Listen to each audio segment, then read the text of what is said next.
It's for a good cause, I swear.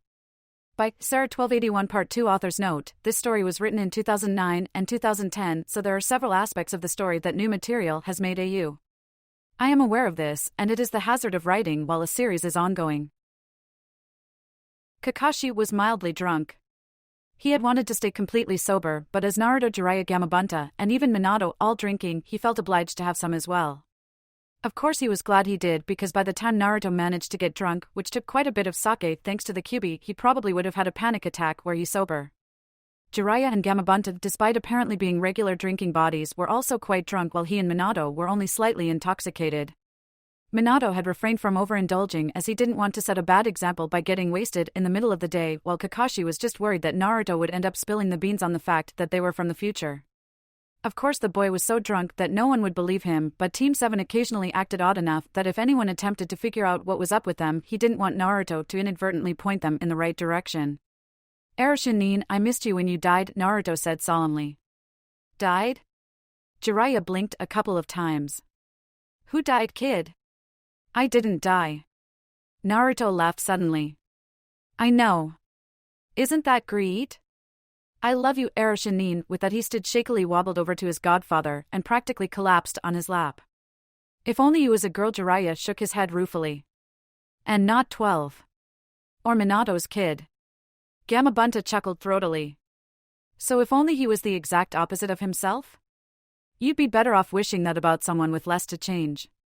Jiraiya thought about that for a minute. "Well, I do like blondes." "I am not hearing this," Minato moaned. "Jiraiya-sensei likes blondes, don't be too put up." Minato-sensei Kakashi tried to console him, doing his best to ignore the buzzing in his head.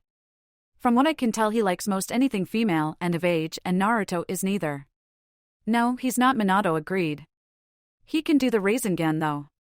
"How long did it take you to teach him?" "Oh, it took him a good month, I'd say. I told him what I knew about it when we left for Wave." Kakashi lied. "Why didn't you tell me?" Minato demanded. "That was a good 2 months ago. You're very overprotective, and I wasn't sure if he'd be okay with me teaching him such a risky jutsu." Kakashi covered. "Once he had it down, I couldn't complain," Minato argued. "Well, much. And then there was what happened after you found out just a little about what happened in Wave." Kakashi continued. Minato looked stricken. "You let my son die. That was completely different." "Maybe I didn't want to take that chance," Kakashi sniffed. "And what you should be doing is asking Naruto why he didn't tell you, as he wouldn't get in trouble if you didn't like my teaching methods." There now, that was Naruto's problem. Kakashi was even reasonably sure that he deserved it, as the boy was currently causing all sorts of problems for him. "And then he told me that I didn't understand because our situations weren't exactly the same. Like anybody's gonna have the exact same sob story. Isn't it enough we were both orphans?" "What?" "You're not an orphan," Jiraiya pointed out. "Remember, Naruto, orphaned means both parents are dead, not just one." Kakashi quickly stepped in. "I know that. I'm not stupid," Naruto pouted. "No, but you are extremely drunk," Kakashi countered. "I am not," Naruto declared, climbing unsteadily to his feet. "She?" Of course. Then he promptly fell over, so the effect was rather lessened. "You didn't teach Sasuke or Sakura the Rasengan, did you?" Minato asked, worried that Kakashi had decided to up and teach a rank jutsus to every minor he interacted with. Team 7 was his first attempt at teaching anyone who hadn't been in ANBU after all. "Of course not," Kakashi denied. "I only taught Naruto the Rasengan because you invented it, and he was going to learn it at some point anyway." Minato looked relieved. "I'm sorry, I should have known you wouldn't be so reckless." "I did teach Sasuke the Chidori, though," Kakashi admitted. "And Sakura?" Minato looked almost afraid of the answer. "Just the taijutsu and increasing her chakra reserves. Her control is perfect, but she doesn't have enough of it for any of the heavy hitters yet," Kakashi replied. "Hey, Kakashi!" Naruto had managed to get to his feet again and stumble over to his fellow time traveler. "You know how the Chidori's supposed to be an assassination thingy? As I created it, the odds of me having that knowledge is quite good," Kakashi confirmed. "Is that a no?" Naruto asked after trying and failing to figure out what that meant. Kakashi decided, "No, that's a yes." "No, that's a yes?" Naruto didn't understand that either. "Yes, I do know that Chidori is supposed to be an assassination jutsu," Kakashi clarified. "So assassinations are supposed to be quiet, so why's the Chidori sound like birds?" Naruto asked, surprisingly reasonable, considered he was too wasted to walk straight. Jiraiya and Gamabunta had apparently been playing a game of some sort as Gamabunta was loudly accusing the Sannin of cheating. How does he know what the Chidori sounds like? Minato asked suspiciously. Thinking quickly, Kakashi replied, he saw me showing it to Sasuke. Don't worry, he and Sakura were far enough away not to be in any danger from it. He does have a point about it being too loud for an assassination jutsu, Minato decided. When you're only assassinating one person, by the time they hear the Chidori they're already dead. Kakashi defended his prize jutsu. Besides, if we can have orange-clad ninja, then I can have a nature-oriented killing technique? What's wrong with being an orange-clad ninja? Naruto demanded. It's not very stealthy for one, Kakashi answered. Do I need to be? Naruto was honestly curious. Ninja usually were before we settled down and formed villages, Minato replied. Oh. Well, that's stupid. I'd rather be orange than stealthy, Naruto announced. No kidding? Kakashi muttered. Hey! Jiraiya's head suddenly shot up and he stumbled his way over to them. Naruto still gots to ride on Gamabunta to see if he passes the test. Kakashi eyed Naruto critically. Are you sure that's such a good idea? He can barely stand. Not to worry, he can sit on my head, Gamabunta assured him. Just as long as he doesn't fall off. I can do it. Naruto insisted. I did it before and I can do it again. We've never met before, Kid Gamabunta told him. Yeah, we have. It was a long time ago before I went back in, Naruto started to say before Kakashi clamped a hand over his mouth. That, quite enough of that, don't you think? He said sternly. He really hoped Naruto could keep his mouth closed while he was riding around on Gamabunta. Don't worry, Kakashi, Naruto stage whispered. I won't give away our secret. Kakashi smacked his forehead. At the rate this was going, he wouldn't be too sure about that. What secret? Minato asked darkly. Why are you and my son keeping secrets from me? Kakashi groaned. That was it. Naruto was never allowed to go drinking again. Sakura could barely move after her first day of training. She was fairly certain that Tsunade had gone easier on her when she had first started in the old timeline, but then she supposed that since she had some experience this time, the slug Sannin had figured she could handle it. Now to mention she only had a month to train for the finals. Sakura decided to take the scenic route home to try and see if she could regain enough chakra to heal herself a bit or find someplace to clean herself up, as she really didn't want her civilian parents to see her and get concerned. On her way past the barbecue place, she saw Team 10 Sansashima eating right in front and decided that she might as well put her return home off further and say hi. Hey guys, she greeted them with a smile. Hi forehead, are you alright? Ino asked, concerned. You look like you just got the crap beaten out of you. I kind of did, Sakura admitted. Just tell me who did it and I swear to God they are going down, Ino growled. Oh, it's nothing like that. Sakura assured her friend. It's just part of my training for the exam. Really? Ino asked skeptically. Why aren't you doing anything like that, Shikamaru? Troublesome, Shikamaru murmured, resting his head on the table. What? Ino demanded. He said troublesome, Choji helpfully repeated. I knew that. Ino insisted. Then why did you ask what he said? Choji asked reasonably. I was being dramatic. Ino shook her head. My teammates have no sense of melodrama. And my teammates are all suffering from an excess, Sakura replied. I think that's worse actually. If you say so, Ino sounded unconvinced. She poked Shikamaru's head. If you don't take your training seriously, then how in the world do you expect to be able to avenge me in the finals? Sakura froze. Avenge you? Ino nodded. Yeah, against that Temari girl that I went up against in the preliminaries. Shikamaru's going up against her in the first round. Vengeance is not the answer, SAS or Ino, Sakura amended. Ino looked at her questioningly at the slip-up but didn't ask about it. I understand that I needed a wake-up call. This exam has made me realize more than anything that this is not a game, but did she really have to be so brutal about it? Sakura shrugged helplessly. Suna's a different world, Ino. She didn't have to go out of her way to humiliate me like that, Ino pointed out. Just being outmatched was enough. I know, but... Sakura hesitated. Do you really have to use the word vengeance? I kind of have a minor panic attack every time I hear that word or any variation of it. Why? Choji asked, reaching for another plate of barbecue. Well, Sakura trailed off. Talking to Sasuke about vengeance probably counted as encouraging him, especially as it would be something that they temporarily had in common, and Ino still liked him even if she did seem to be making an honest effort to be more serious about being a kunoichi. You normally have to say that to Sasuke, right? Shikamaru asked. And apparently quite often? How did you know? Sakura asked, surprised. He's the most likely one on your team to be after vengeance after what Orochimaru did, Shikamaru replied with a shrug. He is so tragic. Ino swooned. He also doesn't like talking about it, so unless you want to piss him off, don't mention it, Sakura advised. Of course I'm not going to do that. Ino exclaimed. What do you take me for, oblivious? Sasuke was sitting in a clearing in the woods, trying to improve his control over Amaterasu. Given the fact that if he made a mistake he'd have a forest fire on his hands, and it hadn't rained in a while, that was some pretty powerful incentive to not mess this up. I'm telling you, Lee, it's probably just someone practicing a jutsu. Niji's voice sounded from a little ways behind him. But Niji, forest fires are so unyouthful. Lee protested. Don't you agree, Tenten? I think it doesn't matter what I think, as we're going to investigate either way, Tenten responded as Teen Guy stepped into view. Ah. It is my eternal rival. Lee said, pointing at Sasuke dramatically. Niji raised an eyebrow. I thought I was your so-called eternal rival. Careful, Niji, you sound jealous, Tenten teased. I'm not, Niji insisted, glaring at her. And it looks like I was right about the jutsu practice. Do not worry, Niji. Just because Guy-sensei only has one eternal rival does not mean that it is not possible to have more than one, Lee assured him. Since when am I your eternal rival? Sasuke wanted to know.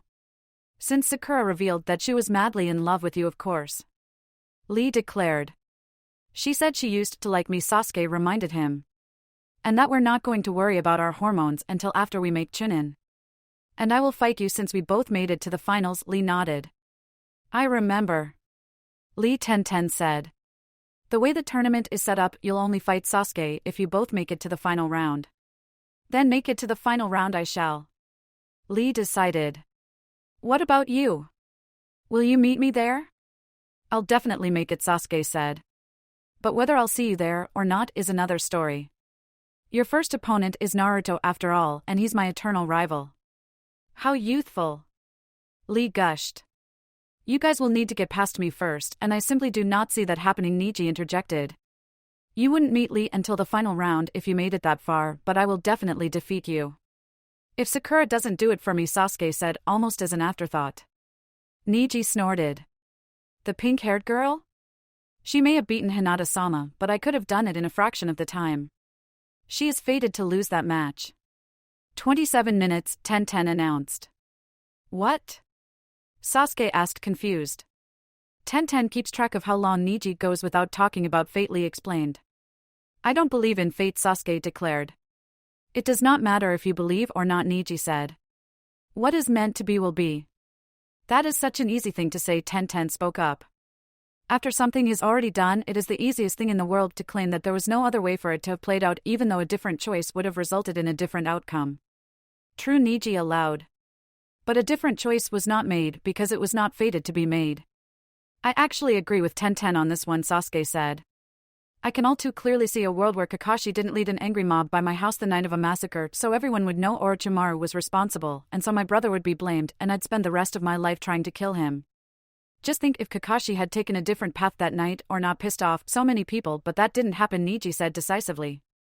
Because that's absurd. You're telling me, Sasuke murmured. Sasuke and Sakura were already waiting at a Chiraku ramen when Naruto bounded in as full of energy as ever. Kakashi trailed after him holding a hand in front of his eyes. Is he all right? Sakura asked, concerned. Why yes, I'm feeling fantastic. In fact, I'm feeling so great I might just have to go take down an Akatsuki member single-handedly, Kakashi snapped. Don't mind him, Naruto said cheerfully. He's just cranky because he's hungover from earlier when we initiated me into the Toad Summoners this morning. Then why aren't you? Sasuke asked. Naruto gave him a strange look. Because I was initiated into the Toad Summoners. I just said that. I'm thrilled, I missed being able to summon them. No, I meant why aren't you hungover? Sasuke clarified. Naruto shrugged. I don't know. Fast metabolism? It's probably the QB, Kakashi hazarded a guess. And I officially hate him. Being a Jinchuriki is not all fun and games, Naruto lectured sternly. Even if it is next to impossible to experience chakra exhaustion, you have amazing stamina, heal ridiculously fast, and apparently don't get hungover. That's not the only reason, Kakashi informed him. What did I do? Naruto asked, clueless. Every time you turned around you kept mentioning something from the future. Kakashi burst out. I did? Naruto looked sheepish. My bad. Naruto, how could you? Sakura demanded. I was drunk. Naruto reminded her. And it will never happen again, Kakashi vowed. Naruto sulked. So what happened? What did you tell them? Sakura asked anxiously. Kakashi shrugged. I managed to convince them for the most part that Naruto was just really drunk, but they may remember this later and put 2 and 2 together if we're not careful. And frankly, Naruto, you blowing a ton of money on sake to get drunk is simply not worth the risk. Why didn't we ever tell anyone anyway? Sasuke asked. There was a silence. Well, it's kind of hard to believe, Naruto said at last. Yeah, but we know enough that we could convince people easily enough, Sasuke pointed out. Naruto shrugged. Kakashi hadn't said anything when I got back. They looked to Kakashi since he'd been back a decade before Naruto. I just didn't want to, Kakashi said simply. That's ridiculous, Sakura said. Perhaps, Kakashi replied. But it's working for us, so Naruto can't drink. You two shouldn't either, just in case. Sakura snorted. My parents would kill me. She paused. Although while we're on the subject of things we're not allowed to do, Ino's apparently on a revenge kick right now, so we need to keep her away from Sasuke. No arguments here, Sasuke agreed. And now we've got more things that are more important to Sasuke than revenge. Naruto beamed. I feel like we're really getting through to him. The day of the Chunin exam finals arrived at last. Concerned about Minato's safety, since not only Orochimaru but at the very least Madara had their eye on Konoha, Kakashi talked the Hokage into letting him into the Kage box as a guard. It would have been easier to convince Minato to have either Rin or Obito in there as well, given they were his team, but Obito was proctoring and Rin was on healing Chunin hopefuls duty. Instead, Kakashi had eventually managed to persuade Minato to have Itachi as another guard. Hopefully the 3 of them would be enough should anything happen. Sasuke, Sakura, Naruto, Temari, Gaara, Shikamaru, Kiba, Niji, Lee, and Shino were all gathered on the arena floor for some last-minute instructions from their proctor, who would be showing up any time now, they were sure. Where is he? Sakura asked irritably, turning to Sasuke. How should I know? Sasuke snapped back. You live with him. Sakura reminded him. He left the house before I did, Sasuke told her. So honestly, I have no idea. What do you think, Naruto? Sakura asked. I can't believe Sasuke actually showed up on time, Naruto said, shaking his head in amusement. Because last time, shut up. Sasuke ordered. That wasn't my fault. You never did tell us what took so long, Sakura remarked. Sasuke shivered. You're better off not knowing, believe me. Tell me. Naruto demanded. You know how Kakashi always had the most idiotic excuses for why he was late? Sasuke asked rhetorically. Well, it turns out that while he did spend most of that time staring at the memorial, he also got into some of the most bizarre situations. That poor tree, what happened? Sakura pressed. But Sasuke refused to say any more on the subject. Frustrated, Naruto turned to Gaara. So how was your month? I haven't killed anyone in 30 days, Gaara informed him. I'm actually at a loss as to when the last time I went 7 days without killing anyone was. Naruto winced. That's great, but you might not want to mention that in front of any of the people involved in the exam, or that might get back to my dad. Most genin don't kill anyone, so to do it so frequently might make him wonder. Gaara nodded. Duly noted. It was kind of funny though, Temari confided. Poor Kankuro is still convinced you guys did something, or made a doppelganger, or whatnot. Naruto feigned innocence. I don't know what you're talking about. I noticed you guys because of those evil soulless puppets of Kankuros, and my empathy for you guys having to deal with something like that on a daily basis might have propelled me to talk to you, but I love meeting new people. We really did just treat you guys like everybody else. Exactly, Temari stressed. That just doesn't happen. Naruto looked confused. Oh, because you guys are the kids of the Kazekage? Well, I'm the son of the Hokage, so that's not really such a big deal for me either. Never mind, Temari said, shaking her head ruefully. Did my opponent for the first round just fall asleep? Naruto quickly glanced over at Shikamaru, who had sat down and seemed to be snoring. It would appear so, he agreed. Oh, this is so not fair, Temari complained. How did I get stuck with such a lame opponent? If you think he's so lame, it should be an easy victory, right? Naruto asked her. Easy and impressive are not necessarily one and the same, and there is no way me taking down someone who won't even stay conscious now will ever be seen as impressive, Temari replied. Well, there will be other matches? Naruto offered. Being late is so unyouthful, Lee said mournfully. I really want to have my most youthful match with Naruto. Hello everyone, sorry, I'm late, Obito said, strolling into the arena. There was this tree, and well, you're probably better off not knowing. Definitely better off if it was what I think it was, Sasuke agreed quietly. Oh god, not another story you refuse to elaborate on. Sakura groaned. We haven't even gotten the squirrel story yet. To be fair, I don't know what happened either, Sasuke told her. But I will, so help me I will. Okay, before we start, I just want to make sure everyone remembers who they are fighting, Obito said. How could someone forget who they're fighting? Kiba demanded. You couldn't possibly specialize your training specifically around your first opponent if you don't know who it is. I don't know who I'm fighting, Naruto said. I know Sakura's fighting Neji, Shino's against Gaara, Sasuke and Kiba have a grudge match, and Shikamaru's with Temari. Of course, no wait, I guess I do know who I'm fighting after all. By process of elimination, Shino noted. Naruto shrugged. What works works. You realize Lee just mentioned he was fighting you, right? Neji asked. Naruto shook his head. Nope, I must not have been paying attention. So what else is new, Shikamaru murmured. Okay, since Naruto just reminded anyone else who might have forgotten of the matchups, I'm going to move on to reminding you that there are no rules here except that you need to keep the fight down here and no firing into the crowd. Seriously, you have no idea what that would do to our tourist industry, Obito shook his head at the thought. So aside from giving our fights geographical boundaries and not killing potential customers, anything's fair game? Temari asked. Obito nodded. Absolutely. The matches go until either one party gives up or dies.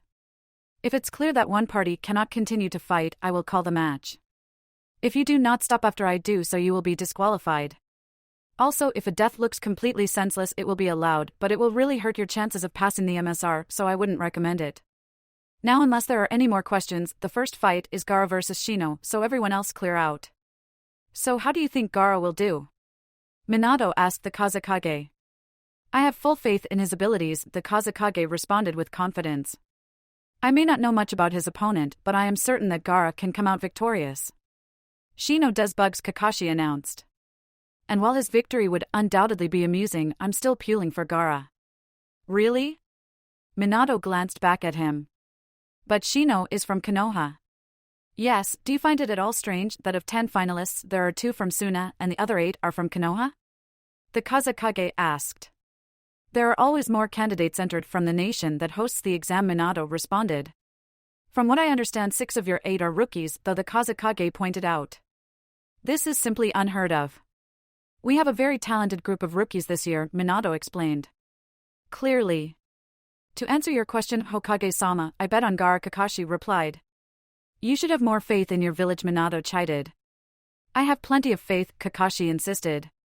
But I just don't see how bugs can take down sand armor. You also bet on the Kazekage's daughter, Itachi reminded him. Minato frowned disapprovingly. Well yeah, Kakashi sounded sheepish. But in my defense, Shikamaru doesn't really seem to want to be here, so I can't imagine he'll be willing to face 3 matches. You are one of the Jounin senseis who has a team still in the exam, yes? The Kazekage asked. Kakashi looked mildly surprised. Yes, I am.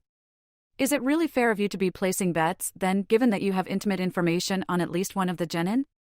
The Kazekage continued. 3 actually, Kakashi corrected, a hint of pride in his voice. And as far as I'm concerned, if it's legal, it's fair. Besides, I wasn't even really planning on betting on all of them. Let me get this straight, Minato said, raising his eyebrows. Naruto knows the Rasengan and signed with the Toads, and Sasuke knows the Chidori and has a Manjikyu Sharingan, and you wanted to bet against them? Well, not them, Kakashi admitted. Sakura though, but Itachi wouldn't let me. You need to have more faith in your team, Itachi insisted. If she finds out that her own Jounin sensei has no faith in her, it will have a debilitating effect on her performance. And if she does not pass, Sasuke is in for a very rough year. It's not like I don't have faith in her, Kakashi defended himself. I do, it's just Niji. Hyuga Niji? The Kazekage perked up. I had heard he was quite the prodigy. He's the one who beat my other son Kankuro so handily? Niji is quite gifted, Minato acknowledged. I'm glad, the Kazekage remarked. From what I've gathered, Kankuro's defeat was shameful, so I would at least prefer the victor be skilled. Sakura beat Niji's cousin Hinata, Itachi pointed out. And they are young enough to rely heavily on the same family style. Niji's a lot better than Hinata, Kakashi countered. Although you are right, she does know how to beat that, just whether or not she trained with Tsunade, hopefully that will have given her some results. Betting against one's team is far more dicey than betting on them, Minato informed him. Why is that? Kakashi asked. Because if she does lose, then people will cry foul and claim she threw the match, Minato explained. Sakura? Throw a match? Not a chance, Kakashi declared. And like I said, I couldn't bet against her, so I put a little down in her favor. The odds are so against her that on the off chance she wins, I'll make a killing. May our fight be honorable and impressive, Shino said politely once the arena floor had been cleared of everyone but him, his opponent, and the proctor. Gaara merely nodded. Ready, begin, Obito said before stepping back. Gaara and Shino stared at each other for a moment, both preferring not to be the one to make the first move. Then Gaara sent an experimental wave of sand at Shino, who merely stood there. The sand enveloped the Aburame up to his neck, and Gaara slowly tightened the sand around him. It cannot be that easy, Naruto complained. Come on, Shino, do something. Shino's battles are always kind of boring, Kiba confided. But that doesn't mean that he's going down on the first hit. Sure enough, as Gaara continued to squeeze Shino's body, it broke apart to reveal it had been but a bug clone. The real Shino, standing a good 20 feet away from his dispersed clone, sent those bugs Gaara's way, only to be stopped by Gaara's automatic sand shield. So wait, the fight is going to consist of Gaara being unable to get at Shino because he'll keep switching them out for bugs, and Shino not being fast enough to get through to Gaara? Sakura summarized. Looks like it, Sasuke agreed. Which won't be very much fun to watch. At least it might take a while, Shikamaru spoke up. The whole exam is so very troublesome. Then why are you even here? Temari demanded. Because dealing with the Sima Ino and scariest of all, my mother, if I don't make it, is even more troublesome, Shikamaru explained with a yawn. Oh, I will show you troublesome, Temari growled. Save the flirting for the match, Temari, Naruto advised absently. The Sunakunoichi turned incredulous and angry eyes on him, and he quickly ducked behind Sasuke. Hide me, oh human shield, Naruto implored. Sasuke couldn't believe this kind of thing kept happening to him. Stay back, Naruto told Temari, pushing Sasuke in front of him. He's too cute to die. Kiba immediately perked up at this. Is that a knot? One word, Sasuke said dangerously. Difficult match, or what? Kiba continued without missing a beat. If they can't get to each other, then they can't end the match or even really showcase their skills. After a few more false starts on both of their ends, Gaara seemed to come to a decision. He sent his sand out again, slow enough for Shino to replace himself with a clone as he had been doing, but this time, instead of just trying to immobilize him, he wrapped Shino's bug clone completely in sand. Before Shino could do anything, Gaara clenched his fist tightly and said Sabaku so. Instead of the customary blood and gore this technique usually brought, when the sand imploded, it left little black shredded remains from the hundreds of bugs forming the Shino clone everywhere. My bugs, Shino said quietly. I may have no plans to kill you, Gaara said slowly. But I have no compunctions about completely wiping out your army of insects. If you keep using them to shield you, then I will destroy them all. Once I do that, I will be able to attack you directly. Shino stood silently for a moment, contemplating the news. Finally he said, there is nothing to be done then. Why? Because this match is not worth the destruction of my colony. I forfeit. The winner is Gaara, Obito announced. The next match is between Naruto and Lee as soon as we clear out all the bugs. Naruto met Gaara on the stairs, back to where the rest of the Chunin hopefuls had gathered. Wow, that match looked so incredibly frustrating, I was getting annoyed. Yes, I think I am beginning to understand why an impenetrable defense like mine would get to be wearisome for my opponents, Gaara agreed. Fortunately, he cares too much for those bugs of his to go through with a senseless slaughter, or it may have taken even longer. I notice you didn't make any attempt to kill him until the end when you knew it would be a bug clone, Naruto commented. Gaara nodded. I have lasted a month without blood, I can last 3 matches. Naruto grinned. I'll appreciate it when I see you in the finals. Gaara nodded again, looking thoughtful. It's strange, the longer I go without killing the harder it is, but it's easier too. What? Naruto didn't get it. Gaara just shook his head. Never mind. Tough break, Shino, Kiba said once his teammate had rejoined them on the balcony that served as a waiting area. Indeed, Shino agreed. Kiba reached down to scratch Akamaru behind the ears. I understand though. If it came down to a match or Akamaru's life, well, I wouldn't even have to think about it. Akamaru barked happily. Sasuke? Kiba said. Yes? Sasuke asked, wondering why the possibly more annoying version of Naruto persisted in speaking to him. Akamaru said that should you try, he's going for the throat, Kiba warned. Sasuke rolled his eyes. Oh, relax. I'm not going to hold your dog hostage. Yeah, Sakura chimed in. Because while people might be okay with bugs biting it, dogs are adorable, and something tells me that a title like Puppy Killer would be enough to scare off even the most rabid of fangirls. Although if you were going to use him in the fight, Sasuke began. Instantly half the room glared at him. Kidding, God, you shouldn't make jokes, Sasuke, Naruto said, shaking his head. It freaks me out.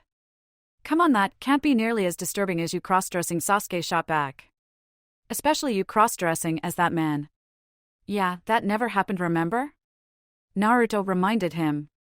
And don't make me start on your drag form. The rest of the room watched in stunned silence. Sakura Lee said at last. What kind of things do your teammates get up to in their free time?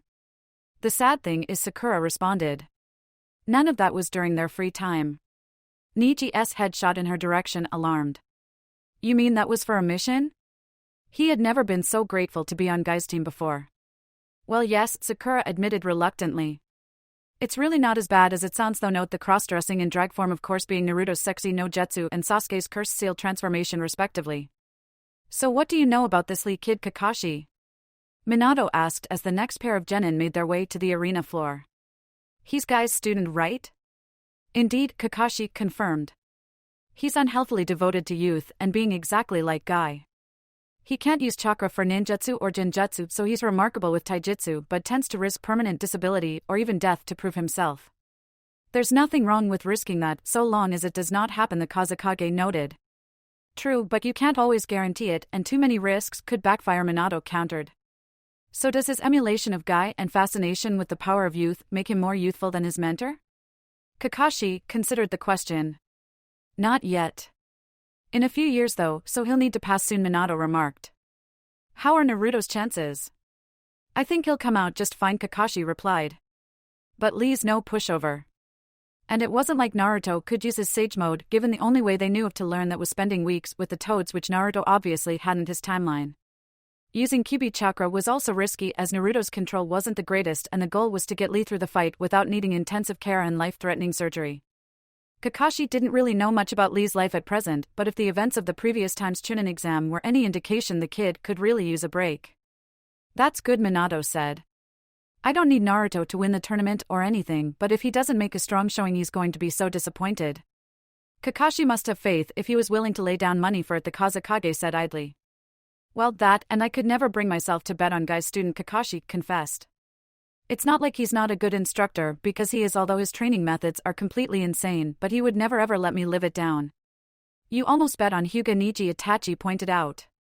But I didn't, Kakashi said finally. And Niji being Guy's student was really what decided me in the end. May we have a most youthful match, Lee said, bowing. Naruto bowed back. If by most youthful you mean impressive enough for a promotion, then I hear you. One question before we start, I know Sakura used to love Sasuke, but did she ever harbor feelings for you? Lee asked. Well, she did confess her love to me once, Naruto answered. But that was mostly because she wanted to kill Sasuke. Lee blinked. Pardon? We have an interesting team dynamic, Naruto said with a shrug. So it would appear, Lee agreed. If you guys are quite done with the small talk, Obito spoke up, then the second match of the finals can begin. But the small talk is a vital part of my very ninja style. Naruto protested. Be that as it may, Lee doesn't really look like he needs to be saved from self-destructing, so just get on with the match, Obito instructed. Maybe he didn't. But wait until he started opening those gates. Naruto didn't remember how many of them Lee could open at this point in time, but he was fairly certain he could already open enough to turn red, which probably wasn't good for him. Lee came at him quickly, aiming a high kick at his chest. Naruto jumped back so it only grazed him, but Lee didn't give him any time to recover. His hands were suddenly everywhere, and Naruto didn't have time to do anything but block it. Naruto knew that theoretically his ungodly stamina should allow him to outlast Lee if they kept this up. The problem was not only would it fail to showcase anything but his staying power, but it also left Lee in a position to land a hit and do some serious damage.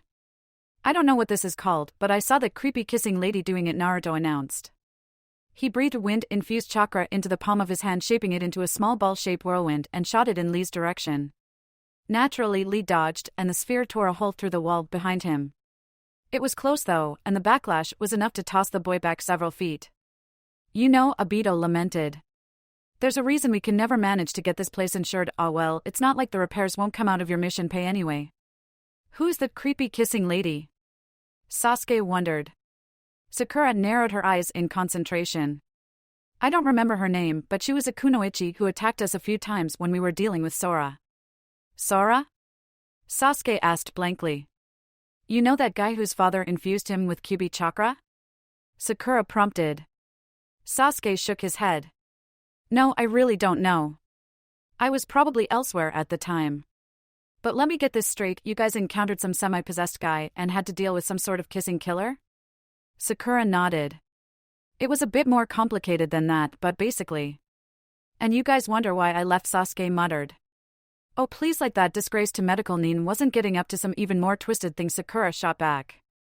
If he was, then I didn't have to see it, so I couldn't care less, Sasuke replied. Or that vampire girl, Sakura continued. Who? Sasuke asked, puzzled. You know, the one that healed people by biting, Sakura elaborated. Karen wasn't really a medic, Nin, Sasuke pointed out. And she had to get bitten to heal people, not vice versa. Whatever, Sakura said. It was weird. And she was creepy. She actually reminded me of you when we first got on a team, Sasuke said, casually. Sakura's eyes darkened. What? Think about it.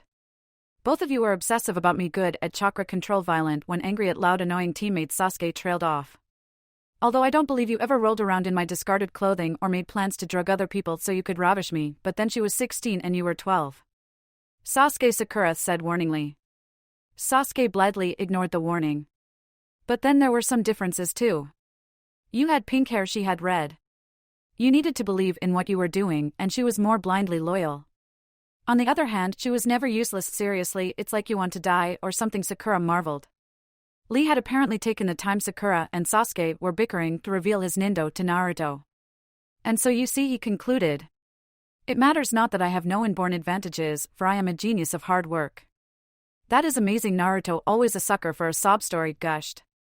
I am truly inspired. I may not be the most naturally gifted either, but I am a genius of stamina. No natural advantages? Sasuke shouted down. What about the Kyuubi? Or being the Hokage's son? Sakura added. Or the fact one of the Sannin is your godfather? Kiba joined in. Or the fact you always seemed to know everything before we were taught it? Shikamaru deigned to contribute. Or yep, Naruto said loudly, ignoring his rather unsupportive friends. I did everything all by myself. Well, then we shall have to see which is greater, my hard work or your stamina, Lee declared. Lee guy called out. Lee immediately turned his attention to his mentor. Naruto cursed the fact that Lee was his friend, and thus attacking him when he was distracted during the exam would probably be a bad idea. Yes, Guy-sensei? Take them off, Guy ordered. Lee's eyes widened. Are you sure? I thought I know, Guy nodded, smiling. But it's time to show these people what you're made of. I will, Lee nodded determinedly. He bent down and began unbuckling the weights around his legs. Naruto was really cursing having an honor code right about now. You think taking off a few paltry weights will give you enough of an advantage? Temari asked skeptically. I don't know, Shikamaru said thoughtfully. Loud and ostentatious though they may be, I don't think Guy and Lee would make such a procession about just a few pounds. Besides, they are both known to take things to the extreme. But those things are tiny. Temari protested. How heavy could they possibly be? Temari's question was answered as Lee casually tossed the two weights to the side as if they weighed nothing. To the surprise of most of the stadium, the weights left a huge crack in the floor and caused a large cloud of dust. Temari blinked. "I stand corrected." "I knew I should have made a bet," Shikamaru said absently. "Then why didn't you?" Temari demanded. Shikamaru shrugged. "It was too troublesome, right?" Temari rolled her eyes. "How did I know you were going to say that?" "You've said more than 2 words to him?" Kiba offered. "No one asked you," Temari snapped. "I don't need to be asked," Kiba declared. He cocked his head. "You know you two would make a good couple," Shikamaru would have responded, but he felt secure that the Suna Kunoichi would react enough for the both of them. "I'm 16. He's 12. What the hell is wrong with you?" she demanded. 13, Shikamaru corrected. "That's not much better," Temari insisted. In a couple of years it won't make a difference," Kiba said dismissively. "Then come back then," Temari ordered. "Oh, I will," Kiba said, an evil glint in his eye. Akamaru barked twice.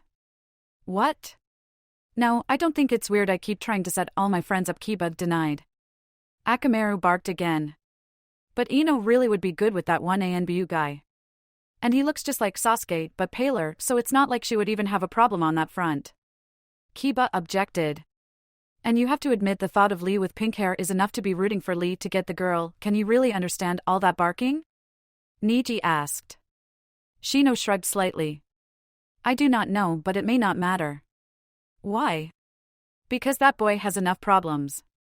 "Poor Hinata-sama, to think she's on a team with him." Niji shook his head.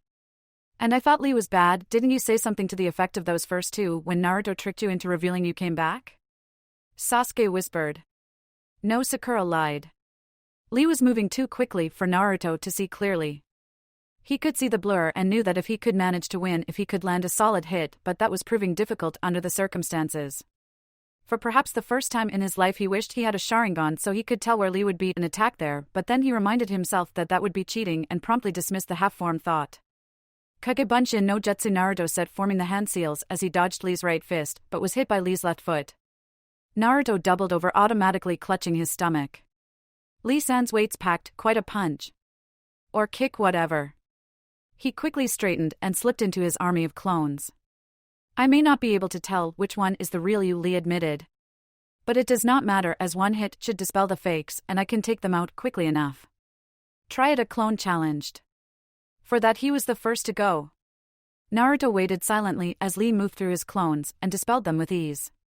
Fortunately, it seemed that Lee had chosen to start with the clones on the opposite side of Naruto, so Lee made his way towards his real opponent last. Having had to dispel dozens of shadow clones already, Lee was getting frustrated and was beginning to slow down. Perfect.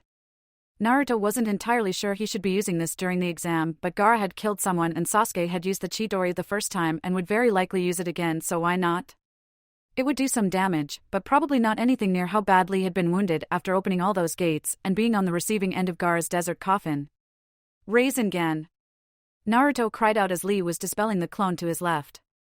Lee's eyes widened and he tried to get out of the way, but it was too late. The Rasengan did not hit him head-on, but it still sent him flying and his head hit the floor with a sickening crunch. Obito waited for a moment to see if Lee would rise to his feet. When he didn't, he hurried over to see his condition. Naruto is the winner of the match. Someone get a medic. Immediately the medic standing by went to Lee's side with a stretcher. Naruto bit his lip as he hurried up to the balcony to rejoin his friends. "Think I overdid it a bit?" he asked, concerned. "It could be worse," Sasuke said with a shrug. "He may need medical attention, but so did half the people from the prelims. Besides, it's not like getting hit will jeopardize his chances of remaining a ninja." That is something Sakura agreed, remembering that even breaking half his limbs wasn't enough to dampen Lee's insane resolve, as he'd only made his condition worse in the month before the finals by trying to ignore his injuries. "Who's up next?" Kiba asked. "That would be me," Shikamaru said, raising a hand lazily. "I'm not really sure I want to, though. I mean, after me is Niji and then Sasuke. Who really wants to see me fight?" "It doesn't matter who does or does not want to see you fight, as you will not like the consequences if you forfeit, and don't give me a chance to," Temari said, grabbing his arm and dragging him towards the stairs. "You think you know, troublesome, trust me, you have no idea." While I admire Temari's determination, any match involving Shikamaru that doesn't come with some sort of external time constraint will take hours, Naruto remarked. Do you guys want to ditch again? But I'm up after the match, Sakura protested. Hours, Naruto repeated. I don't know, Sakura trailed off. I was up after Shikamaru's match during the prelims, Sasuke reminded her. And I made it back in time. Yeah, but you're an Uchiha, Sakura pointed out. Everyone wanted to see you in the finals, so they weren't about to toss you out of the prelims for being a few hours late. And Niji's the Hyuga's up and coming prodigy, and they'll want to give him a chance to shine, Sasuke pointed out. Besides, Naruto's right, the fight will take hours. But so will lunch, Sakura replied. I was going to say something about being shocked that Sasuke would actually agree with me, but then I realized that he would just say that it would happen more often if I was right more often, so Naruto trailed off. It's kind of pathetic you can have arguments with me in your head, Sasuke said bluntly. And I don't even win them all the time, Naruto said, sadly shaking his head. Fine, let's go, Sakura decided. Kakashi's kind of busy making sure your dad doesn't die, so he can't come, so does that mean it'll just be the three of us? That's no fun, Naruto said, shaking his head. His eyes lit up.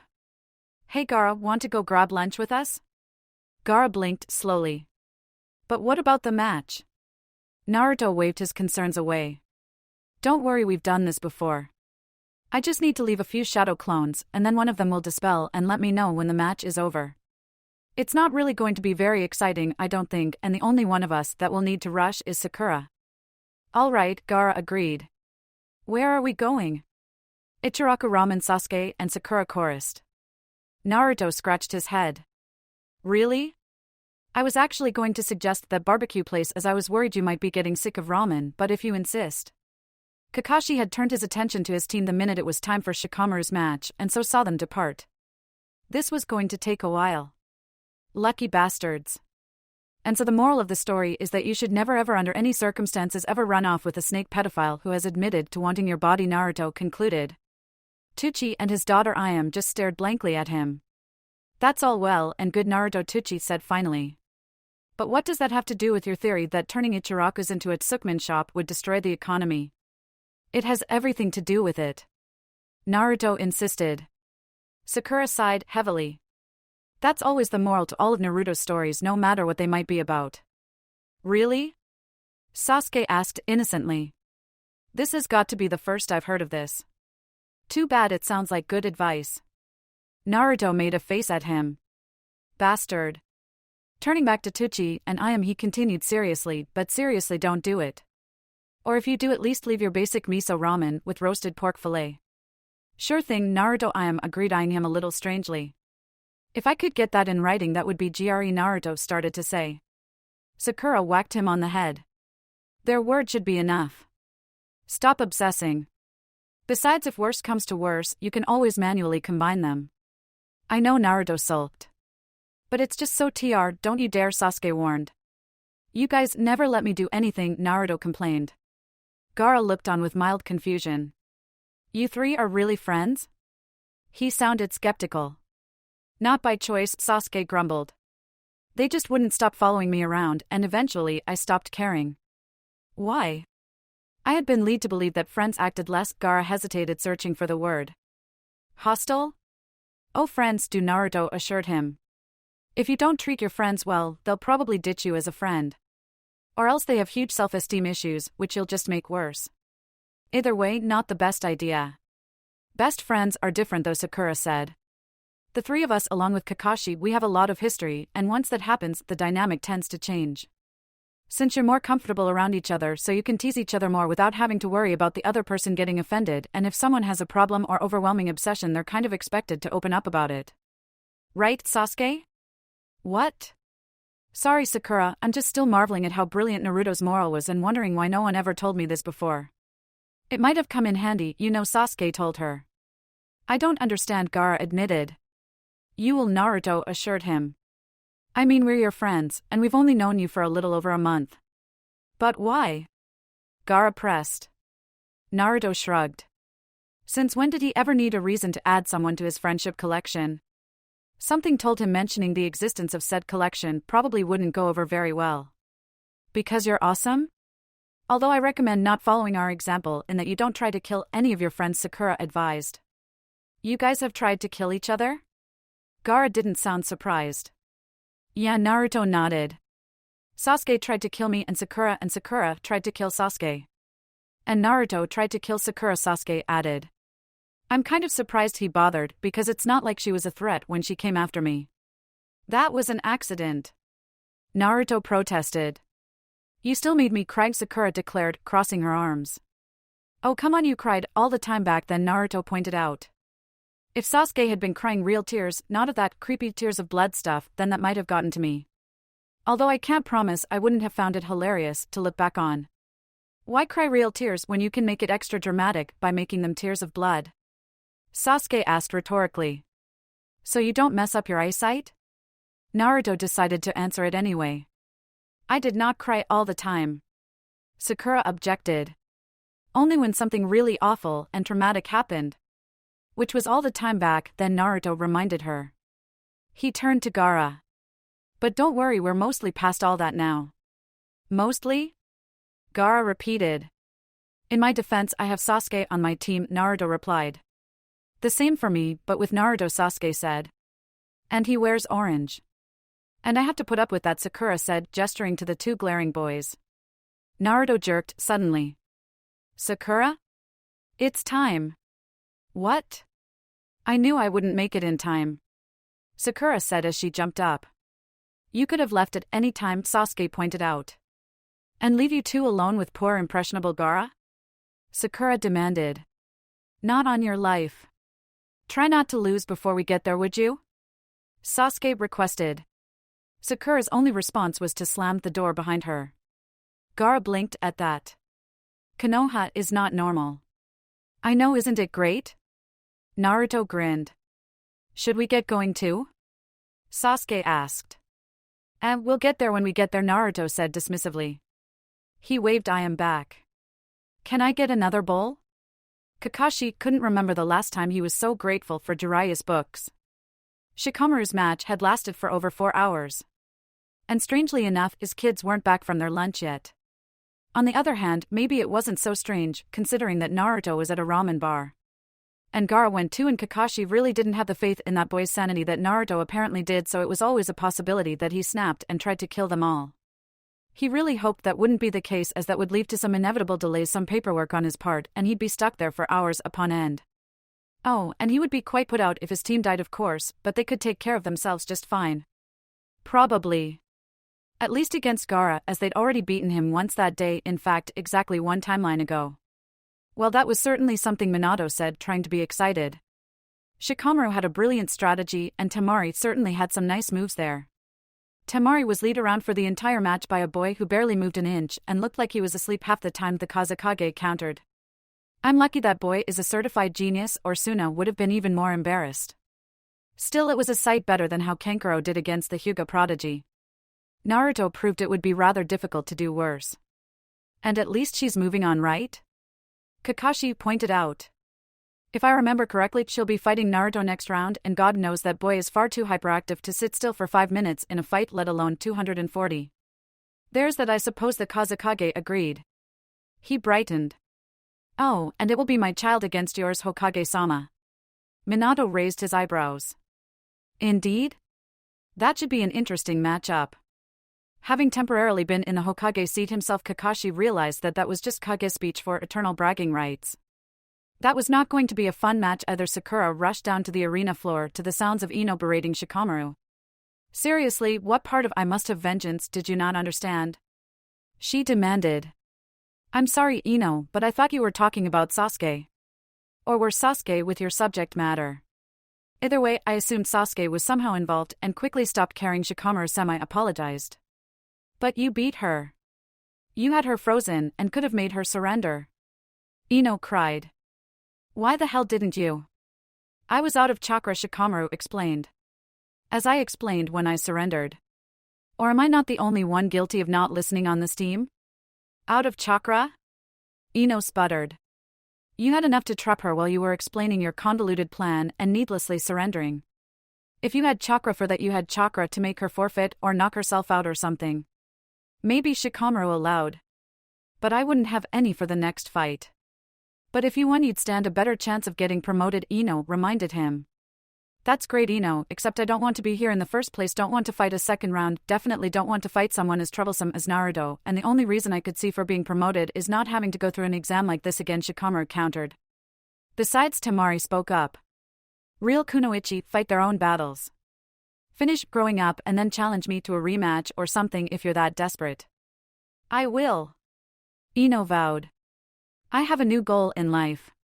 You know, Temari said idly, it's times like these that I understand why Kankuro hates kids so much. Sorry I'm late, Sakura said as she finally made her way over to her opponent.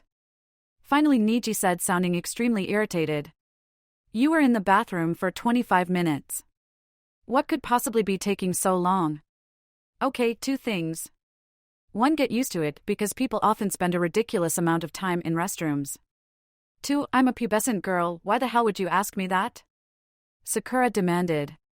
Kids, got a point, Obito said. You are really better off not asking. Anyway, let the hopefully more mobile 4th match between Hyuga Niji and Haruno Sakura begin. You are going to lose this match, Niji informed her matter-of-factly. You don't know that, Sakura argued. We haven't even started fighting yet. And yet the outcome is predetermined, Niji insisted. Sakura groaned. Not more of this fate crap, there is nothing wrong in accepting that some things are inevitable. For instance, you have pink hair and will never be a chakra powerhouse. I am a Hyuga branch member and a prodigy.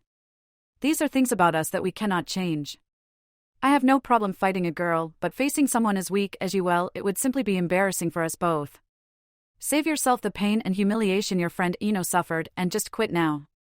God knows her loss has led her to seek vengeance. Unlike Temari, I don't live 3 days away and would actually be greatly inconvenienced if you were to regularly start challenging me to honor matches or whatever such nonsense that you think might make you feel better of yourself. Sakura decided that this would be a lot less trying if he got it all out at the beginning instead of stopping every 5 seconds to deliver a speech about why he thought she sucked. She glanced to the upper left at the balcony where the other finalists were waiting. Sure, it looked like Naruto and Sasuke were there, but she knew they couldn't be back yet or Naruto would start giving a speech of his own. Since Niji still wasn't finished, she allowed her eyes to wander to the lower right before scanning the crowd. Her parents still hadn't committed to either being at the exam or missing it, and it would have been kind of nice to know. Maybe after the fight she could ask Niji to check for her if he was done being a fatalist? You can't fool my eyes, Niji said a little louder, perhaps able to see she wasn't listening. Against my pressure, just now you floated your eyes to the upper left. This is a sign that you are remembering your past experiences. Your painful past. Yes, you can tell which direction I'm looking. Truly the power of the Byakugan is great, Sakura said sarcastically. And I was actually just looking for my friends. But tell me, what do you know about my past that would make it painful? My tragically large forehead? Because looking back it really wasn't all that noticeable and I grew into it. Besides, even if I didn't, I have better things to worry about and a forehead protector to boot. In favor of staying on topic and continuing his psychological assault on the pink-haired girl, Niji went on as if he hadn't heard her. And after that you look to the lower right. That's a sign that you are imagining physical and mental pain, basically you are thinking about yourself. And from all the experience until now you are imagining the results of this match. Imaging that, you'll lose. Sakura snorted. Please. Like I need to imagine me losing. My teammates have already been doing quite a nice job of that for the past month. I believe in you, Kakashi called down. Not by choice, I'm sure, Sakura called back. Does it matter? It's more than you're getting from Naruto or Sasuke, Kakashi pointed out. See? Not even your own team believes in you, Niji drawled. That's kind of pathetic. What's pathetic is how much my team sucks, Sakura countered. And say fate does exist and is not just an easy justification for the way things turned out after the fact. How in the world do you know what my fate is? Are you claiming to be able to see the future now? Hardly, Niji scoffed. That's the kind of thing that Sharingan users do. I feel so discriminated against, Kakashi sighed. Itachi shot him a strange look. For what? You're not an Uchiha and you don't have a Sharingan. By proxy, Kakashi hurriedly explained for Obito and Sasuke, who are either busy being professional or aren't here to get outraged. Obito is not liable to care, Itachi noted. Though Sasuke might swear vengeance. Some fights I believe I will win, but I'm not certain about. Sasuke, Naruto and Gaara are all very powerful and don't necessarily have to let me within range for my gentle fist style to work. Lee, though a failure at most aspects of being a shinobi, is a master at taijutsu, and closing off his chakra wouldn't affect him as badly as it would most. Even Temari could conceivably use her fan to keep me out of striking range. You? Niji said dismissively. You're a pink-haired civilian who got through on the strength of her teammates' powers, and because Hinata-sama still has a long way to go before being anywhere near her full potential. I can't exactly help the hair, you know, Sakura huffed. I know, Niji nodded solemnly. It is fate. Or genetics, Sakura countered. God, I feel like you're going to accuse me of being a witch next, and I feel like this match is going nowhere. Somebody do something before I'm forced to take drastic measures, Obito threatened. Fine, Niji grumbled. But after I beat you, I'm going to haunt your hospital room until I finish explaining just how and why you'll never amount to anything. Sakura shuddered. This just got serious. Note, so they would have gotten to the match, but all Niji wanted to do was monologue, still it'll happen next time. Or drastic measures will be taken. Niji came at her quickly from the start, and Sakura had never been so grateful to have learned to predict and avoid an enemy's attack during her tenure as Tsunade's personal punching bag. Fortunately, Niji was almost impossibly arrogant, and all he'd seen of her was her basic taijutsu-only fight with Hinata, in which she hadn't even used her monstrous strength. One clean hit from her ought to be enough to take down Niji, but then if Niji managed to block up her chakra, then she would be out of options due to her lack of a readily available second chakra source like Naruto had relied on. While she was fairly certain Niji could use all those upper-level main house Hyuga techniques he wasn't supposed to know already, she also knew he wouldn't waste them on someone he just referred to as a civilian. Of course, the odds of her landing a really good hit on him weren't very high, so a couple of not-so-good ones might have to suffice. Sakura jumped back a few feet annoyed. In 5 minutes of exchanging blows, Niji had managed to seal up half of the chakra points in her left arm. Just lovely. He threw a kunai at her, which she lazily caught and tossed back. He really wasn't taking her seriously, was he? At least he'd shut up about fate, though. You see? We've barely started, and already you've shown that you are no match for me, Niji said, proving she'd spoken too soon. Still, at least it wasn't as bad as when he'd whined to Naruto about how he could never understand having an ostracizing symbol. Ostracizing? Like anyone outside of the Hyuga even cared about that stupid seal. Plus, his attempt to kill the most progressive heiress the Hyuga had likely ever had was also kind of counterproductive. It had kind of confused her at the time, but looking back, she really didn't begrudge Naruto his maniacal laughter at that. You've yet to even land a hit. Not that it would matter. We'll just see about that, Sakura growled, charging at him with her right fist pulled back. Niji raised his right arm almost casually to block her strike. Sakura had to admit the look on his face when her punch broke his arm was priceless and almost made up for his monologuing. It didn't nearly make up for his threat of further monologues post-match, though. What did you do? He demanded. I broke your arm, she said innocently. What did it feel like? Niji's eyes narrowed. Looks like she just pissed him off. Good. Don't you think we should be heading back soon? Sasuke asked. Why should we? Naruto asked, downing yet another bowl of ramen. Gaara had decided to head back shortly after Sakura, but Naruto hadn't finished his third helping of everything on the menu yet. Well, Sakura's match can't possibly take that long, and I'm up after her, Sasuke replied. So? I still have my Sasuke clone and my Naruto clone in place, so when the match is over I'll let you know, Naruto promised. That's great, but I was already late to my prelim match, and I don't want to be late again, Sasuke told him. After all, that's what really killed me my first time through.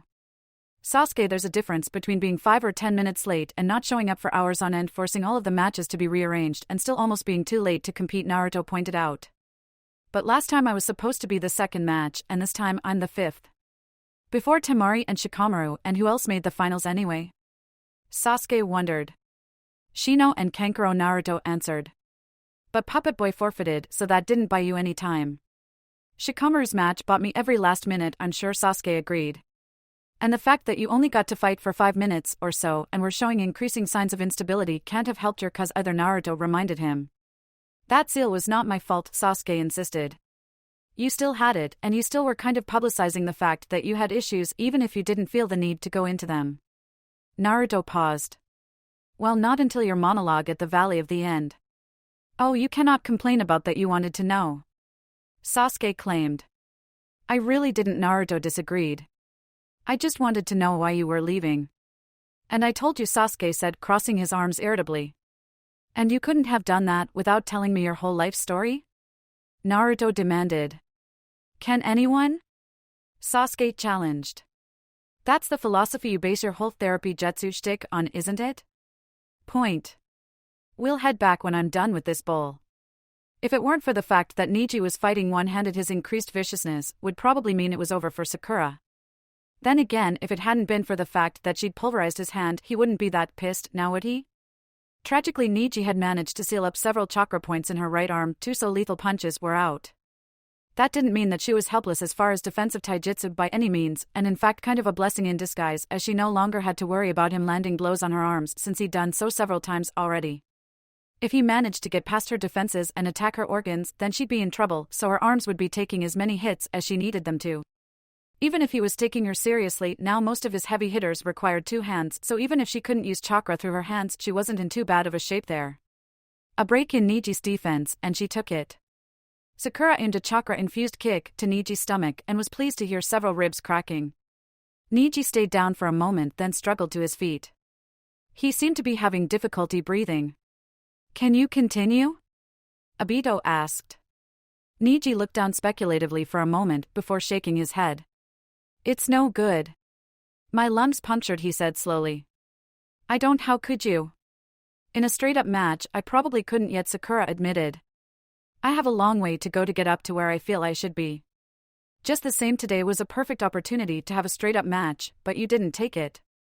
You underestimated me because you saw my pink hair and my lack of a ninja clan and assumed that I don't take this seriously. I do. If you want to get to know people, get to know me and then make your judgments, feel free to do so before, and to insist that you know people's destiny, it's arrogant beyond belief and could very well be wrong. You should have won today. Think about why you didn't. I don't think I've ever been more shocked in my life, Kakashi said. Well, there was that one time I found that scroll and talked my team into going back in. No, this is somehow still more shocking. So this turn of events is surprising? The Kazekage inquired. Less than half a year ago, she was a fangirl who graduated on the strength of her written exam, Kakashi explained. I see, the Kazekage said. That's quite a turnaround. You must be a very gifted teacher. It sure seems that way, doesn't it? Kakashi asked cheerfully. Why would it only seem that way? Itachi asked. I didn't say it only seemed that way, Kakashi lied. Then why say it seemed that way instead of it's true? Itachi pressed. Because I was trying to be modest?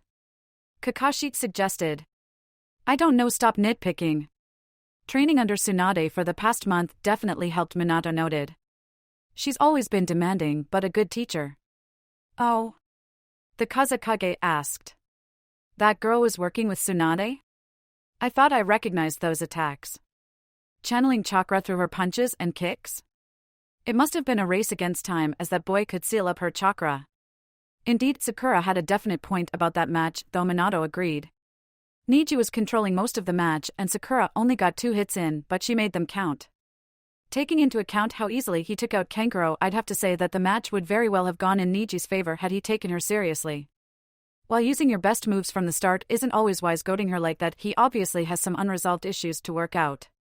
There's a certain appeal to stopping in the middle of a fight to taunt your opponents on all their failings and your own genius, the Kazekage mused aloud. But just the same, it won't do to underestimate them, and there is a time and place for everything, and the middle of the Chunin exam is certainly not it. I just love it how none of the rules we teach our genin ever apply once they grow up and start fending for themselves, Kakashi sighed. Once they get to a certain level, they more or less know how to keep themselves alive and finish their missions, so they deserve a little leeway, Minato declared.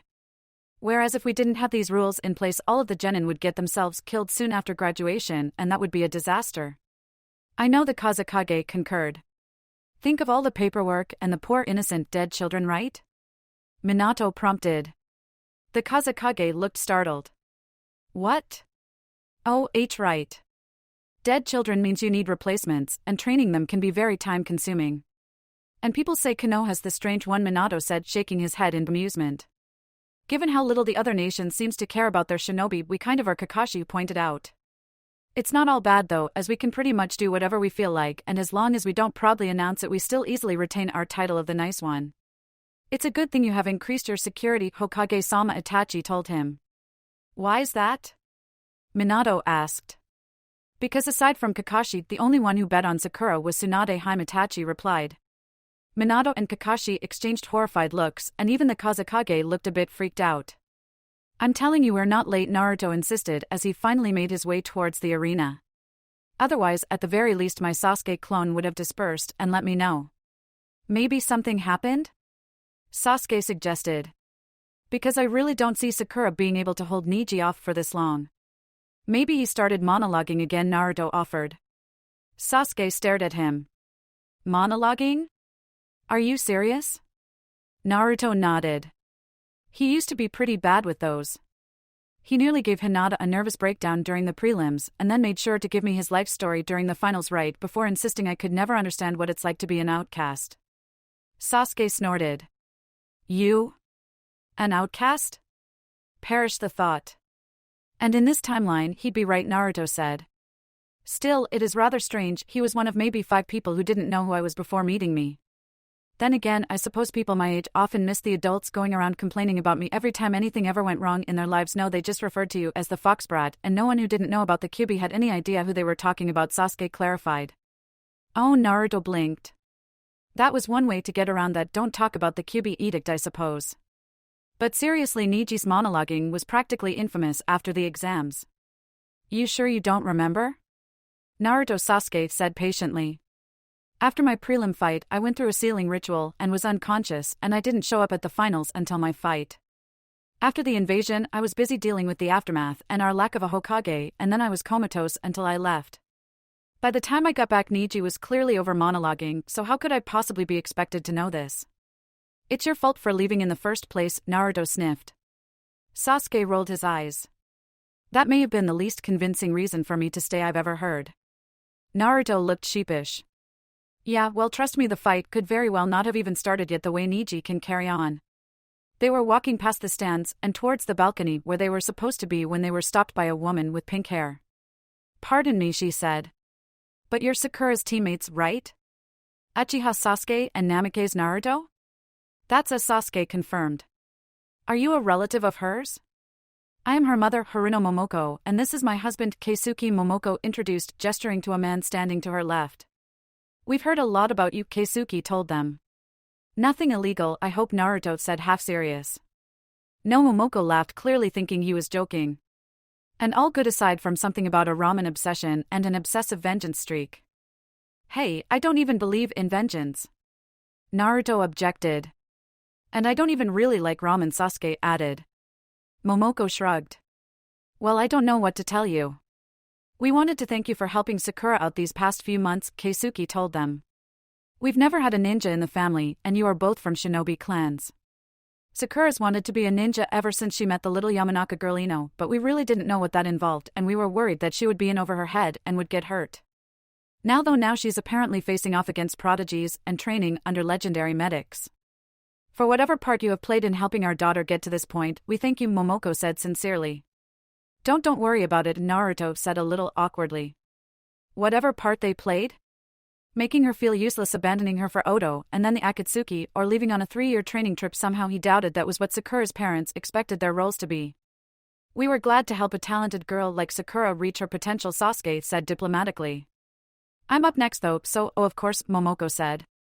"Tell our daughter congratulations for making it this far, and we're proud of her, would you?" "I guess the match is over then," Naruto mused.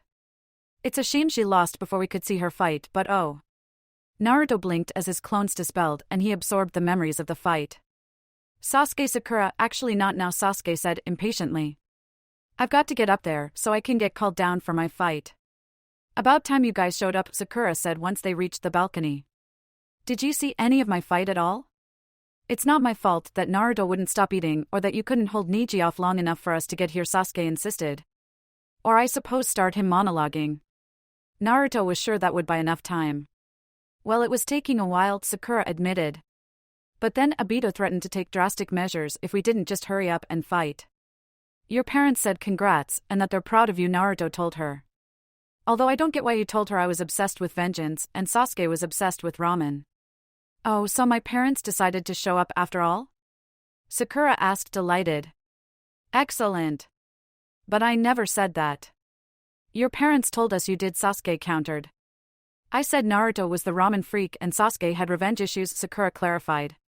"Oh," Naruto said. That would make more sense then. I can see how they'd be proud of you for making it to the finals, but as to why they'd congratulate you for losing, maybe you did well enough you'll get promoted anyway? Sasuke guessed. You'd better have, because if you're the reason I have to discover the springtime of youth, then I swear I didn't lose, Sakura told him. Sasuke blinked. What do you mean you didn't lose? I mean, I won, Sakura replied. Is that really so hard to believe? Sasuke shook his head sadly. Poor Sakura, she must have been so utterly crushed she's become delusional. Oh, that is so it. Someone hand me something sharp, Sakura ordered. I'm kind of disturbed that this team's turning out to be more homicidal than ours, Temari confessed. And that they're apparently giving Gaara friendship lessons. Fortunately for Sasuke and Sakura's MSR, which would surely suffer from attacking a teammate seemingly out of the blue. His match was up next, and he quickly made his way down to the arena. I've been waiting for this match, Kiba announced. Ever since, yeah, I don't care, Sasuke cut him off. I just want to fight Naruto. And Gaara will probably be a fun opponent as well. But mostly Naruto.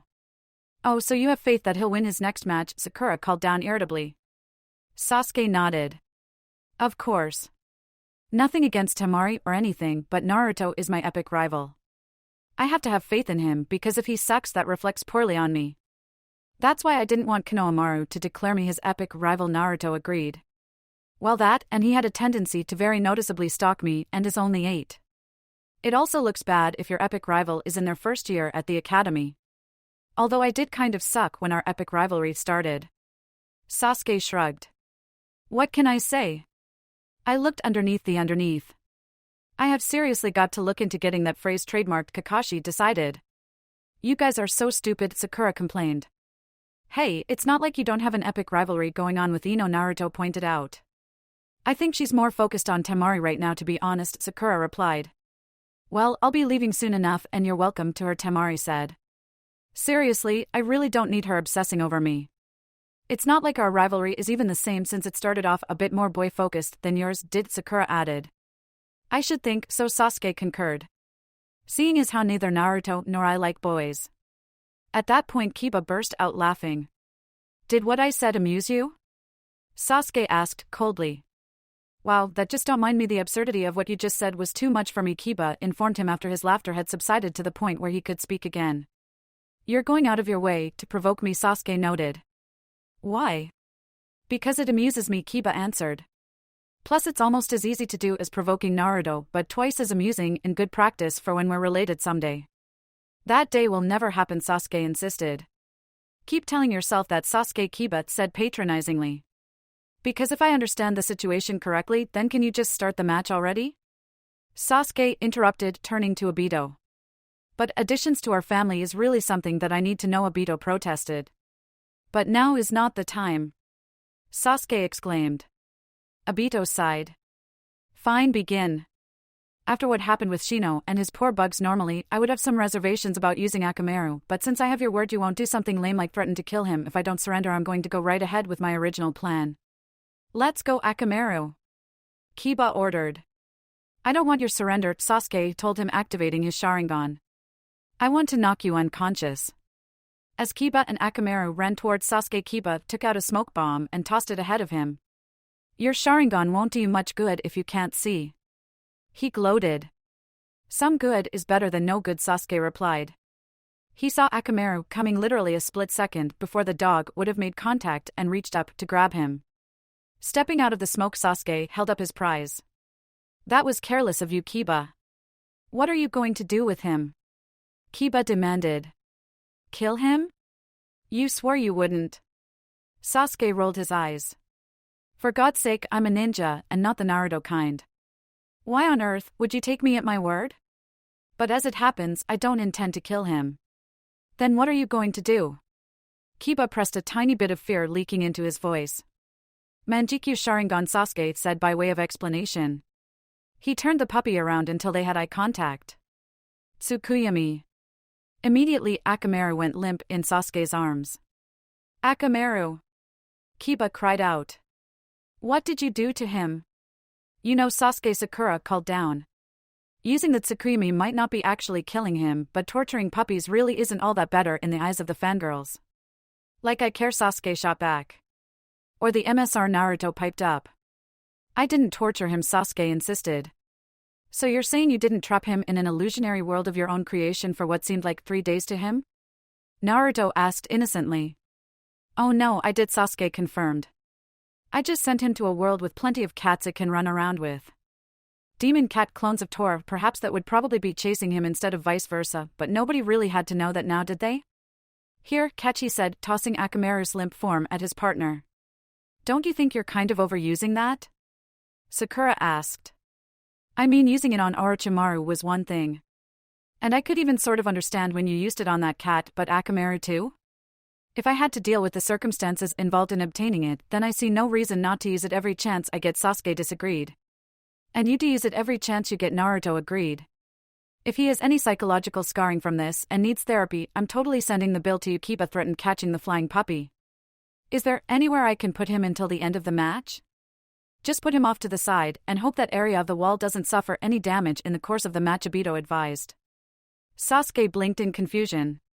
There's dog therapy? Of course, Kiba sounded surprised that he didn't already know this.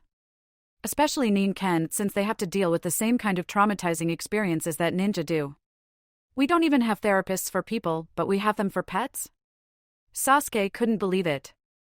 Of course we have people therapists, Kiba exclaimed. Of course they're civilians, so not many ninja go, because a lot of information is classified the therapist wouldn't understand, and they just don't want to traumatize a civilian with the reason they need therapy. Why did no one see fit to mention this to me a few years ago when I really could have used it? Sasuke demanded. Clan policy was Uchiha are above such plebeian things as therapy, Obito offered. Don't worry, Sasuke, I'm as pissed as you are that nobody mentioned that, Naruto assured him. Because seriously, those are 4 years of my life that I can't get back. Well, not through any sane method at least. Like he's really one to judge sanity, Kakashi muttered. Or me for that matter. Or anyone really who doesn't suck at being a ninja. I'm perfectly sane. Minato protested. You had a demon sealed in your son, the Kazekage reminded him. And while I did the exact same thing and think it is a wonderful if unstable source of great power, I also fully acknowledge that is not sane behavior. I had no choice. Minato insisted. The village was under attack. Konoha always does have their excuses, the Kazekage said pleasantly. You know, I really did not expect Sasuke to be using such a powerful genjutsu on a puppy in a Chunin exam match, Itachi mused. I don't think I've ever used it for something that frivolous. Yes, but Sasuke has issues, Kakashi pointed out. And technically 12. That reminds me, do you think Sasuke's right and we should have taken him to therapy? Itachi wondered. Granted, it went against our long-standing policy, but since everyone was dead, that really didn't necessarily mean anything. Kakashi thought about it. Well, it might have helped, but he never would have agreed. After all, since he knows about the possibility now, there is nothing stopping him from going to seek it after the exam, but I'll bet you anything that he won't. Now he's a ninja, Itachi pointed out. And Kiba does have a point about ninja having a difficult time with therapists. Only when it's about ninja matters, and losing family members really doesn't have to be a ninja matter, Kakashi told him. Under the circumstances it really was, Itachi countered. If nothing else, he could probably benefit from some nice civilian-friendly therapy on dealing with changes in one's family, as he really seemed to take the idea of being even indirectly related to Kiba poorly, Kakashi suggested. Do you think he's really that upset about the prospect? Itachi asked, concerned. Hana and I are a little on the young side to be getting married, but we have been dating for the past few years, so that is a very real possibility. I wouldn't want to do anything to seriously upset Sasuke though. Sasuke doesn't like to be teased, and Kiba seems to take great pleasure in doing just that. Don't worry though, he'll be fine if you do, Kakashi assured him. Although you may want to make sure you don't leave them in a room alone together, or there will probably be blood. It is a pain to get out of furniture, Itachi noted. Not to mention the flooring. I swear to you, Sasuke, I will get vengeance for Akamaru's coma. Kiba declared dramatically. He's not in a coma, just have Tsunade look at him and he'll be fine, Sasuke said dismissively. But you know, I don't think I've ever had someone swear vengeance on me before. What about those people from Kumo? Sakura asked. Sasuke blinked. What people from Kumo? What people from Naruto? Broke off. Honestly, Sasuke, how can you not know who they were? They were pissed that they thought you kidnapped their master, and I had to let them beat me up. Well, I wasn't there at the time obviously, but I strongly suspect that just happened because you were being a noble idiot, Sasuke hypothesized. It's true he was, Sakura agreed. And I would also like to just clear up for everyone that Sasuke did not in fact kidnap anyone and it was all just a misunderstanding. You know, when my team goes on missions, we might have to deal with an unexpected attack or two, but at least it's pretty straightforward. Have you guys ever had a straightforward mission? Kiba asked, popping a pill into his mouth. Sasuke didn't even have to think about it. No, never. I think that might be saying something about you people right there, Kiba suggested. Shikyaku no jutsu. The boy dropped to all fours, and a feral look came to his face as his eyes narrowed and he started snarling. Is he taking stimulants? Sasuke demanded. Obito shook his head. No, it's a soldier pill. They tend to have an interesting effect on Inuzuka. You don't say, Sasuke said dryly. He quickly moved back a few feet as Kiba jumped at the wall and then lunged at him. Good thing too is when Kiba landed, the floor shook and debris went flying. Kiba didn't even pause as he immediately went after him again. As Sasuke continued to dodge, he tried to remember if he'd ever really seen Kiba fight before. He had faced that Oto girl in the preliminaries, but he had Akamaru with him and hadn't resorted to a soldier pill against her, so that really wouldn't give him a very good idea what to expect. Damn, this isn't working, Kiba complained. Tsuga. With that, Kiba began spinning so fast he resembled a tornado and headed straight for Sasuke. Sasuke was able to dodge most of them, but one blow still made it through. You hit hard, he complimented. You think? Kiba grinned. Indeed, Sasuke confirmed. Too bad that you're what, 1 for 20? Kiba narrowed his eyes. Say that again, I dare you. I think you'll find that I don't need to, as you are already well aware of your difficulty in hitting me, Sasuke said calmly. Kiba leapt in the air to try his Tsuga again, but Sasuke smirked and said, and now it's my turn. Kage Bio. With that, he launched Kiba even higher into the air with a swift upper kick. Sasuke then jumped up above Kiba and began raining blows down upon him. Sure Rendan, he said as he finished by throwing Kiba to the ground and kicking him in the chest. And he's out, Obito announced, so Sasuke wins. Seriously, all these head injuries, should we be concerned about all the brain damage the next generation of ninjas are incurring? Sasuke shrugged. I wouldn't. If it's not brain damage, it's massive emotional trauma. None of us are well adjusted. Except possibly Ten, but I don't know nearly enough about her to be sure. And that concludes the first round of the Chunin exam finals, Obito announced to the crowd at large. There will be a 15-minute intermission before the next round of fights start. Just to remind everyone, Gaara has a bye this round. Naruto is fighting Temari and Sakura is fighting Sasuke. Hurry up and place your bets, because unless Naruto decides to match his teammates and show up late, we will be starting on time. Once Sasuke made his way back to the balcony, Naruto and Sakura immediately moved to the far end so as not to have to censor their conversation. This is so weird, Naruto murmured. We're actually going on to the second round. I'm concerned. Do you think anything has changed? Sakura snorted. Everything has changed. As for what you're asking, I don't know. Try not to completely exhaust yourself or end up unconscious, just in case though. I make no promises when I get to Naruto, Sasuke said. We don't get to fight nearly enough. You guys fight every day. Sakura objected. That's sparring, Sakura. Naruto corrected her. There's a difference. Who the hell uses a class jutsu during a spar? Sakura demanded. We do, obviously, Sasuke replied somewhat condescendingly. I still have that kunai Kiba gave me, Sakura warned him. All the awesome people use dangerous and potentially lethal jutsu in friendly spars, Naruto explained. But hey, at least we check to see if anyone else is around before we start. Well, usually. Sometimes. When we remember. I think we checked once, Sasuke remarked. And no one was there, Naruto announced. You guys are going to end up killing someone someday, Sakura said, shaking her head ruefully. Sakura? Hate to break it to you, but we're ninja. Killing people is what we do, Naruto pointed out. Well, when we're not saving them from themselves. But you're not supposed to be killing random people who happen to walk by you two sparring. Sakura protested. I have 2 really tough matches ahead of me, Sasuke mused. And I'm telling you now, Naruto, if you lose to Temari, I'm firing you as my rival and hiring her instead.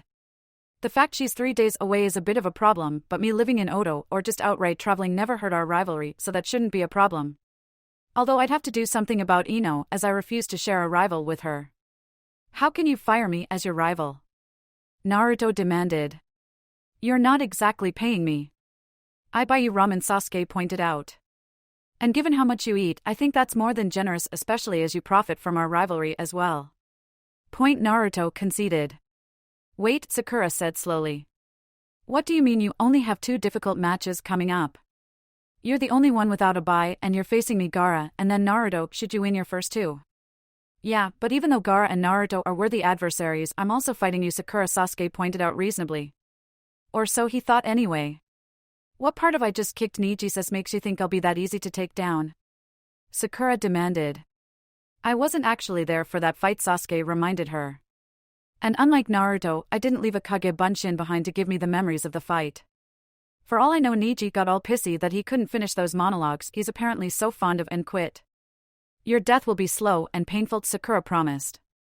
Probably, Sasuke agreed. But God knows it won't be at your hand. Sensing Sakura's darkening mood, Naruto wisely grabbed Sakura's hand and started dragging her off towards the medical area. Come on, let's go visit Niji. I can evaluate how well your therapy jutsu worked, and after what he said about stalking your hospital room, seeing you will probably give him a panic attack, Yo, Kakashi greeted as he appeared beside Sasuke in a whirl of leaves. Couldn't you just walk here like a normal person? Sasuke demanded. Now there are leaves everywhere. If they bother you that much, just ask Temari to blow them away for you, Kakashi said dismissively. And to answer your question, no, I can't. Sasuke waited for some elaboration, but it seemed like Kakashi wasn't willing to offer any. No, you can't because? He prompted. Because I'm not a normal person, Kakashi replied promptly. I hear that, Sasuke muttered.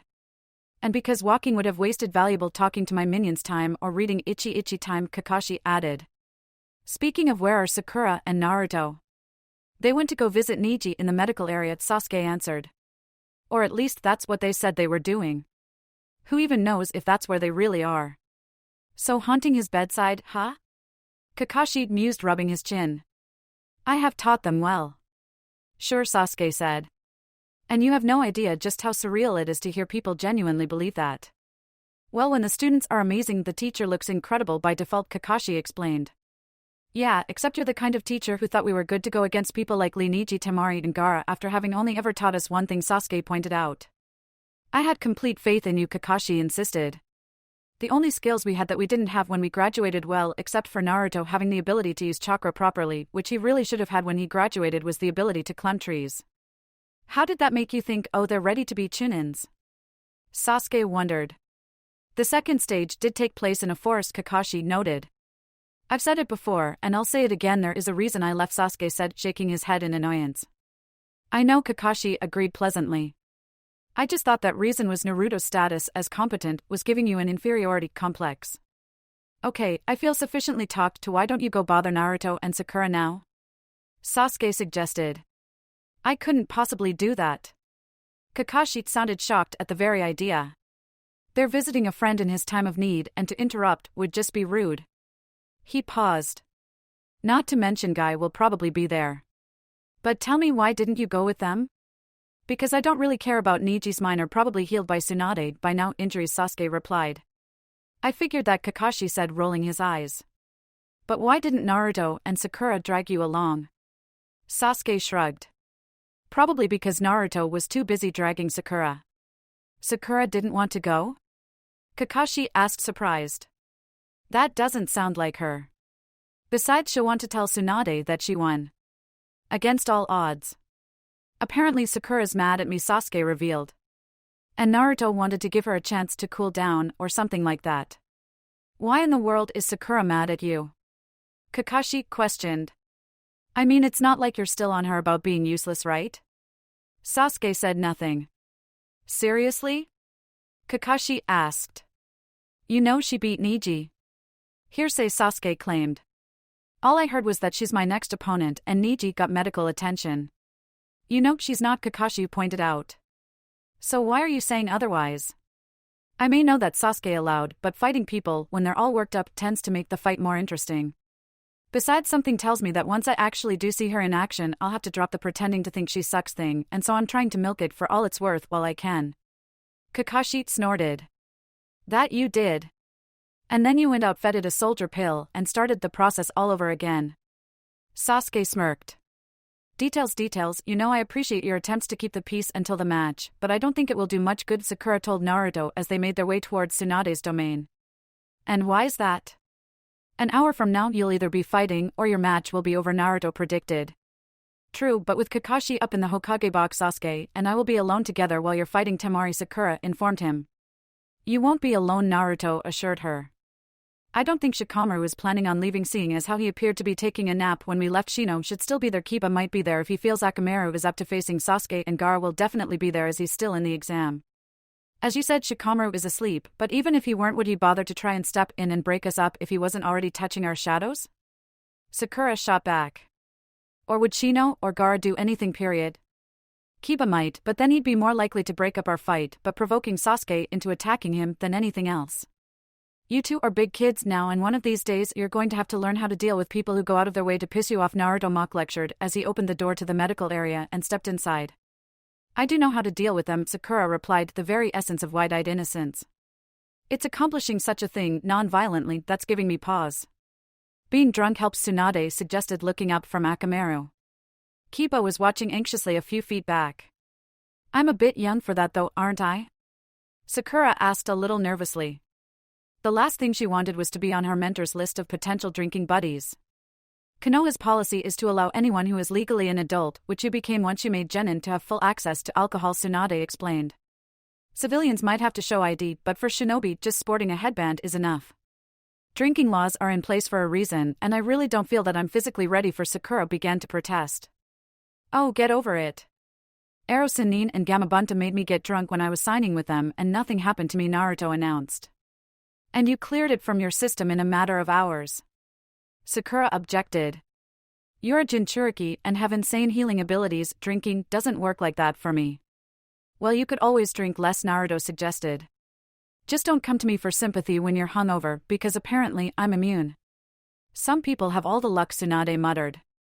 Although my method of drinking until the hangover goes away is surprisingly effective. Besides, remember all the problems Kakashi had to deal with and why he's Sasuke. Definitely you and I aren't supposed to drink? Sakura hinted. Oh right, Naruto nodded once realization had dawned. You'd better stick to drinking with Shizun or Erosin Ninba-chan, because Sakura's a total lightweight and would probably pass out after the first drink or die of alcohol poisoning or something like that. What have I told you about calling me Ba-chan? Tsunade demanded. Naruto shrugged. I have no idea, but I'm sure you're about to tell me.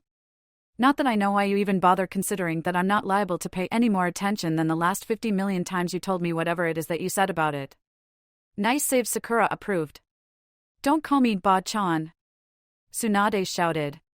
Then don't be old. Naruto hollered back. Whatever Tsunade was going to say next was preempted by Kiba's happy cry of Akamaru. You're okay. I told you he would be, Tsunade reminded him. I know, and I didn't doubt you, I was so worried. Kiba gently picked Akamaru up and inspected him. Akamaru's eyes were wide and it looked terrified. What's wrong with him? Sasuke said he just sent him off to chase cats. If I found out he lied to me, he probably didn't, Sakura informed him. But since most of Sasuke's experiences with cats was Torowell, right? Kiba nodded. I'm going to kill him. Okay, so I'm going to be moving Kiba out of the will stop fight by focusing attention on self category and into the will join in category, Naruto decided. I wonder if I could convince Gaara to play peacemaker? That would be one of the most ironic things I have ever seen, Sakura remarked. Although the two of you trying to kill a friend of yours might set a bad example, Naruto continued. We already addressed that possibility earlier today, remember? Sakura reminded him. We made sure to stress that following our example, as far as that went, wasn't really the way to go. What's a team without a little attempted homicide? Tsunade interjected. God knows it happened often enough on my team. Didn't your team have Orochimaru of all people? Kiba asked, a little put off at the thought of either trying to kill Hinata or Shino or them trying to kill him or each other. Yes, why? Tsunade asked. And didn't it also have Jiraiya on it? Kiba pressed. I don't see your point, Tsunade replied. If you can't, I doubt my explaining it will do any good, Kiba decided. By the way, Tsunade-sama? I beat Niji, Sakura said proudly. I had to take advantage of the fact he refused to take me seriously, but I did it. In the real world, people will often refuse to take you seriously, especially with your pink hair, Tsunade told her. Honestly, there's just something about a shinobi with pink hair that makes it difficult to be taken seriously. Exploiting that is an excellent strategy. After all, wait, the slug Sannin cut herself off. Are you saying that I just won a bet? The three genin froze. Why you bet on me, Tsunade-sama? Sakura asked once she found her voice. Tsunade looked surprised at the question. Of course I did. What kind of teacher would I be if I didn't have faith in my own student? You know what? I think Akamaru's fine now, so I'm going to go check in with my teammates. Thanks for waking him up, Kiba said hurriedly as he ran for the door. Bye. Coward, Naruto muttered. I swear to God if there's an invasion because of this. Tsunade shook her head. But never mind that, I'm glad that my faith in you is not misplaced. Me too, Sakura managed to say, secretly wondering if it really would have been that bad to let Niji beat her and leave Naruto to deal with his issues. So where did you say Niji was? Naruto asked, eager to escape the situation as well. Right back there, Tsunade pointed towards his bed. Be careful what you say, he's awake, but he seems to be suffering from some sort of existential crisis. That's probably just a side effect of Sakura's therapy jutsu, Naruto declared. Tsunade peered curiously at her student. You can do therapy jutsu? Since when? Sakura shrugged uncomfortably. Well, you know me. Tragically large forehead and whatnot. If you say so, Tsunade said dubiously. Quickly the pair made their way over to Niji. As Naruto had predicted, the minute Niji saw them, or more accurately her, he immediately stiffened and his eyes widened in alarm. Clearly he wasn't feeling up to listening to Sakura tell him all the reasons he should have won but didn't because he failed as a person. Oh, relax, Niji, Naruto urged. We save causing mental breakdowns for the people we don't like. And you both like me? Niji asked. Have you ever tried to kill Hinata? Naruto returned. Niji eyed him strangely. Of course not. Then we have no problem with you, Naruto assured him cheerfully. I have a slight problem with all the monologuing, Sakura confessed. I'm sure I'll get over it soon. I still can't believe I lost, Niji said, shaking his head in amusement. I should have won. Sakura shrugged. What can I say? Your overconfidence is your weakness. Well, that and your tendency to monologue. If you absolutely must, at least wait until you've beaten the opponent. That would be bad sportsmanship, Naruto objected. As much as I hate to say it, I think Sasuke might have had a point when he was talking about the Naruto kind of ninja, Sakura said incredulously. We're really not required to be sportsmanlike. But it's just an exam, Naruto countered. Sakura laughed. Just an exam? People have died, you know. So what you're saying is that I should stop judging people prematurely because they may surprise me or even end up beating me, and I'll be much happier if I stop trying to rely on fate instead of personal responsibility? Niji cut in. Sakura and Naruto exchanged a look. Sure, let's go with that, Naruto said finally. Feel better soon, Sakura told him. We've really got to get back. On their way out, they spotted Tsunade filling out a betting card. Not again, Naruto groaned. Isn't it bad enough you won once? Do you really want to risk such an event happening twice in one day? No, I don't, Tsunade admitted. Which is why I'm betting that the exam will end with an invasion in the middle of one of the matches. Welcome to the second round of the Chunin exam finals, Obito announced. The first match is a bite, so would Gaara get down here please? Is he serious? Gaara asked. Sasuke shrugged, who knows? You should probably just go. Gaara nodded and jumped off the balcony. Okay, so let the first match commence, Obito said. He waited for a moment. I see, only one competitor able to continue, so Gaara is the winner. Congratulations on making it to the semi-finals, Gaara. How do you feel? Confused and slightly irritated, Gaara responded truthfully. Obito blinked. Strange. Most people are more excited. Ah, well, to each his own. The second match is between Naruto and Temari. Would you two please get down here? Well, I'm off, Naruto said. Sasuke, try not to make anyone want to kill you while I'm gone, okay? I have no idea what you're talking about, Sasuke claimed. Naruto turned to the supposedly more rational member of his team. Sakura, save it for the fight. It will come soon enough. Heading towards the stairs, he saw two Kusa shinobi had cornered Temari. These low-level tournaments like the Chunin exam are great for betting. Many of the ministers are here for that, one of them said conversationally. The other smirked. And so this fight, could you lose it? I suppose anything is possible, Temari said politely. I'm glad we understand each off, the first one started to say. That said, I'm not going to throw the fight, and who the hell tries to convince someone to do so without offering up any incentive? Temari demanded. Listen girl, we're not giving you a choice here, the second growled, reaching for his pack. I get that you want whoever you're working for to win his bet, but do you honestly think that the Kazakage's daughter managing to get injured on her way down the stairs is going to go over very well? Naruto drawled. And yes, I know that since this is Konoha, the Hokage has the final say on what your punishment would be, but since whoever you work for could have easily bet the other way, and you decided to go after me, well, you probably wouldn't like the consequences. All that is inconsequential though, because if you don't back off then Temari will make you. The Kusa shinobi just glared at him before turning and leaving. I could have handled that myself, you know, Temari informed him, annoyed. You did handle that, Naruto replied. I just pointed that out. And besides, he grinned, they were blocking the stairs. I'm just going to warn you now, Temari said conversationally. If you give me a match that even vaguely resembles my previous one, we are going to have problems. I wasn't actually here for your previous match, so perhaps you could tell me what happened? Naruto suggested. I'd rather not, Temari said shortly.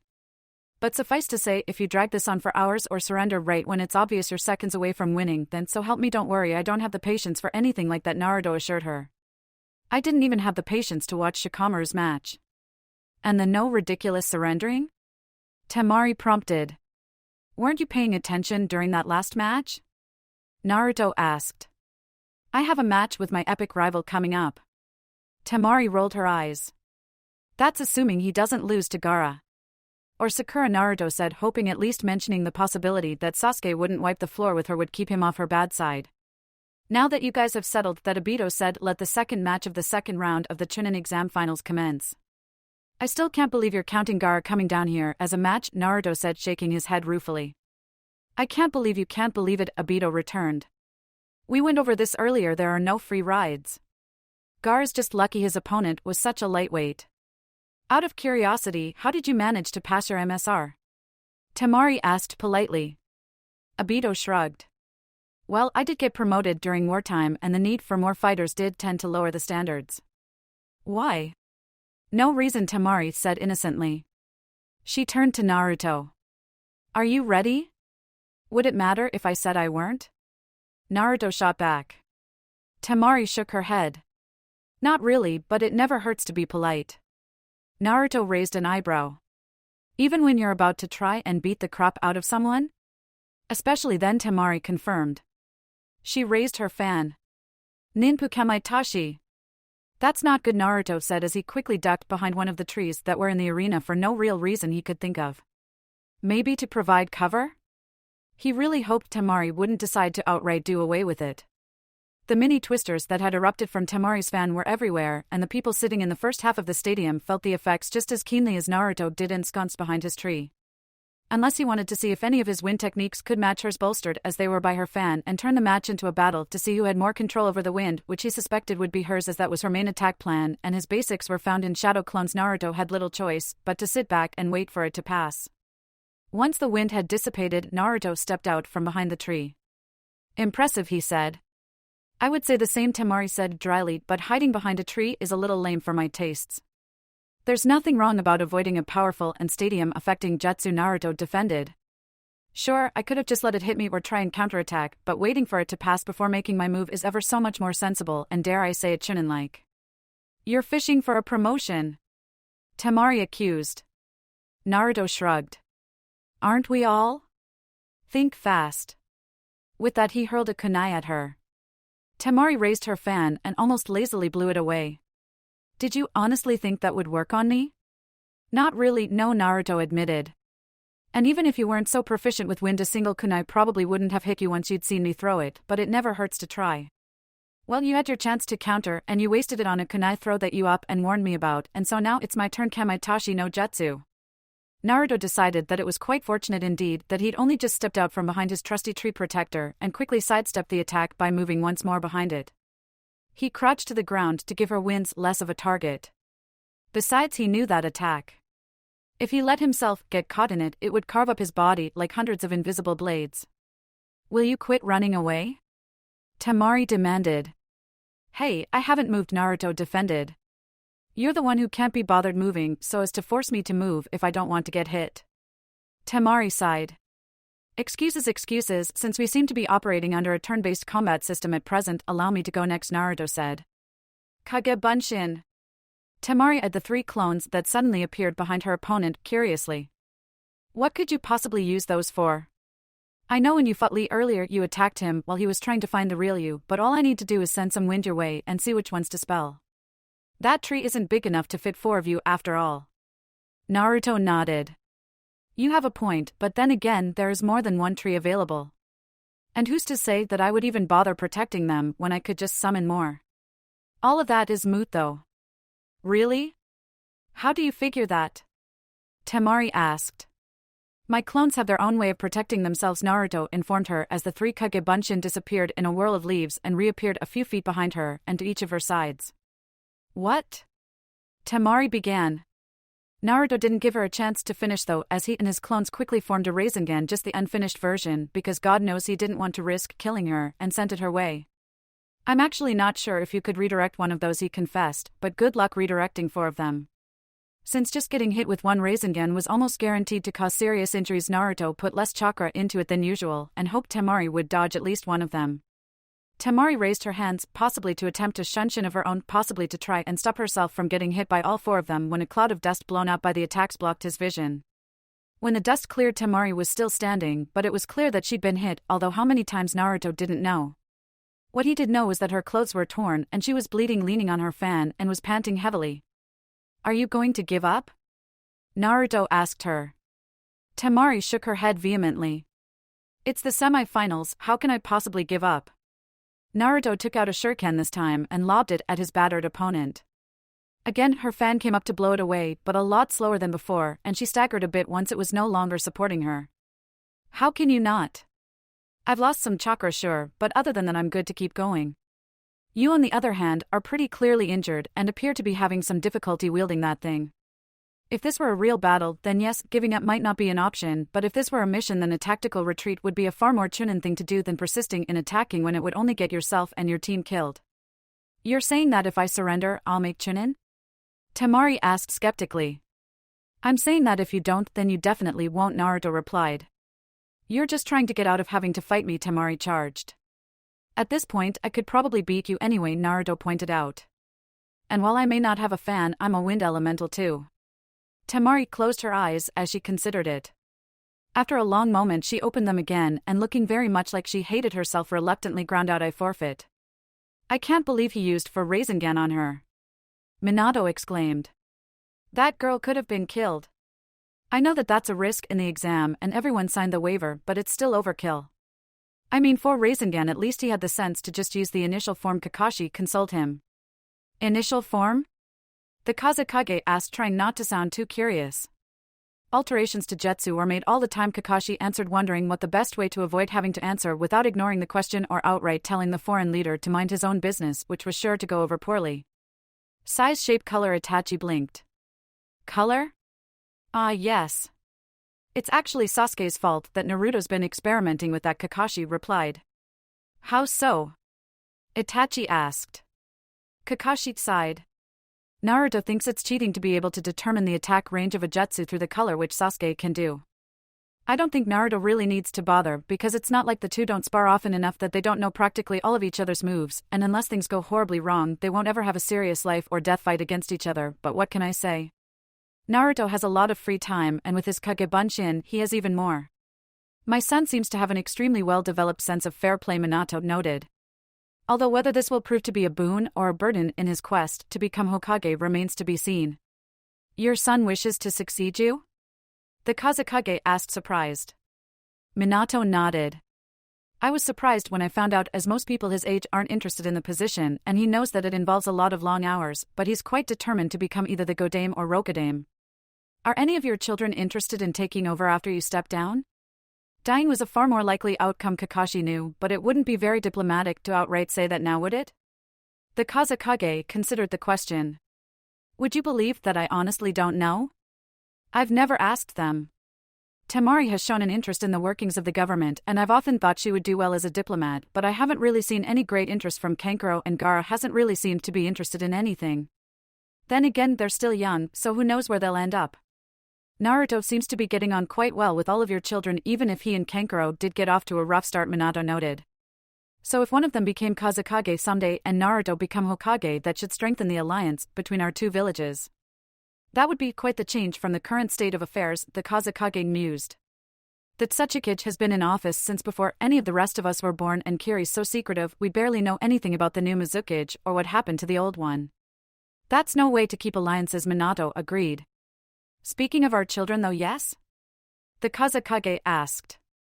You're not upset that my son beat your daughter, are you? Minato asked with a grin. No, the Kazekage lied. Naruto waited with Temari while she got examined and patched up by the medic standing by. Granted, that medic was only supposed to get involved in the case of a life-threatening injury that needed to be treated immediately or couldn't be moved, and Temari really should have gone to Tsunade, but she didn't want to miss the rest of the matches. After giving up arguing with her, the medic healed what he could and released her back to the balcony. So why did you wait? Temari inquired as the pair began the long trek back to where the others were waiting. I mean, it was thoughtful, but I thought you were worried that your friends were going to be fighting?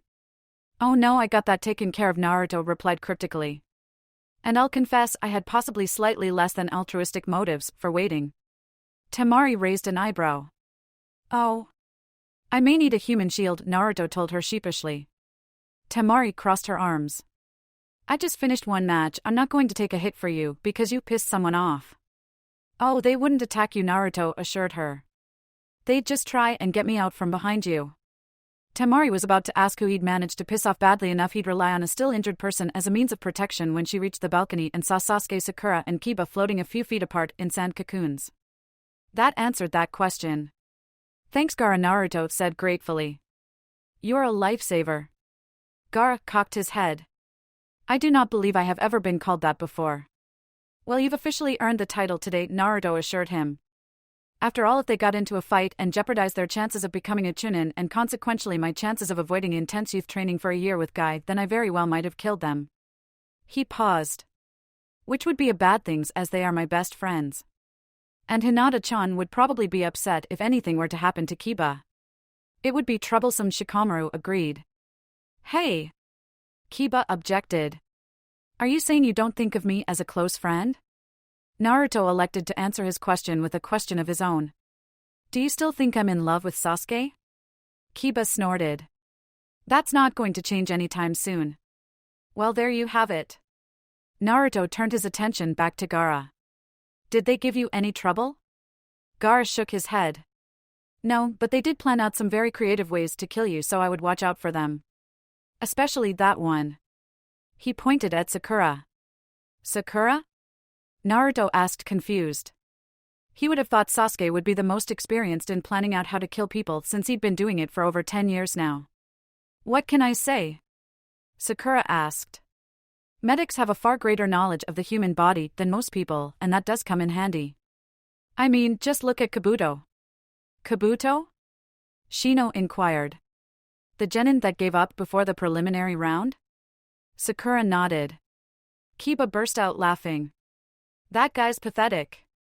He tried to give up after we first met Enko. Not that I can blame him, mind you, but still. Pathetic people can still be evil, Sasuke pointed out. And can you let us down? The match between Sakura and I is going to take place in a minute, and I don't think it will be very riveting if neither of us can move. Gaara looked to Naruto. Naruto nodded. Go ahead. With that, all of the sand that had been holding the three genin hostage dispersed and went back into Gaara's gourd. I still can't believe that he did that for the entire match, Sakura said, bemused as she landed. What can I say? Naruto said smugly. Gaara clearly likes me more than all three of you put together. He does not. Sakura insisted. There is no way he likes you more than Sakura, and Sasuke agreed. I mean Kiba, sure, but wait, Kiba interrupted. Why is it Kiba sure? He likes me just fine. He barely knows you, Sakura reminded him. Sakura and I have spent just as much time with him as you did, Sasuke told Naruto. If he doesn't like me better, then why would he do what I wanted as opposed to what you guys would want? Naruto challenged. This is so surreal, Temari remarked as she and Gaara watched the four bicker about who Gaara liked better. I honestly never thought I'd live to see the day someone was having this kind of conversation. Me neither, Gaara agreed. Konoha is strange. But it's a good strange. I don't think I want anything to happen to it. Temari's breath caught. Gaara, why would something happen to Konoha? Shikamaru asked sharply. It wouldn't, Temari said quickly. He's just saying that for future reference, like how I don't want anything to happen to Suna, or you wouldn't want anything to happen to Konoha. I see, Shikamaru said, looking thoroughly unconvinced. The third match is between Sakura and Sasuke, Obito announced. Will you two please get down here? That halted the argument. Try not to kill each other, all right? Naruto implored. If nothing else, I wouldn't put it past Kakashi to use one of your deaths count as not all of us making Chunin and making us go through with it. Sasuke smirked. Don't worry, I'll be back in 10 minutes. If that. Sakura's eye twitched. I make no promises. Sasuke had to admit he was a little curious to see how good Sakura actually was. He hadn't seen her go all out in quite a while, not since he returned to Konoha. Since coming back, he'd seen her against Sabuza, but since she was fighting alongside him, Naruto and Kakashi, it was a rather short battle. He had seen her against Hinata, but thanks to Naruto's plea, that was more of a test of dodging and endurance for his teammate. Then of course there was the fight with Neji. If it landed the prodigy in the hospital, it had to involve some effort on her part, but Sasuke knew next to nothing about, as Naruto hadn't felt the need to hurry his lunch up in the slightest. Of course, throughout the entire course of their association, Sakura had never been able to beat him, and there really wasn't any way she was going to start now. The question was she going to make this match worth his time? Let's try and at least make this match last as long as the one with Kiba did, Sasuke suggested as he and Sakura descended the stairs together. Sakura stopped and turned to glare at him. Do you honestly think that fighting me could possibly take less time than taking out Kiba? I mean, don't get me wrong, he's fairly talented and all, but he's only been at this for a few months. I've spent years on this. Sasuke raised an eyebrow. So you're saying that you think you can manage it? Yes, I can manage it, Sakura growled. Are you sure? Sasuke asked innocently. Because if not, I'm sure that I can get Naruto to eat up time if need be. God knows that will probably end up happening anyway, Sakura informed him. Seeing as it has happened every other match so far. Well, except for the last one, but that was because Naruto was actually fighting. He did it during the Lee one though. That's an excellent point, Sakura, Sasuke replied pleasantly. It won't even look suspicious at all. And there are so many options to choose from. I could always say a double entendre involving Naruto and get Kiba all excited, or maybe remark that Naruto and Temari are spending an awful lot of time together and watch Naruto try and insist that Shikamaru and Temari will end up together while disturbing Temari due to the fact we're all 12 or 13. Of course that's likely to get Kiba back in fanboy mode again too. That's really not necessary, Sakura insisted, shoving her hair behind her ears angrily. If you're certain, Sasuke agreed, stepping out onto the stadium floor. Be sure to let me know if you change your mind, okay? Or say something to Naruto or Kiba, I guess yourself. Yes, if that didn't piss her off enough to try and murder him during their match, nothing would. Sasuke briefly wondered what it would be like to have a friendship that didn't in some way involve some sort of homicidal urges, but quickly dismissed the idea as being for lesser mortals. And non-ninja. Alright, are you two both ready? Obito asked them. Sakura and Sasuke both nodded, looking determined. Okay, I would like to remind both of you, especially you Sakura, that while killing your opponent is technically within the rules, the exam proctors are asked to weigh in on the stableness of each of the potential Chunin for the MSR, and killing my baby cousin strikes me as a sign of a truly diseased mind, Obito said cheerfully. It might be worth it, Sakura muttered. Out of the corner of her eye she spotted Guy escorting Lee and Neji into the stands. She couldn't hear him, but he appeared to be waxing poetic once again about the power of youth. But then again, wait, you get to weigh in on that? Sasuke asked, a little alarmed. Who else gets a say? Obito shrugged. Well, the Jounin instructors also get to give their opinion. Since everyone wants their students to advance, it's usually just a perfunctory approval, but every now and then an instructor thinks their student is one humiliating defeat away from attempting to kill their teammates and ditching Konoha. Obviously these people aren't ready to be Chunin, but since the exam must be entered as a team, they occasionally make it to the finals anyway. Well, that was one thing Sasuke didn't have to worry about. At least Kakashi wanted Team 7 to become Chunins even more than his decidedly anti-youth team did. Obito waited to see if there were any more questions. After a moment he continued with, now that that's settled, begin. The moment the words were out of Obito's mouth, Sasuke found several sharp objects hurtling quickly in his general direction. Sasuke was forced to activate his Sharingan in order to avoid all of them. Normally he would have had his Jujutsu activated from the start, but annoying Sakura and worrying about who exactly was deciding how sane he was and were Ibiki and Enko really the best judges of sanity? At least Enko liked him had distracted him. On the bright side, Sakura would probably take it as yet another sign that he wasn't taking this seriously. Sasuke, Sakura called sweetly. Yes? Sasuke answered cautiously. It occurs to me that it would be remiss of me not to let you know ahead of time that should you use your Tsukuyami on me during the match, I swear to God I will be withdrawing from the exam, Sakura warned. Sasuke crinkled his forehead. Can you withdraw after you lose? Because you know that should I trap you in my Tsukuyami, you will lose the match. I know, Sakura nodded. But will they really make me a Chunin if I go to them and let them know that I don't want to be? Or failing that start cackling maniacally? Sasuke's eyes widened in horror as he realized just what exactly she was threatening. You wouldn't. Sakura merely smiled at him. Try me. Out of curiosity, why is that girl threatening to prevent herself from having any chance of making Chunin this exam such a horrifying prospect to the Uchiha boy? The Kazekage asked, somewhat confused. Teamwork is very important to my team, Kakashi claimed. Really? Itachi asked skeptically. Because Sakura seems quite intent on killing my brother. Ah well, Kakashi said dismissively, as long as she doesn't shove a Chidori through his chest, it's nothing to be concerned about. That disturbed Minato enough to turn his attention away from the fight and to his son's teacher. You said you hadn't taught her the Chidori. I haven't, Kakashi quickly assured him. And Naruto doesn't know it either? Minato asked anxiously. Because knowing him, he'll try to combine that and the Rasengan, and he won't be properly supervised, and there will be a massive explosion.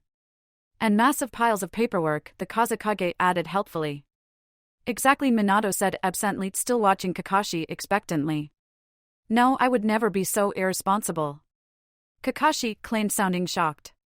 Not to mention that teaching someone the Chidori took time and was incredibly dangerous to use without a Sharingan.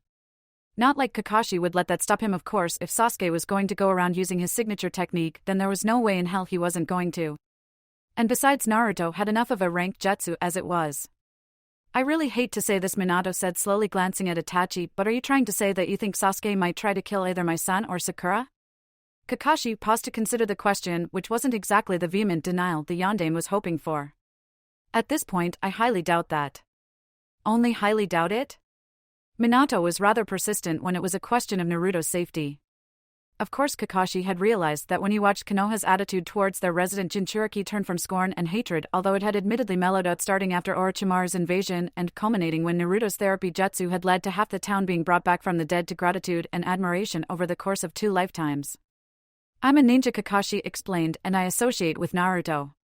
I never rule anything out until it is definitely impossible, and even then I wait a few weeks before declaring it so.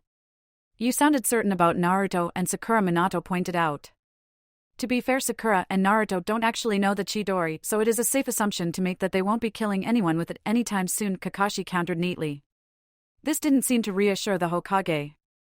Does that mean that you think that they will try to kill each other in a different way? Naruto definitely not, Kakashi knew that much at least. He'd spent too much time chasing Sasuke to ever even think about killing either of them. Sakura, well, she'd better not, but if Sasuke hadn't dodged at the last second, that last chakra-infused punch would have probably taken his head off. So did you bet on this match? Minato wanted to know. Kakashi shook his head ruefully. Alas, no. If betting on the match of one student is suspect, betting on a match with both of them would be just asking for an inquest. An inquest? Itachi repeated. It would be cheating at gambling, not murder. I wouldn't be too sure, Kakashi said solemnly. Some people take their gambling very seriously. You know, you never actually answered my question, the Kazekage reminded him. Kakashi blinked. You had a question? I'm sorry, but I simply don't remember what you asked. Why is the girl using not becoming a Chunin as a threat, and why does it appear to be working? The Kazekage repeated patiently. Oh. If they don't all make Chunin, then I will be forced to concede that Guy was right. Kakashi shuddered at this and humbly asked that if that should happen, then you will help train them for a year. Extra training? The Kazekage still didn't get it. Why is that bad? Itachi leaned over and pointed towards Guy. That's him. The Kazekage drew back. I see. That's ruthless. And Chunin like? Kakashi asked hopefully. Perhaps the Kazekage allowed. You know, Sasuke said conversationally as he sidestepped yet another killer blow from Sakura, this really isn't the way to make Chunin. That's fine, I can always take the exam with Ino and Choji should Shikamaru pass, Sakura replied. Sasuke knew he couldn't block her without risking serious injury even if he wouldn't admit it, so he'd been mostly just dodging thus far. That won't save you from guys, Sasuke pointed out. Unless I was to hear another rant on youth right now, I feel that it would be worth it, Sakura decided. Naruto will never forgive you, Sasuke tried. Sakura shook her head. He's forgiving you for worse. Which is why he would be pissed if you killed me, Sasuke replied. He paused. Although the youth training would get to him as well. Sakura narrowed her eyes as she continued to fail to land a solid hit. And speaking of Naruto, I'm starting to agree with him on the whole Sharingan is cheating thing. Hey, you should just be happy that I haven't switched over to the Manjikyu Sharingan yet, Sasuke informed her. After all, no Tsukuyomi doesn't necessarily mean no Amaterasu or Susanoo. In such a crowded stadium? Sakura scoffed. That's just asking for disaster. You know I can control the flames and Susanoos far safer to use now than when I first got it, Sasuke objected. That's really not filling me with confidence, Sasuke, Sakura said flatly. That's fine, Sasuke said agreeably. That's Naruto's job anyway. He took a deep breath. Katan Gokaku no Jutsu. Sakura stood still for a moment, staring at the giant fireball heading towards her. Really, Sasuke? Since when has that technique ever been good for anything besides a distraction? She demanded as she leapt out of the way. I'm sure it's been good for something else at some point, Sasuke insisted, landing behind her. After all, it's a giant freaking fireball. Sakura quickly turned around to punch him in the face, and Sasuke brought up his arm to protect his head. Chidori Nagashi, Sasuke muttered right before there was a sickening crack. Sasuke being Sasuke didn't wince or react at all, but it was clear his arm was broken. Sakura didn't move. Sakura? Sasuke asked innocently. She still didn't move. I'm concerned, Sasuke claimed. Can someone check on her? Obito dutifully moved to examine Sakura. She appears to be paralyzed. Does that mean I win? Sasuke asked. Obito nodded. Either that or I let you try and kill an incapacitated opponent. Don't feel too bad, Sakura, Sasuke smirked. I'm sure that took at least 15 minutes. Shortly thereafter, Sasuke and Sakura were on their way back to the balcony after having their broken arm and paralysis respectively cured by Tsunade.